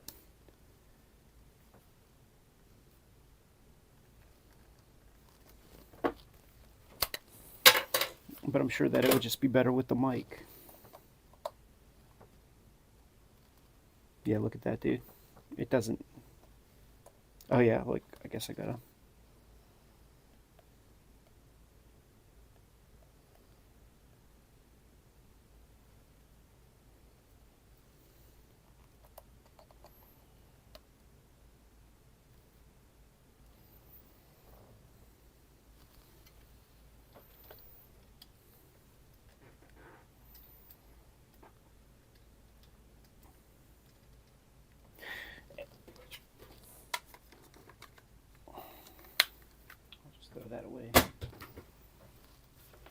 Because this is an old phone, really. I just have to get the fucking balls to use my new phone. Yeah, I was thinking that your new phone has a different port, right? It does, and what I have to use is I bought a dongle that will fit into the Yeti, and then we'll use the Yeti mic. But then there's this wire that'll come down. It's like there's a headache to it that I'm not stoked to. Oh my goodness, dude, it's so funny. I saw this big circle, and I'm like, how do I get that off of my fucking? All right, let's try that again. Are you ready? Yeah, it looks so dark, man. I guess it looks decent. Ready when you are. This is a big one today, man, and I think this book is going to be kayfabe affected for sure. The Takao Saito Works Duke Togo History. It's a Golgo 13 Artist Edition book. Welcome to your favorite YouTube channel, Cartoonist Kayfabe. My name is Ed Piskor. I'm Jim Rugg. This was on the shelves of Koenji Shan, Japan Book Hunters bookshelves, and I scooped it up immediately. It had to become an episode. But first, I got to let everybody know that we are a daily YouTube channel, and we have more than 1,600 videos in our coffers to date. We might have talked about your favorite comics, so hit the magnifying glass on the front page of the Cartoonist Kayfabe YouTube channel and check out those episodes when we talk about your faves. We have a Patreon, and I already hipped the King Kayfabers on the Patreon in our live stream to scoop this book up if they have the least bit of interest in it, because it is going to go fast on the aftermarket. That is the benefit of being a part of our Patreon. The King Kayfabers get our live streams before anybody else, and we deliver them all of the complete edited videos before they hit Gen Pop. Jimmy, without further ado, I just cracked the seal off of this bitch, man. I've had it for a week in the United States. I had it maybe for another week or two in Japan, and I haven't really looked at it, man. Yeah, I don't appreciate this tease, Ed. Let's get inside here. Well, it's such a good cover, right? So I have to see like Wow, how everything that is looks. amazing. That's all amazing. I love the actual hardcover art. Right. Really beautiful, but wow, this is classic stuff. Well-designed book for sure. Let's take a look Damn. at the back just for fun. Let's see what we got here. Yeah, this may be a kayfabe effect for me Yeah, I because recommend this it. is spectacular. Man, I love that inside of the dust jacket. Is really a beautiful image. Yeah, dude, you use every bit of the animal, or in this case, every bit of the tree, huh? Hey, it makes sense to me, but very few people do. It's true. Now we'll jump right in, dude. And already you could see some marginalia. You could see some watercolor, some color pencil being used. Yeah, I was going to say you can see the texture of some pencil media on there. This is beautiful, dude. Wow. This is the thing too, man. Like when you see color, it's all on the boards. It always is. I've seen probably 6 or 7 comic book art shows in Tokyo. And it's not, color guides and all the kind of mechanical fuss that we go through. It's all done right there on the boards. And here are your examples. What a book, man. Already, what a book. Yeah, dude. I feel like I need to kill the King Kayfaber link to this. Wow, I love seeing the color on these originals. Absolutely. Jeez, and just hardcore kind of, wow. Yeah, dude. Brutal stuff. Now, he's already established because he has his own blue lines, but Golgo 13 is a massive institution, and it still continues. He passed away, I believe, last year, maybe the year before, but Golgo 13 persists. There's still new ones out there. There's still bunkos at the convenience store that have like 500-page, greatest of collections. Look at how fascinating this is. This actually reminds me of some of Darwin Cook's Parker stuff, Right. where he's doing a very limited color, but it's such a flat piece. It almost looks like it's on that green paper, and then your cigarette and shirt color are added. Which I think it is. I think Is that pasted down, do you think? Yeah, you could see a margin. Okay, that makes a lot of sense then. But the stuff he's doing with like dry brush around the hair and the ink, and then the smoke and cigarette, they look three-dimensional. They do. Was not expecting so much color. This makes me super happy to see. I love seeing wet on wet watercolor or ink dyes possibly, but whatever it is, it's like wet media. You can see it kind of bleeding out there. Really exciting. Pretty psychedelic as far as Takao Saito goes. Yes. He's a pretty straight up creator, and you could tell what's happening. This girl is fucking dehydrated, man, and it looks kind of sus, right? Like she's trying to squirt some milk to drink or something. I'm not like sure I have what's no happening idea in that moment. what's happening there. But I like the black and white and color, the alternating across the page. It's pretty interesting use of color. Now he's making the assistants do that part. I hope so. And then you get your process red stuff, where you see it's a mixture of ink wash, but also that process red kind of ink. And there it is, dude, the classic logo piece pasted up. Boy, they're stunners. Whenever you see the fine ink line too at this size, it's remarkable how tight and actually small that inking is. It's true. Now check this out, Jimmy, and this is something I discovered when I visited Shonen Jump offices. You see how there are clear paste-ups of full panels? Yes. That indicates usually that some of this is going to one assistant, some of this is going to another, and then we're going to stitch it up into the final form because, we're running up against deadlines, or maybe as we go, maybe this is just a common procedure, because I'm seeing a lot of paste ups of almost every panel and stuff, which suggests that, he runs a big operation. When you sell hundreds of millions of comics, he's got a building that has a Go-Go 13 logo like built into it. There's a man bin, and he has a giant staff. You see all of it. It's fascinating to me to look at this stuff and think, like, when you look at something like this, it could almost be photo reference to a landscape photo or something. Yeah. But it's cartooning. It's such a cartoon, right?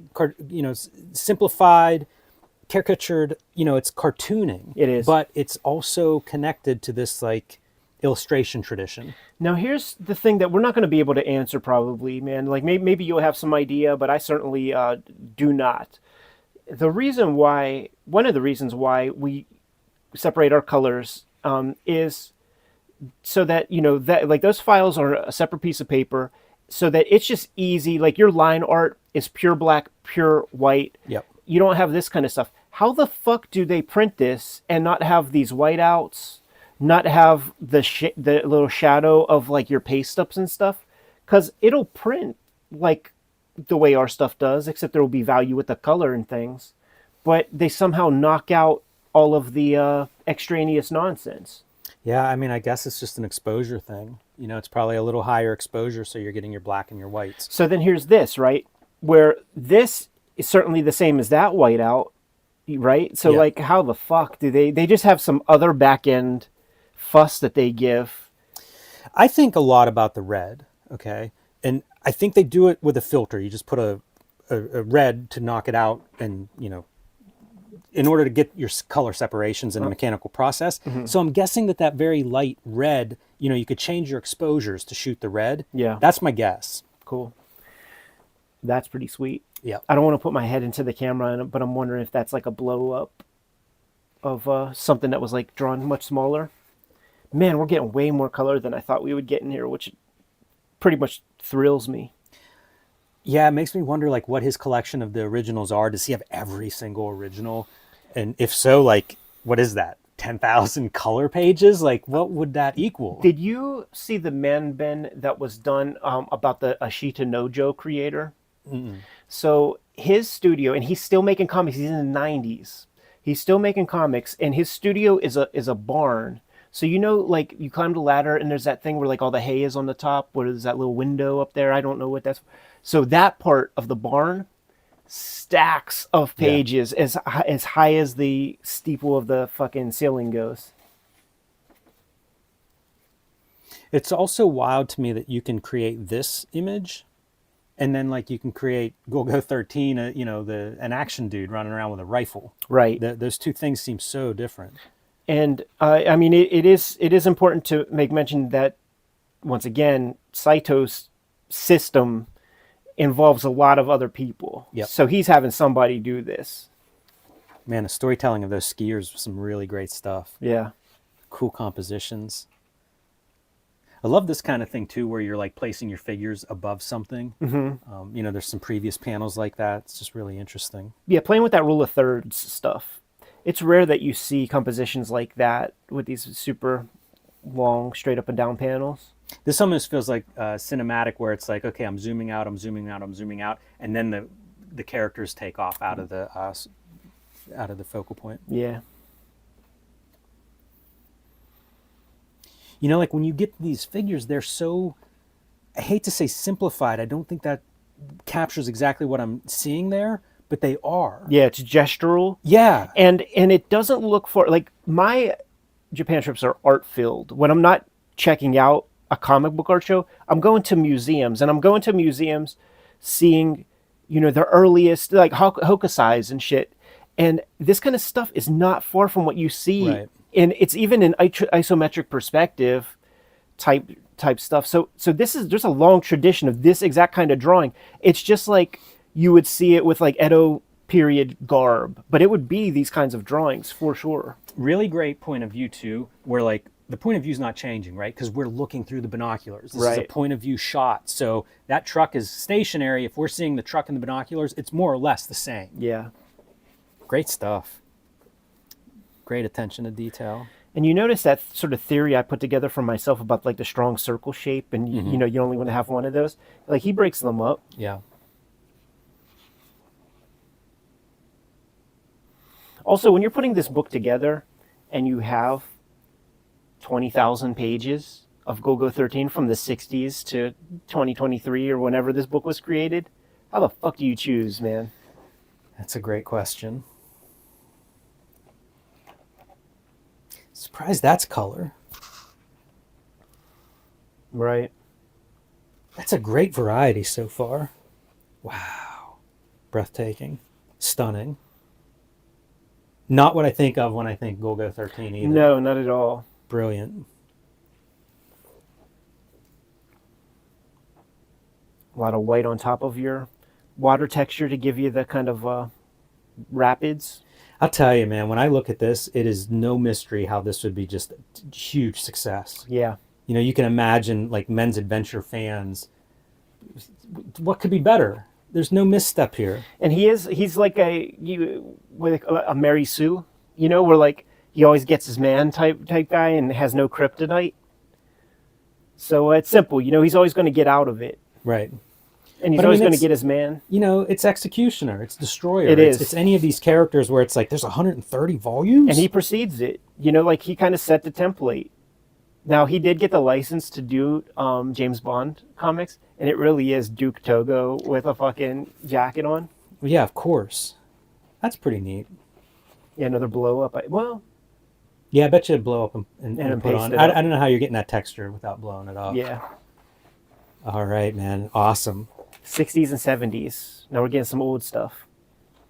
That's cool, but it's great to now get into the black and white. And it's about the halfway point of the book, I would say. What's cool about this too is that he's less established and probably has more of a hand on the page than the stuff that we've been looking at already. So it's much more close to the Takao Saito vision. It's also neat to see how stylized he is, you know, when you get into like faces and things. Absolutely. I mentioned it in a video that I did with Japan Book Hunter and those guys, where like this idea of like how he expresses the cheekbones. You don't see anybody else do that. No. You know, to like choose to put that line there, those two lines. That's beautiful landscapes. Gekiga, baby. Wow. That's a muscular lass. Great drawing, but that's a scary face. Makes me wonder like what all is happening on this page. Like what's the finished page look like there? Right, yeah, because there might be some kind of photostatic thing happening. Yeah, I think there's probably something. Wow, that's really nice. Look at the weird hatching. You know, like Right. who would think to do that kind of hatching? It's very organic shapes everywhere, and now we're doing like hard lines. Yeah, like with like, you know, right angles and stuff, and it could flatten it out, but there's like a weird fussiness to it that works. And then maybe some airbrush.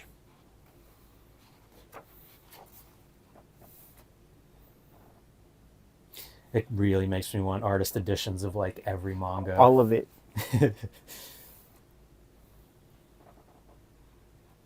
Also, pretty dense pages, some of these. Yeah. That's a lot of panels going on. This feels like a shoujo inspired little montage. Some straight up ink wash. Mm-hmm. It looks very messy, and I bet you it prints so small. Yes. Like as a very tiny little spot illustration, so like the messiness doesn't matter. Yeah, great lighting. That's pretty fun. Yeah, dude. That's really odd. Like a marker drawing. Right. and just like dropping the paint or like just, you know, coloring all over some random newspaper and then figuring out the collage of What a it. contrast between these two pages. Wow. I would bet you that that's a photograph that is just inked over top of, and then you just pull out like abstract shapes and things. I wonder about a lot of some of the lighting stuff, like if he's using some kind of reference. And then seeing him do these different materials, I'm shocked. I'm shocked by what is in this book. Yeah. Oh, dude, is that saying like this is what it looked like in print? This is the size it was in print, or something like that? Yeah, I guess.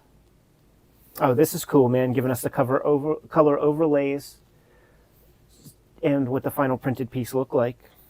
Yeah, that's awesome. This is interesting because like they don't have, you know, how we have the tipped in Yes. vellums and things. This is their approach to that. Look at how macho he is, dude, with his clove cigarette, doing some skiing, doing some swimming, fucking some chicks, guns everywhere, muscles. Super macho, but also like almost crude drawing. Mm-hmm. You know, at times. At and then times, like right. other parts will be like so elegant in the detail. You know, like Yeah, like this is like I'm sure we're at that stage where like assistant one is drawing bats. We have the guy who can, you know, not fidget for 5 hours doing this panel here. Takao Saito is inking in the eyebrows. yeah, imagine the guy cross-hatching all of those clouds. It's like 9 chain cigarettes. Yes. You know, wakes 45 minutes later, he's just got this like new mound growing out of his back from being Right. hunched over.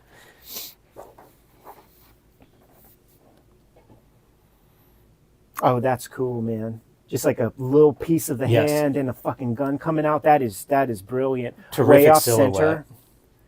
It's so evocative, dude. It says a lot. Like this is a cover. Like you got to go inside that book and see what the fuck is about to happen. Yeah, as a cover, that would be spectacular. You know, like a little title. Yeah. Boom, good to go.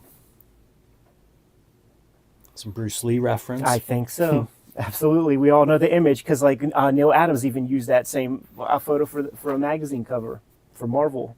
Yeah, Deadly Hands of Kung Fu, I think. That's it. I might have that. Wow. Using a weird apparatus to get these dots. Yeah, man, and it's down here too. What is that? So here's what I think it is, Jimmy. Because I got this tool off of Jason Shithead from I think Brooklyn, New York. And what it is, and I just don't know the era, but if it's late enough, it's a little ruler with the dots. It's a ruler. And what it's for is to highlight stuff on faxes. You see, so like you could like rule it because the faxes are just black and white. So it's this ruler thing, and like you go over it a bunch of times, and you could get value and stuff. So it would have to be from the 80s or later. I'm always impressed when you look at an artist who's very established, and yet it seems like, oh, they must have just got hold of this tool, and we're like, let's see what we can do with this. That's the thing that's dubious, like because like we just got, you know, I said it a million times, like it's not the same hand. You know, there's 30, 50, maybe 100 people that we're seeing represented here.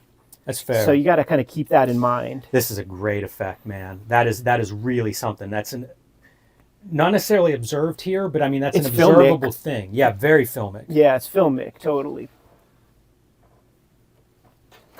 You know, you see those glares on in films. And how about that, dude? Underwater. Mm-hmm. But then using these lines to kind of create some dimension. And that pose ain't nothing to sneeze at, dude. That's a assassin hunch.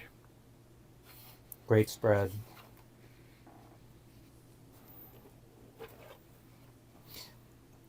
The Stephen Platt version of shells in manga, right? Nice chiaroscuro. I've seen a few of these silhouettes in this book so far, and they're all really great. This reminds me a lot of marker, felt marker on this page. And him popping up like that, I mean, that's a horror movie. You know, that's the last thing that these victims see. Yeah, with no expression on his face. Never. That's so crucial that he just always has that stoic look. I love whenever we see these kinds of color. They're not washes. I don't know what the word is for I think that, that's but a wash. It's like wet on wet. Yeah. It's and that color, I mean, that's a very specific kind of treatment that you get like from the 70s. Now we're into the 90s. It would have been interesting to try to guess time periods, because this does not look 90s-esque to me. Right. You know, clearly rooted in its origins. In the 90s, he's already into his 40th year of his career. Yeah. So Google is already a major institution. The introduction to Google 13 for me, dude, I had the Nintendo game, and I scooped it up. It was a value game, you know, like the ones that are on the $20 rack, and it was the line, you know, the line drawing where I'm like, okay, it's like comics, and it's a good game. It's real good. There's fucking in it. Like when he gets his power back, you meet a chick, and then you go up to the hotel, and it just shows the outside of the hotel, and it shows the two dots like in the window, like going together, but you know what's happening. And then he gets all his energy back. I love negative these stuff. Thick lines. Yeah. Yeah, it would be so cool to know exactly how tiny that produces, because you know it does. Amazing foreshortening. It's almost like a monkey punch drawing. Great stuff.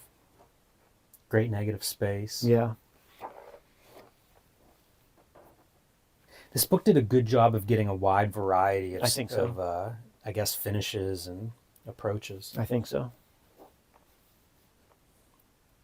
I feel like that's a classic pose, right? Yeah. Through a woman's legs. And she got those little angel dimples or whatever it's called. Really like the watercolor of the sky.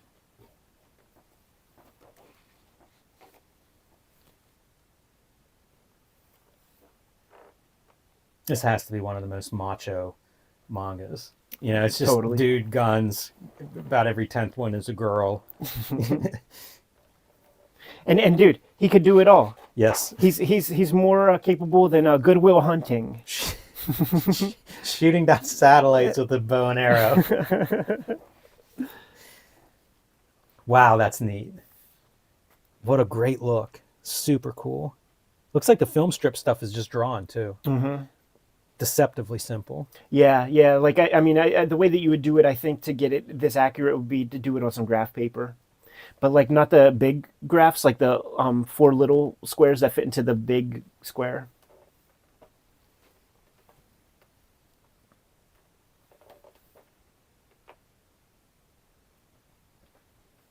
Just a plein air painting in the mix.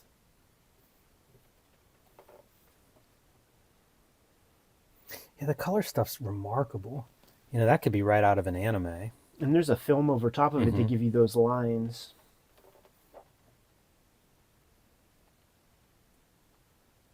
This book would be impossible to edit. I think so. Yeah, it'll take you some time to curate all that stuff. I bet you that print's so shitty. It's so dark, you know? And then when they print it on that crappy paper. Because that's the thing that you're getting with this art book is like, it's a very, very nice paper. Yeah.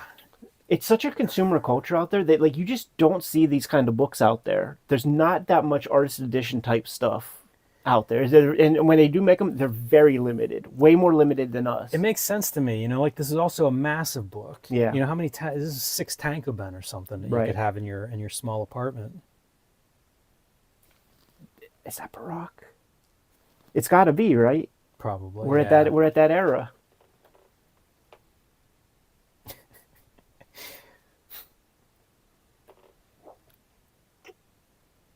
What era is that? I know. Yeah. Jeez. Headshots. Wow. There's the guy with the cigarette. Yep. Do you remember the cigarette part in Manben? I do. How he like dries the ink with his cigarette? There he is, man, observing everybody's shit. I think that's from early. We saw like a big version of that, so to give you some what it looks like shrunk down.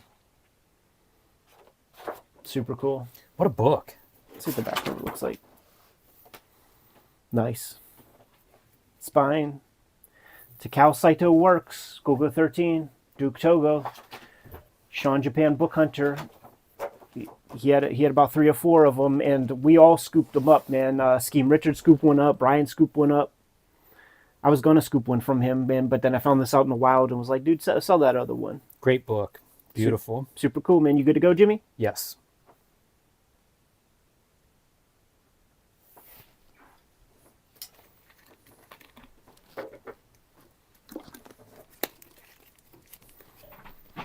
The other thing that whenever I start to use my new phone is because it's going to be powering that microphone.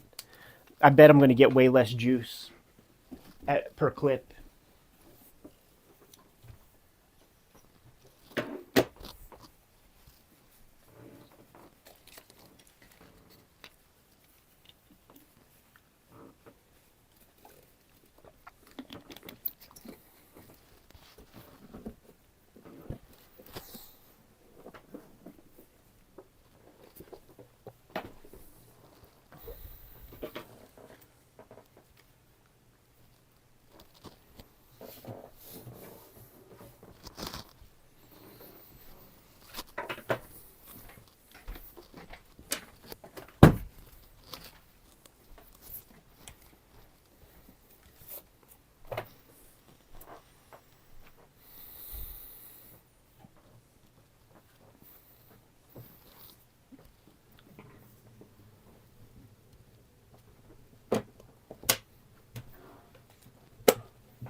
Yeah, there were two Google 13 games.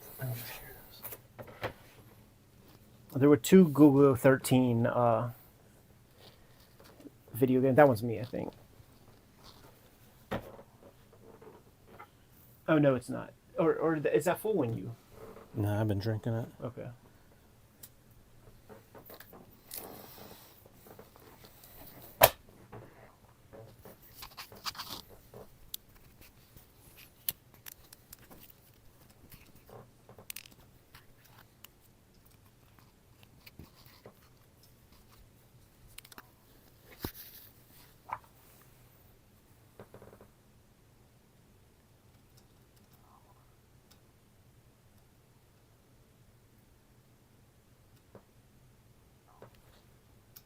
Everybody's talking about the hotel scene when you fuck bitches, man, in Google 13 on Nintendo.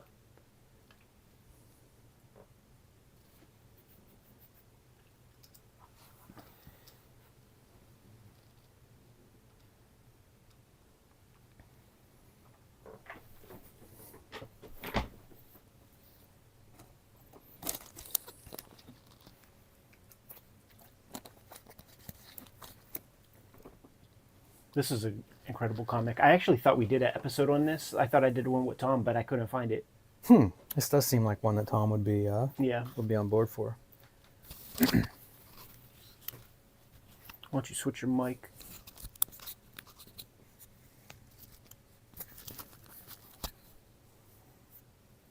Good if you are.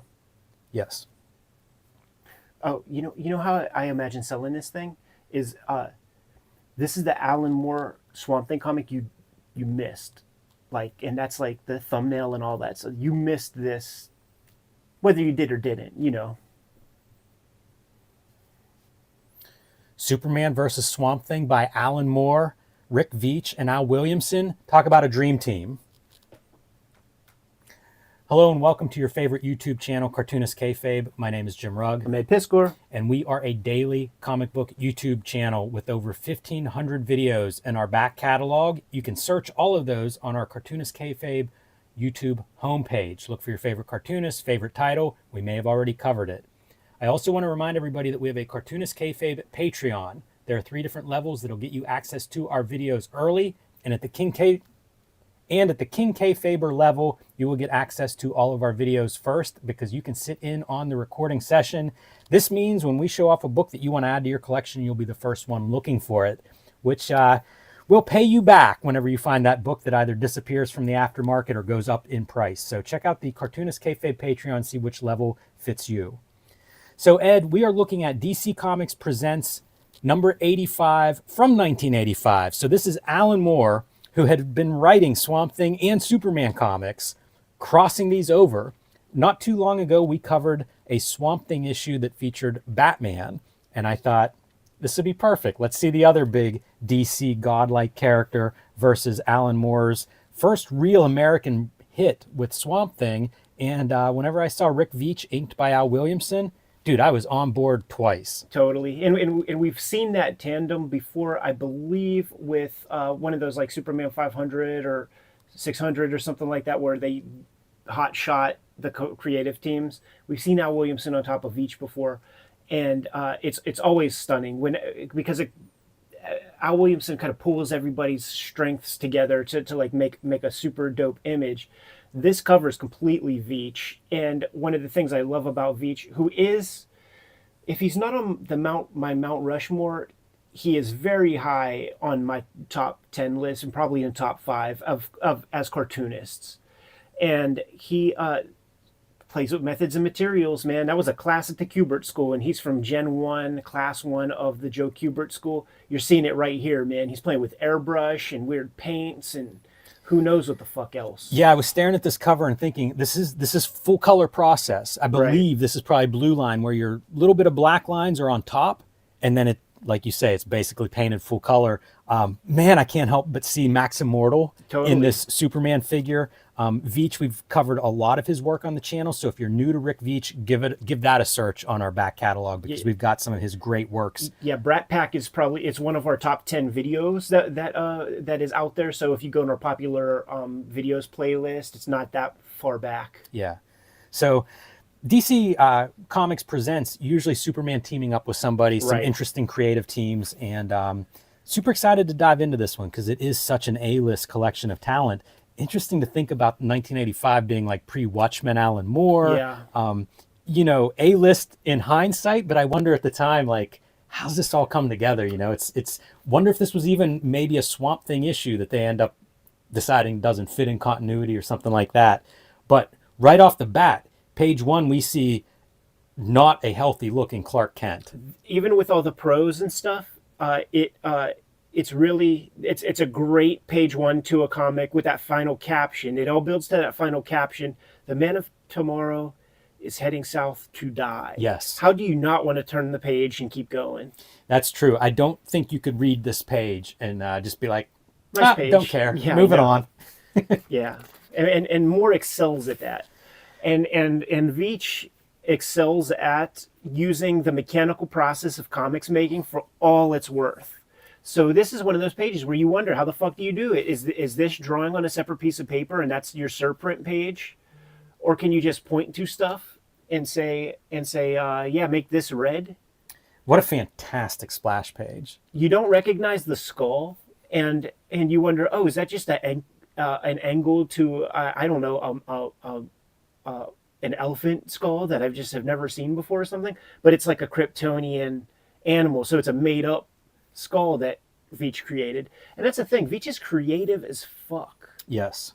You know, he's got such a massive imagination.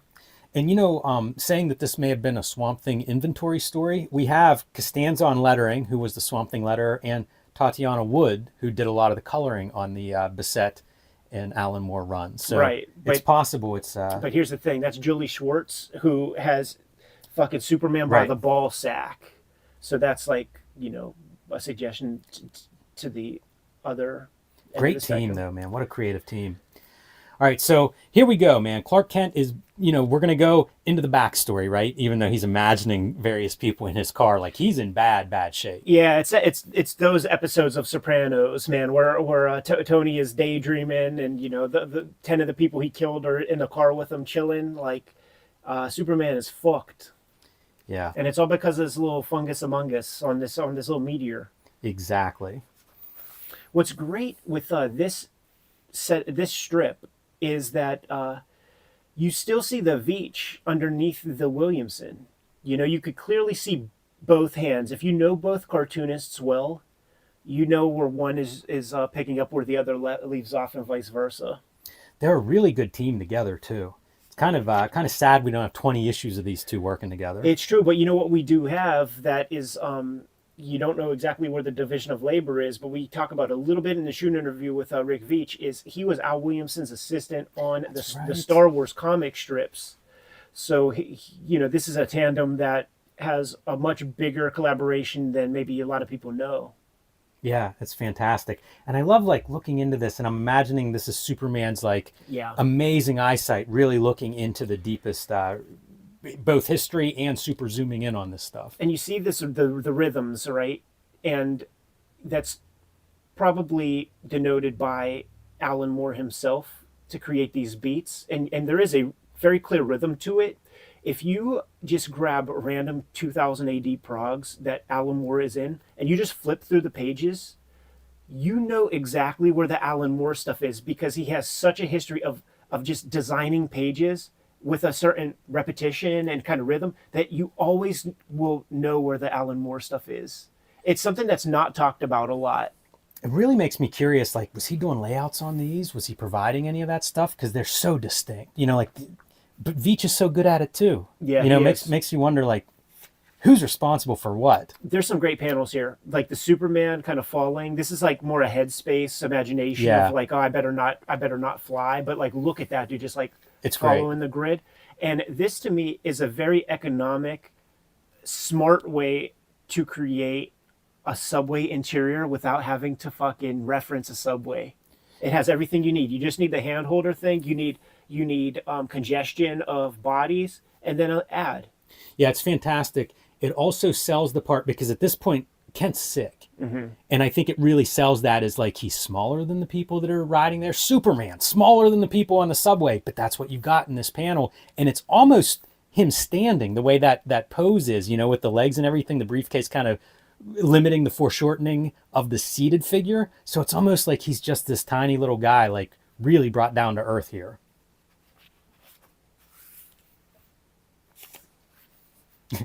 Dreaming of the Clark Kent versus Superman. His personas are coming back to attack him. He is just struggling with what is real and what isn't. Oh my goodness, I've been there, dude. All you need is a good flu, and you'll start to hallucinate. By the way, further selling this idea of just smaller and smaller as this sickness is encroaching. Man, it is not the oversized superhero we're used to.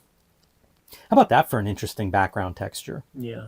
Not sure what that is, if that's something that Veitch is creating, or if it's some kind of screen, or who even knows. It could be photocopied something that he's putting together. Yeah, Williamson will do some stuff, man. And then there are the bits, like this is a Veitch face, this is Veitch, but then Al Williamson probably is adding those blacks.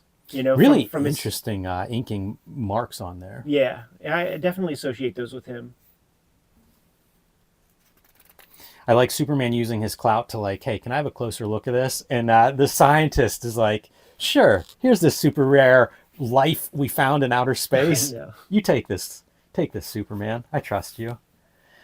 The other thing that I was reminded of reading this is Veitch and Bissett have both, first year Kubert grads, they've worked closely together, but they both have talked about not liking the grid layout. And you just see it like page turn after page turn is interesting page layouts. And Veitch is a great storyteller. It's not like he's sacrificing that to create image comic style pages. Yeah. But there's no dullness to the way these pages are laid out. No, not at all. Still like the inset panels and stuff, I feel like that's a vestige of Joe Kubert Instruction. Mm-hmm. How about that for pretty interesting of your talking heads? Right. Thinking about like, can I go to any of these people for help? And it's, nope, he's opting to go off and die alone. Almost like animals will do that. Like pets sometimes will do that. Totally. Kind of interesting. And you have people run the spectrum, right? So like there are people who like really need others when they're not feeling well and they feel very, very lonely. And then like I myself, when I'm not feeling good, just like leave me the fuck alone, really. Right. This feels so Rick Veitch, this head, the eyes. The page composition, like there will be pages that are composed very similarly in like Brat Pack and stuff. Who even thinks about doing like these kinds of strange shapes, heavy borders? Yeah, he's a wild dude, man. Great stuff. He's willing to go there. He's willing to mess around. And he is the superhero fan when it comes to the Bassett's, the Toddlebins, like all those guys. Like he's the guy that is down with the superhero genre. So I'm sure he's having a ball fucking making this comic. Yeah, and this is this disease that he's getting off of this, I don't know, bacteria or whatever was on there, the scarlet jungle fever. That's what he recognizes that's what's happening. But I love this kind of storytelling where like we're going into almost in his head to see that sickness. Like we kind of recognize these shapes from seeing a lot of this in the news in the last couple of years. Yeah, right.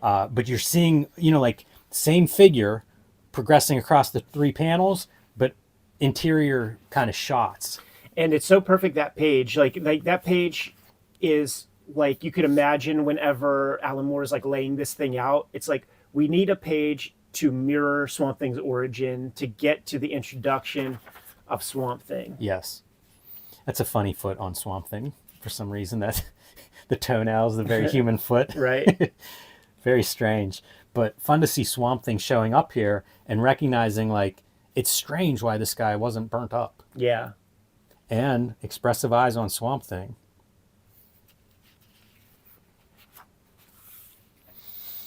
Whenever I first heard of this comic, in my head it was like, I imagine those guys fighting. Not right. at all what this story is, which is pretty great too. Is I promise you, every other issue of DC, whatever this is called, it's fighting, So it's like Alan Moore, he's not so. Of course, he's playing with the genre of superheroes, but like, there's more to it than just fighting. And you've probably got to get a couple of punches in to satisfy Jolie Schwartz. We know his prejudices of what comics are and what they should be, but I do think that Alan Moore kind of skated around some stuff in order to make this happen. And props to Schwartz for actually acknowledging that this thing is like good enough that it doesn't need, to have 5 pages of fight. This is our skull that we saw on that great splash page. It is. And what it is extinct animals from Krypton. And it's a great concept. Like thinking of Superman as the last vestige of this planet, and now he's sick and dying, and we're in his head. And it's almost like he's seeing these other extinct animals. Some good psychology there, I think. Yeah. And Swamp Thing recognizing what this thing is. Like now we have our plant elemental communicating with alien life forms, right? Also of a plant, something of a plant background. Now you notice like the backgrounds it's every possible shade and hue of magenta or red. Yep. And there was that great issue of Swamp Thing when it sort of turns into a sci-fi comic where it's called My Blue Heaven, and it uses every blue available. So you got to make note of that kind of stuff too. These guys are using every element of the comic for storytelling purposes. And by, clearly selling you on these like pure red sequences, that's not, the bayous of Louisiana. Right. Yeah, good contrast with the green Swamp Thing. I love that contact is what is in the caption of the panel where he does make contact and basically goes into this alien experience. Right, which might be a precursor to like My Blue Heaven, where he's like... I wondered that reading this. Yeah, he's got his first contact with the alien spores and stuff. And realizes who is here at his feet. Superman at the peak of his sickness now. This is I love this drawing a profile. We've Absolutely. Seen this in different books. McFarlane does a lot of this, but I was admiring like picturing how you draw your teeth, the skull, the actual construction of a profile. Absolutely. Because like what people don't respect when it comes to drawing, people who draw, what they don't often respect is that everything you draw is in perspective. And you can look at this drawing and you can tell where the horizon line is, and it's based on the bottom lip. And you can tell where it is, like based on the bottom lip and like the bottom of the nose. So since you don't see the bottom of this lip, the horizon line can't be here. The horizon line is about here because you see the under part of that, but you see the top of that bottom lip. And then that informs everything. That informs how this eyelid has to form, how the top eyelid has to form. It is perspective, even though you're not drawing brick walls. Yep. There's perspective there. It's good. And what we have is, as Superman is like probably the nearest to death here, freaking out. He's with wilding. his Superman powers. Like, dude, that's fucking Kid Miracle Man. Like he's totally going ham as like an entity, you Yeah. know, like it's like a spiritual being, and it's Armageddon. And Moore gets to play with some fun prose. In its stump, the rancid green water begins to boil. This is that era. You know, it's great watching Superman like cut loose, and it's lucky for humanity that he is in the middle of the South as opposed to the middle of the city. More of your Maxim world, though. You know, like this is kind of like deconstructionist stuff. Very clear, like Al Williamson 1980s marks. You know, we see those marks a lot on JRJR. Yes, another great page layout too in terms of your shapes of your panels and even bleeding in one long shot with a close up. And Swamp Thing kind of steps aside. You know, you've got a god going berserk, like got to let it run its course until he's able to step in. Contact, it's another, you know, thematic rhythm kind of thing. And you know, he's burning down the forest and stuff, and you would instinctively or intuitively, based on the story, you'd be like, oh well, Swamp Thing is probably, he would be sad about that kind of destruction, but that is literally a part of ecology. Like when you and I are traveling in like North Carolina or something, there are parts where the fucking woods are just on fire naturally, just from, you know, the sun kind of creating that kind of magnifying glass thing where it's getting amplified through the leaves and just burns up some fucking degraded leaves and stuff that are what's the word I'm looking, decomposing, and just fires happen. If we were not here, fires would happen. So he's kind of just like letting it run its course. He knows there's going to be fresh growth. That harkens back to the great Bernie Wrightson. There's a 9-panel grid where it's when you discover that when Swamp Thing gets his arm ripped off that he can regenerate. So that was like a big moment in the Len Wein, Bernie Wrightson comics. When I look at this comic, it's almost like if you sat down and thought, what are the Superman, like the cool things you could do with Superman? And he hits a bunch of them. Alan Moore has made some of the best Superman comics ever made. Yeah. They really haven't been compared to, except you know, Grant Morrison with All-Star, really. That's a funny face. I'm not sure what's going on there. Veitch, you know, has a wonk to his faces, dude. Like, it's never a problem for me, but like, it's a part of Rick Veitch-isms. And this feels very Silver Age, but with like a, you know, more polish to it. Yeah, it's an interesting story seeing Superman, and you're right. Like earlier, you mentioned the punch. Got to have Superman. Got to have a little bit of punches thrown in there. One punch. It's funny, but it's neat to see this take on Superman. Like it's a really good idea, I think. If you were tasked with how do I do a Superman Swamp Thing, have a fight, how do you do this concept? I feel like this is a pretty good execution of it. I do too, man, because it's a collaboration that like shouldn't work. You know, like it doesn't make sense. Like, why would you even want to have Swamp Thing and Superman in a comic? It's two completely kind of divorced kind of characters. But I think what part of what Alan Moore is doing is like showing you that like he's getting Swamp Thing over a little bit, and it's like, you know, he stacks up. Yeah, I like the use of green as an opposite color wheel to your reds. Right, and to do that serpent stuff, this is another one. Like, how do you what do the files look like that you send to that little house in Connecticut when they cut the separations? And it's almost like you're fever breaking. Right.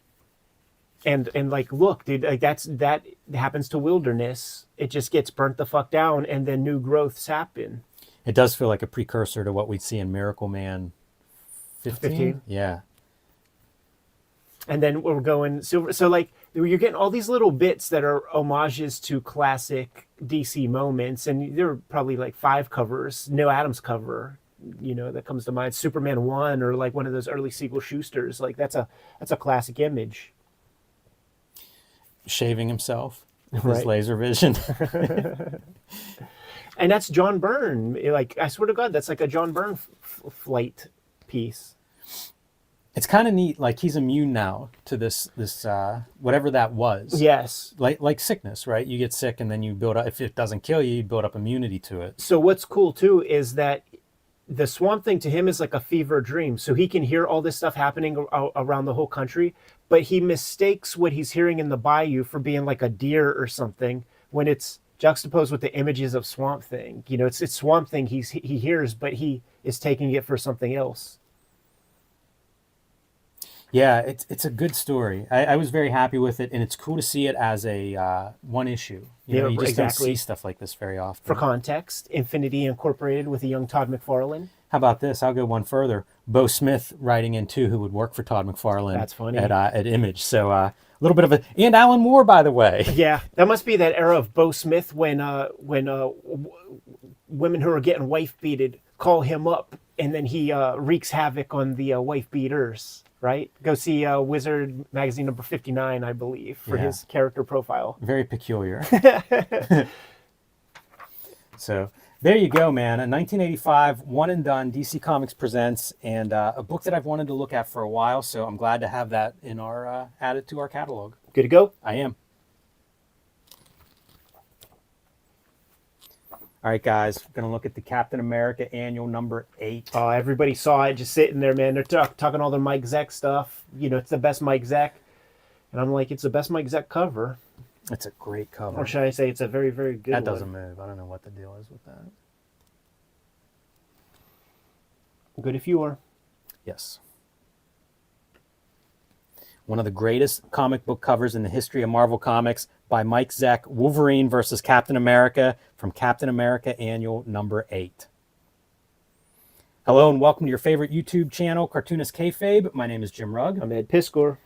First up, I want to remind everybody that we are a daily comic book YouTube channel. We have over 1,500 videos in our back catalog, and you can search those on the Cartoonist Kayfabe YouTube home channel. And you can search those on the Cartoonist Kayfabe YouTube homepage. Look up your favorite cartoonist, your favorite comic book. Chances are we've already covered those. I also want to remind everybody that we have a Patreon. There are 3 different levels that will get you access to our videos early. And at the top level, the King Kayfaber level, you actually get access to all of our videos first because you can sit in on the recording session. What that does is put you first in line whenever we cover a book that you want to add to your collection. You'll be the first one looking for it, which means you'll get the best prices. And some of these books are kind of rare and they disappear. So check out our Patreon, see if one of those levels suits you best. And man, one good King Kayfaber purchase will pay for the year. All right, Ed. So today's video is Captain America Annual number 8. What an iconic cover. Absolutely. Mike Zeck has done tons of covers, a lot of Marvel work, and they just pop. He was such a good cover artist. He definitely would put in that time, you know, like I think of his Punishers, I think of his G.I. Joe covers. You can't sneeze on those. His Masters of Kung Fu, and he had a big long ass run on Captain America. Yes, and you know, pretty iconic. It's always hard to have characters fighting where, like, how do you not have one completely turn their back to the camera? Right. This is just totally well done. Wolverine's claws, Captain America's shield. What else could you possibly want? All these energies and stuff that you wouldn't like have in your mind, but it just adds to it. And this is that era too, where like the artists were really paying attention to like light source and stuff. So it was his way to kind of create some lighting. So it's black everywhere. So this is the light source, and you get to see how it bounces off the guys. It's very dramatic. Yeah, fantastic. And JB here, part of the signature, John Beatty, who is inking the inside, and an inker who is really, I've become more and more aware of him over the last year or so as we've looked at some different books that he has inked and some different artists that he's worked with. So, all right, let's dive in. Mark Grunwald is your writer. As I said, John Beatty on inks, and probably one of the better known Mike Zeck pencil jobs. Oh yeah, totally. Like because of this comic in general, and you know, it's okay. It's cool. It's fine. It's whatever. It's probably the best of like the monthly comics and shit like that. But we see what Zeck does on the covers, and it's never that way on the insides. You know, like what is his best like interior job? Because like if this is it, there's something lacking there. Because and what I mean is when you see Michael Golden do some shit, like he'll do some covers at that exact level. But he brings that same energy and intensity to the interior pages. Clearly, Mike Zeck doesn't. This opens with Wolverine just chilling out at a bar randomly whenever this mutant gets attacked by all the locals. And that really is like that dude from Hills Have Eyes. Yeah. It's really set up like that dude. Pluto or something. So he makes short work of these guys and leaves, the mutant in question, and Wolverine decides to follow him. And it's really funny to me. This is... There'll be a little bit of poking the superhero bear here, but you see Wolverine has his duffel bag that he's gone with. got to change into costume So before he runs this corny. guy down. It's so corny. Like, I mean, we've said it a million times. Like, the writing is always the thing that's lacking the most It's tough. when it comes to these comics, and I know that makes the audience salty, but you guys could kiss my behind also. It's cheesy as fuck. Well, he loses that guy too. In the time it takes him to switch out his costume, To put on his lingerie draws. guy turns a corner and he's just gone. Well, there's a road. It's not too hard to follow. You don't need your mutant nose to get there. And just a random ass robot in the middle of the wilderness. Big robot. This guy is prone to violence, apparently. From one bar fight to a robot fight. I don't know. Pretty average robot design. Nothing stands out too much from me there. I like this Wolverine jumping into action, though. I mean, it's like, I've seen better Wolverines too, man. To be honest. I do love that costume. The brown and orange costume. Those are colors that by themselves bore me. But that costume together, pretty fucking badass. I'm out on this costume. Mostly for the palette.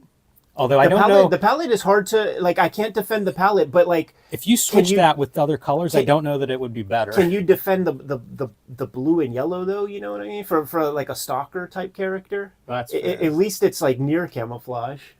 Man, if we go down the rabbit hole of costume breakdowns, I don't know if I can defend any of them. No, yeah, sure. Spider-Man's the only one I can defend. This robot's just strange. I'm not sure how to interpret that blackness. Right? Is it as a hole or a shadow? Right, and then are those eyes like Just human eyes hanging from the top? are the magentas? Are those like pupils that move around? Right.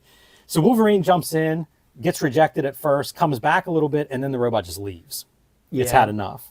Yeah, and this is probably about as far as I got reading, really. Oh man, I should skip on some of the more of the reading. No, actually, I kept going with this stuff, man, because like you got your jingoism, right? Like I wonder, like, at what point is it like does patriotism like tip over to jingoism? Because it's like, who'd ever thought we'd have seen Cap in a town like ours? Whatever. You kidding, Henry? All of America is his turf. It's so true. You know, and look, check out his bike that he stole from Easy Rider. With I was gonna say that, right? So Stars like, and Stripes helmet. So there was the Captain America TV show, and he's got the bike helmet stuff. That does not happen without Easy Rider, right? Like, he's never had a motorcycle beforehand. Well, I think this happens. There must have been a toy tie-in. There had to be like an action figure toy release or something with it, right? I mean, was the figure? I mean, was the TV show first? What TV show? Captain America TV show, and he has live action, and he has a bike helmet. Like, I don't think he has a mask. I think he just has the bike helmet. Yeah, I don't know that one. And I don't know that he has a shield or anything either. I didn't mean to skip this caption. There's a hospital about 10 miles from here. At a full-out sprint, Wolverine can have him there in under 40 minutes. That's pretty fast, man. Carrying a 200-pound mutant, and you can do it in under 4-minute miles. Superhero, man. Wolverine should be running races whenever he's not out X-Menning. Probably is. I would like to read that Wolverine comic. Here's Just him doing some local 5Ks. Here's the other thing too, because like Zek, you know, like there are idolaters out there that are like Zek, and I think it's like okay, but like even the storytelling and compositions, like they're not extraordinary. Do you blame Zek, or do you blame the story of him just going through a series of doors, subterranean doors? I mean, this is a Marvel Method comic, man. Like he and it's Mark Gruenwald, so he's a big fanboy, and is probably adopting the Marvel Method style. So it's incumbent upon Zek to make it interesting. This story is, man, I hate to invite hate mail. Fuck it, dude. It is just ludicrous. The kids need to grow up, you know? The audience needs to grow up a little bit. So we go through Captain America, a sinkhole opens at Quickie Burger's parking lot. 2 cops have gone down there and disappeared. So now Captain America, third time's a charm. He finds that there are gas chambers under there. Quickie Burger must be in Pittsburgh with these sinkholes, huh? Yeah, really. But, you know, Captain America's smart enough to recognize there's some gas and I guess holds his breath, carries these guys to safety, gets a gas mask and a flashlight and goes back down. Both of these pages kind of showed, like, it's Captain America at the exact same angle on both pages, at the exact same distance and stuff, kind of like a mid shot and then like a further mid shot. I think that adds to the lack of dynamics. He rolls a rock across the floor to make sure there's not a booby trap, but as soon as he steps on the floor, well, it is a booby trap. Yeah. So this was a didn't help. Right. Yeah. But this next page, this rules. This shit rules, because I like to see like the tools actually like have some kind of function. Right. So he lands on the spikes and he's just on the kind of like the sled.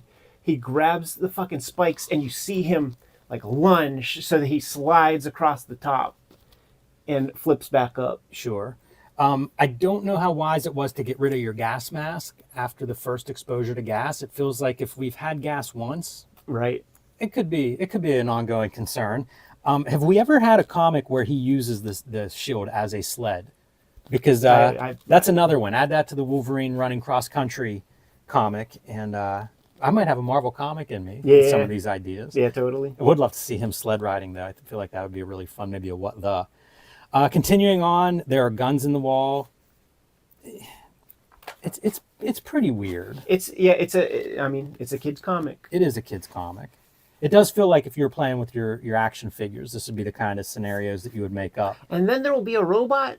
That's right. And then there will be guns. Finds the robot bed where the robot's been sleeping and the big robot footprints away from there, and then heads out back on the bike. I love that he puts the helmet on though. Right.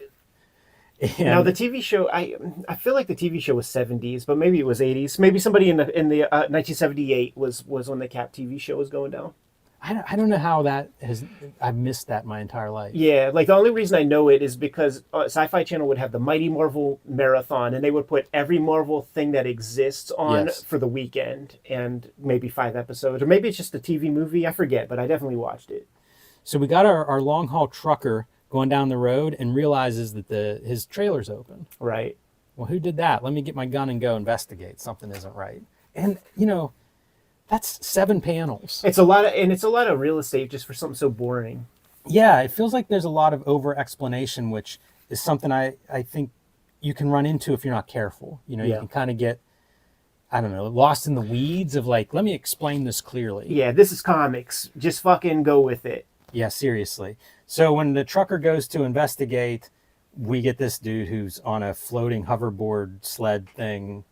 Whenever the robot disappeared the first time after fucking up Pluto from the Hills of Ice, the robot reconvened with some dude on like a little sled that was in the sky. Yes. A little Silver Surfer type silhouette. Yeah, I hope I didn't confuse anybody at home by not noting that at the time. Pretty wild Wolverine, man. No nostrils and stuff. No like contour to the nose. And also doesn't look like he's breathing or sweating after running sub 4 miles for 10 miles. It's amazing. This guy, it makes me wonder, like, if you stopped and think about this story. So what our guy on our floating hoverboard does, he controls electronics, so he shuts down the truck. But whenever he gets on board, don't worry, the truck will run again. I find it hard to believe that he couldn't come up with a better plan than the plan he's got. Right. Well, look at his costume. I mean, he's a Star Trek red shirt. Like this, he's not long for the world. It's pretty weird. Do you think that there's reference in this costume and this character design to Orion of the New Gods? Doesn't, like, if I cover up the head, do you see a little bit of that maybe? Yeah, I know what you're saying. All right, so Wolverine delivers that mutant safely to the hospital, and now he's going back to try to get some more answers. I do think that the strongest Mike Zeck is Masters of Kung Fu Mike Zeck. When he has to, it's very strong. When he has to follow up Galassi, like that's the real Mike Zeck, because this stuff ain't hitting to me, man. Zeck and Gene Day team up on some of those issues too. Right. And that stuff works really well. What about like Punisher? I have a couple of his Punishers, and it's like okay. Yeah. We'll have to look at that at some point. I have a weird hardcover of Punisher, and it's from 1985, and it collects the first 2 issues of the Punisher miniseries, which, I mean, they must have come out and went right into this format. Very weird. Maybe I have that too. Did you get it at Ides? I got it somewhere. It's beat up. I can't remember where I found it, but it's. I don't understand it. I have it unless he did a Marvel graphic novel. He did Punisher. I think he did do a graphic novel. So like I have maybe that. Big Nothing. I have that. Think this is a collection of the miniseries, but there's 2 of them. I think, at least that's the implication. The one I have collects issues 1 and 2. Yeah. All right. So Captain America has not only a bike, but also a van. With a van phone. Oh, dude, that's old school. It's just so much like... There's a lot of drawing here for really nothing. And a lot of words for nothing. Yeah, all of this comes to a nuclear weapons site is where we're going to converge with all these characters. You know what the problem is, Jimmy? Is the cover is so It's amazing. evocative. Yeah. Like it communicates so much, and your mind goes to a place, and none of the interiors deliver on that cover image. Starting with the story. You're right. You know, like here's this robot that's kind of dumb, and now we're here. Oh, you know what? I was wrong about the nuclear plant. This is actually an adamantium plant. That's right. Oh, yeah, that's we're right. going That's to right. coat the robot in adamantium. Right. Which is what's going on here. All right. Why do we need that? Is this going to be some ongoing Wolverine nemesis now? Is this Cyber's origin? Let's say that Project Grizzly fucking made an adamantium costume. What do we know will not protect? You know what I mean? Like, all you got to do is tip him over. Wow. Well, it works. Here's He's now, I guess, indestructible. Here's the best example. So, like, we see that front cover, and that's what Mike Zeck is capable of. If you only showed me the front cover and that panel, I would say It's different people. different artists. Exactly. So like, his interior style is a more hack style. That's just the fact of the matter. You guys could cry and complain all you want, and call me a dickhead or whatever, but it's a hack style compared to what he's capable of. And that's the thing that breaks my heart when I see these creators like do their thing, because like, when you show me what you're capable of, and then you fucking turn down the dial 7 notches, how can I support it at a high level? It's funny back and forth between Wolverine and Captain America too, while they have to fight, where Wolverine has like this bad attitude. Right. Yeah. Well,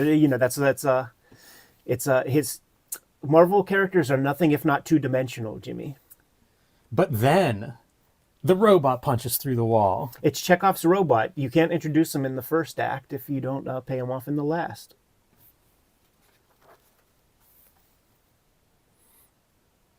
Well, the robot once again escapes with his hoverboard friend.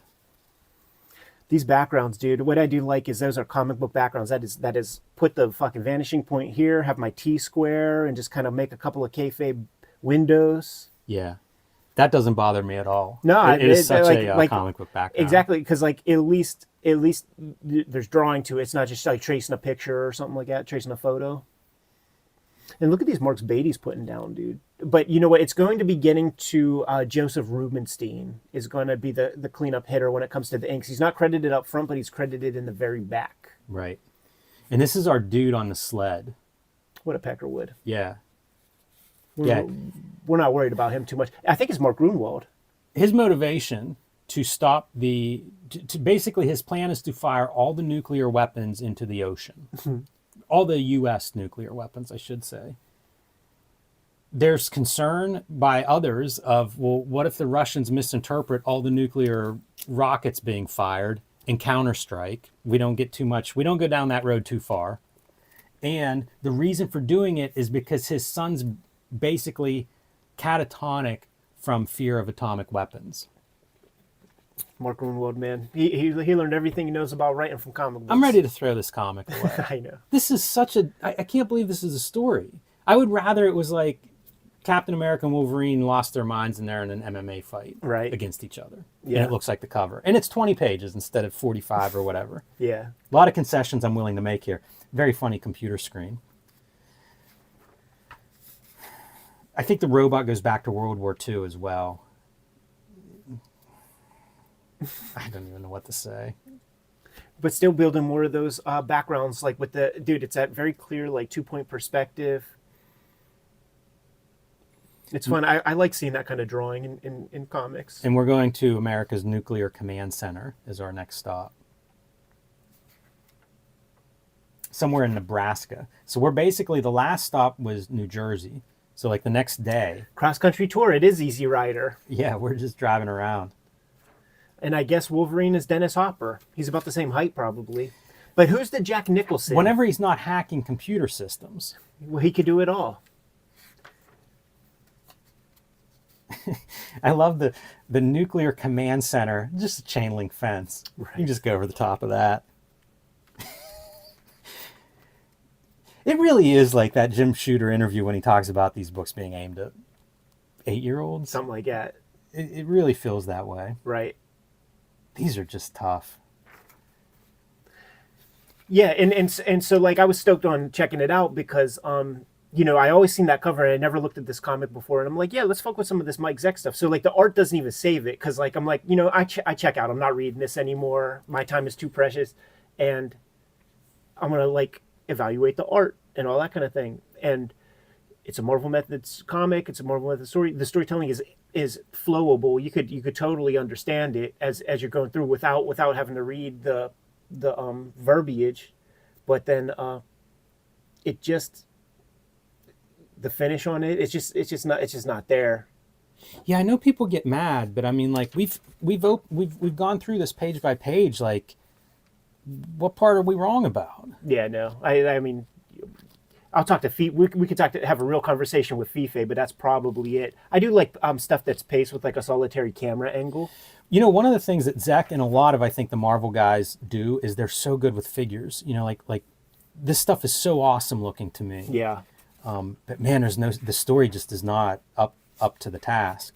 And this is probably the highlight of this comic, at least concept wise, is Wolverine's got his claws in, but can't get them in far enough to stop this robot. Cap, use your shield, pound my hands into the neck. And when it comes to superhero comics and stuff, like this is what I want to see the most, really. Is just like using your stuff to like do things. Like 100%. Like we never see Batman going into his pouches really, except for like maybe 1 or 2 shots. But like, let me see you guys use your powers to do things, because that's what Kirby would do. Like in all of Kirby's like the Fantastic Fours and stuff, he figures out a way to make the Rock dude need to do something brawny. You need a little heat from the Human Torch. A stretch thing is going to get them out of certain, like he uses that, and he does that consistently in every single comic pretty much. And that goes across the board for all of his superhero comics. And then like we get a trifle of it in almost every other comic that has derived from the OGs. And look at that's a lot of words, Jimmy. It is a lot of words. It's too many words, but a couple of highlights here is Wolverine's hands. Like Captain America, who has not gotten along with Wolverine up to this point, has to admit, like, man, pounding his hands with that shield had to be horribly painful. And, you know, Wolverine doesn't even complain about it. The bleeding will stop any minute now. Tough guy stuff, good stuff. If you ignore the words, I think this sequence is really good. You see Cap getting ready with his shield, using his powers. Good panel of the Cap shield coming up, knocking this dude off of his sled. And you're trying to coordinate 3 characters in a space. Yeah. Pretty tough. And Wolverine looks cool here, where he's going to catch this guy with his claws. Wolverine style, he's going to kill this dude. And then he decides, no, I'll just let him fall. So he's still hurt. Right. You know, he's not going to be controlling those nuclear weapons, but he didn't kill him. So he feels like, you know, I could have. What more do you want? And it ends with Wolverine hanging out with that mutant kid from the beginning.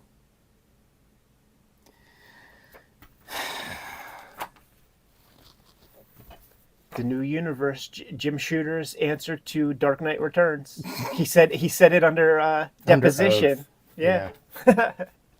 Great cover. It is an amazing cover. One of the best that I can think of from a Marvel comic. I've wanted this comic for years because of this beautiful cover, but you just found it recently? I did. I found it cheap at a local comic shop.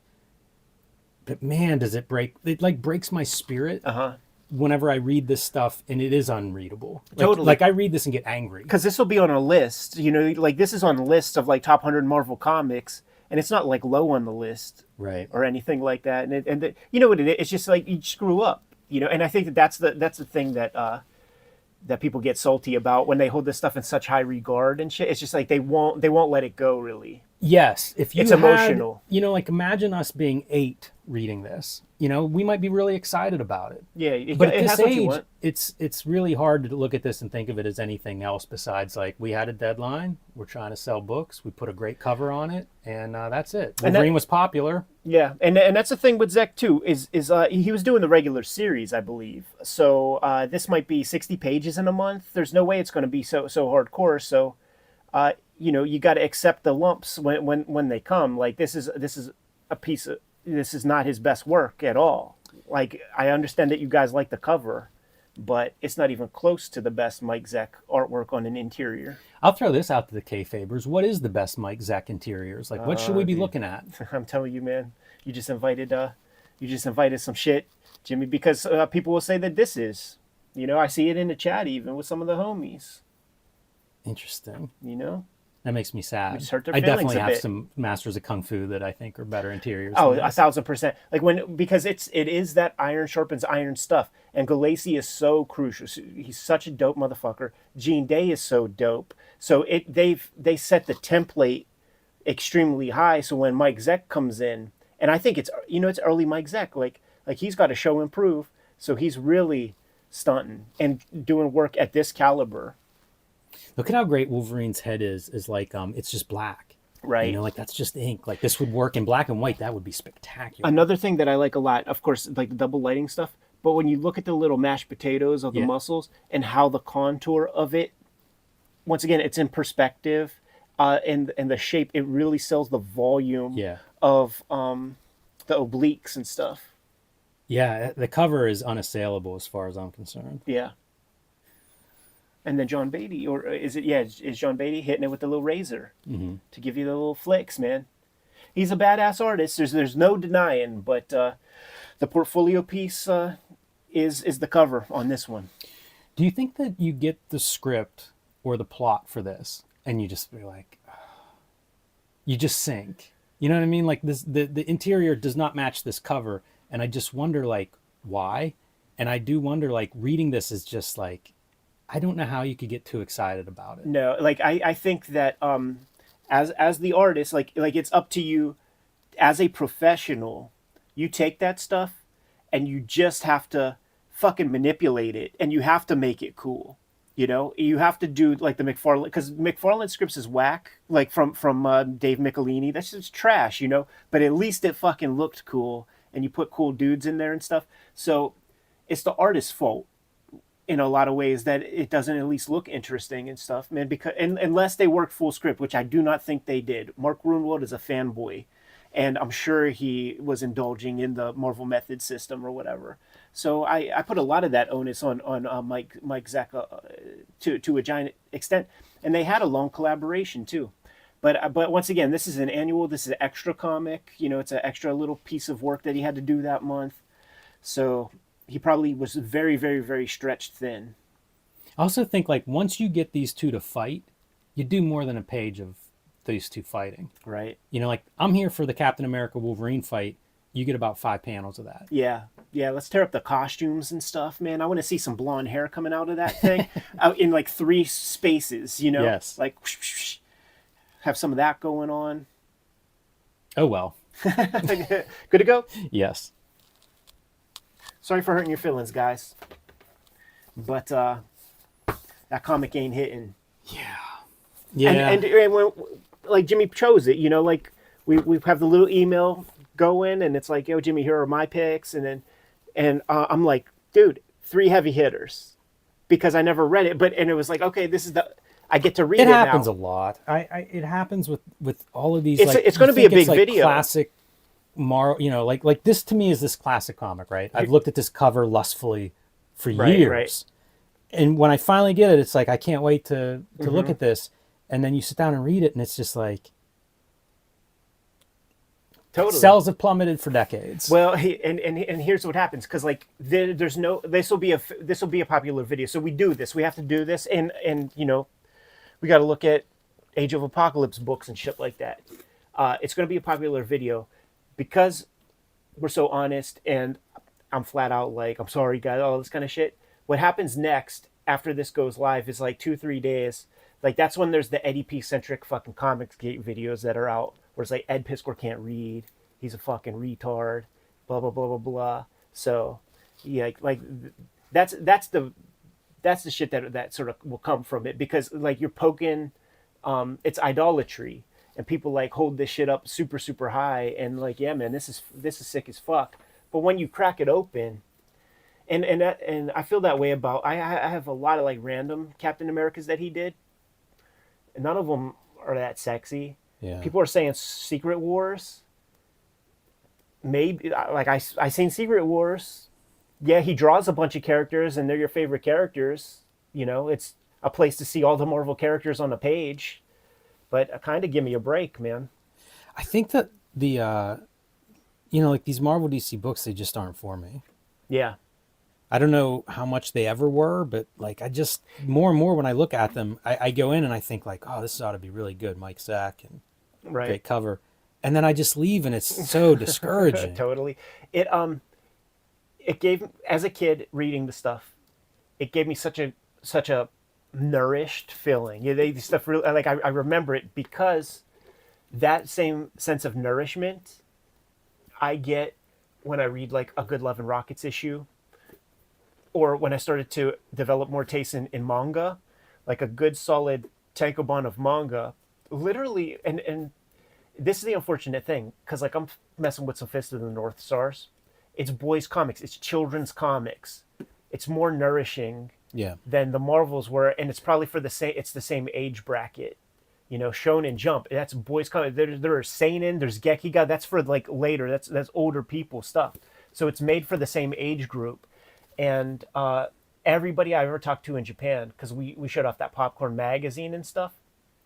They're like, you guys have dumb fucking comics. Like, they shit on our comics so bad, and then when you read this kind of shit, it's like, eh. The thing that surprises me are the adults who stand by it. I know, and you know, here's what I will say: at least, like they're reading, I guess, because I don't know if they are. Like, if you're Right. defending this, I would question: have you read it lately, or are you looking at this amazing cover and being like, "Hey, we're dicks"? right. I also think that it's what I said earlier. It's an emotional investment of something that they liked as a kid, and Yeah, they I don't can see they don't- that too. They don't have that ability to like kind of reassess with fresh eyes, or they just want to hold on to so much of like with the like the sort of right wing, like the conservative comics should be this way kind of people. It should all be the way it used to be. Is really just holding on to a simpler time when they were safe, or something, like when they were like, they didn't have the complexities of the adult world and stuff. You know, they're just holding on to like it's a nostalgia item for them, and we just don't operate in that space. Yeah. You know, none of our friends like it's like, yeah, we might make a fucking comic that has dots and all that kind of stuff, but when you relook at the shit, if you're being an honest human, it's just like stuff for little kids, you know. It is, man, and I think that was the beauty of Stan Lee. Like when I discovered Stan Lee and Jack Kirby, Silver Age comics, I was still a boy, and I was the perfect age, and I would then seek those reprints because I'm like, dude, it's a whole story in one thing, and it's a whole adventure, and you're doing all this stuff, and it was perfect. It was perfect comics for like a little dude, and then you see the derivatives.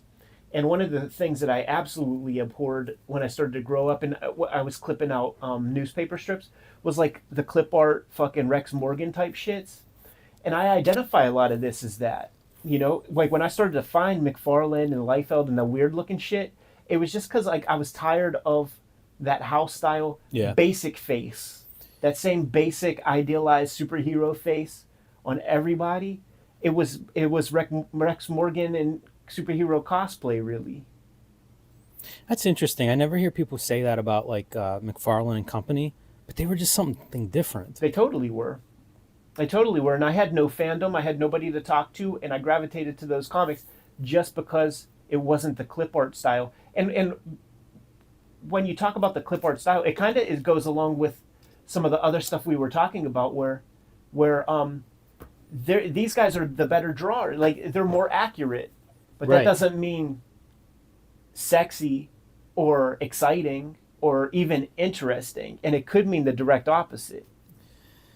Yeah, I wonder if having somebody like a hard editor, like a Jim Shooter that comes in is, you know, telling people to redraw stuff or whatever, if the part of the effect is, I'm just going bland. Right. Yeah, You know? you don't have time. Let me not take a chance because then you either get nothing, like, okay, fine, send it to the printer, or you get redraw it because it's too out there. Totally. Yeah, it's a dicey proposition, and it's you know, we're very lucky and privileged that we don't have to make that decision. But you could see that would be a deal. Like we've done work for hire, not even in comics, but just for other stuff. And almost everything I've ever done, when I show you the roughs and like the original idea, it's like 4,000 times cooler than what they all agreed to. The thing that comes to mind the most is that big mural that I did in Baltimore for Nike. And what is on that facade of that building, it says, something about B Moore 84, something like that. It has two old time dudes like on either corner of the building. And it's just a Baltimore cityscape in the background. That is what is on the fucking building. The first thing that I drew was this uplit doctors and shit putting paddles on a Nike Air shoe, because the idea was that Baltimore gave those shoes life.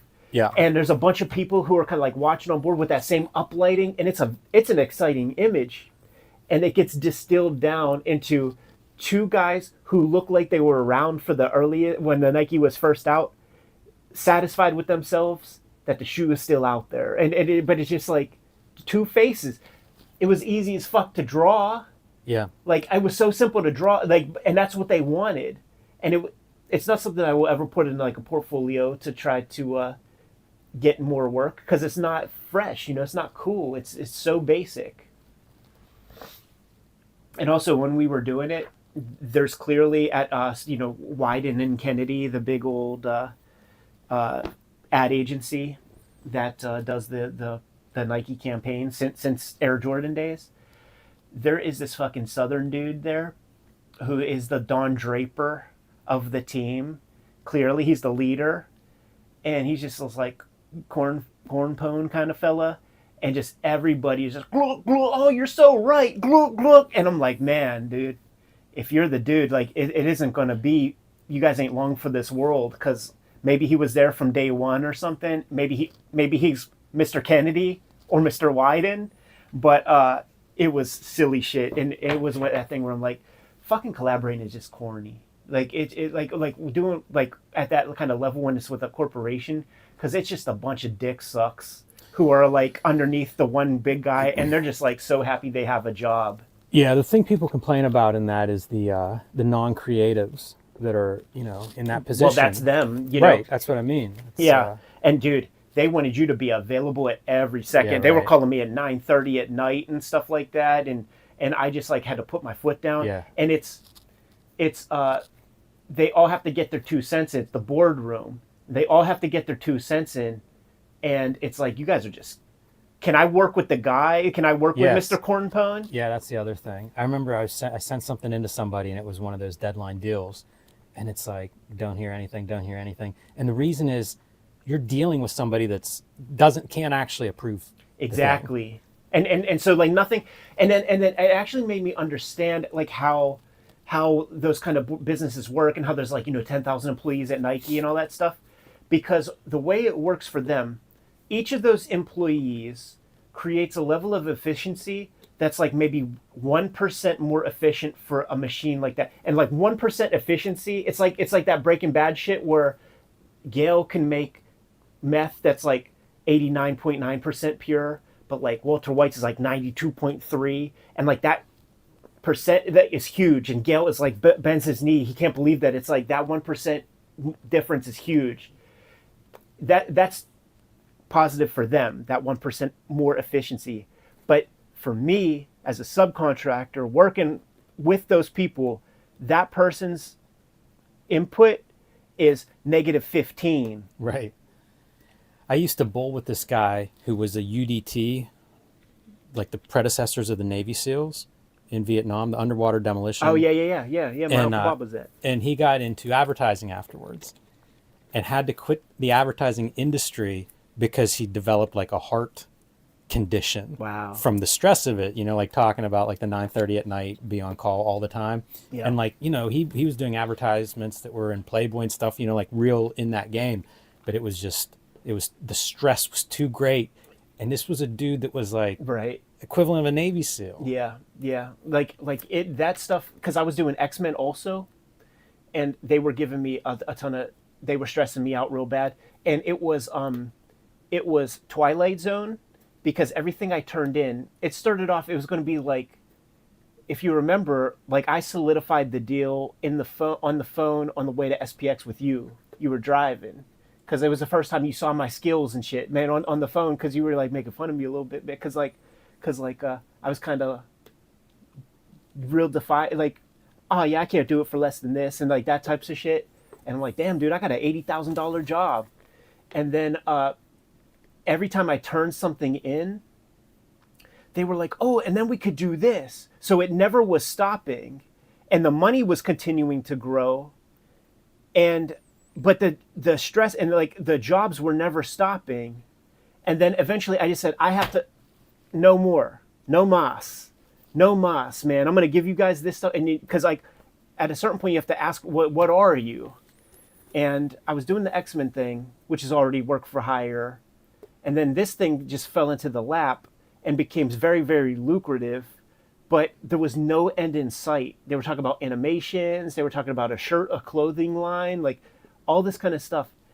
And I had to ask the personal question of like, how much of this are you willing to do? How much of the year are you willing to devote? Yeah. And I stopped at I stopped at a certain thing, because they were just never stopping. And it's like, I don't even care if it becomes 250,000. Like, I don't want it. I don't need it. I would rather focus and make my own assets that pay off after a while. But then it turned out that like there was royalties built into that. So I was still getting checks for years and years, even through COVID and shit. It was a great job, but like it was some bullshit. And I think that's where the stress comes from, by the way. Yeah, I'm sure. King Kayfabers, reminder, if you're in the New York area, come out Saturday. Yeah, for sure. I'm sure we got a couple in the mix. Yeah, definitely. And I think it's time to tear down. All right, guys. Maybe go through a little mail if you're good. We will see you next week. We really do give these guys some extra fucking episodes, man. Cheers, guys.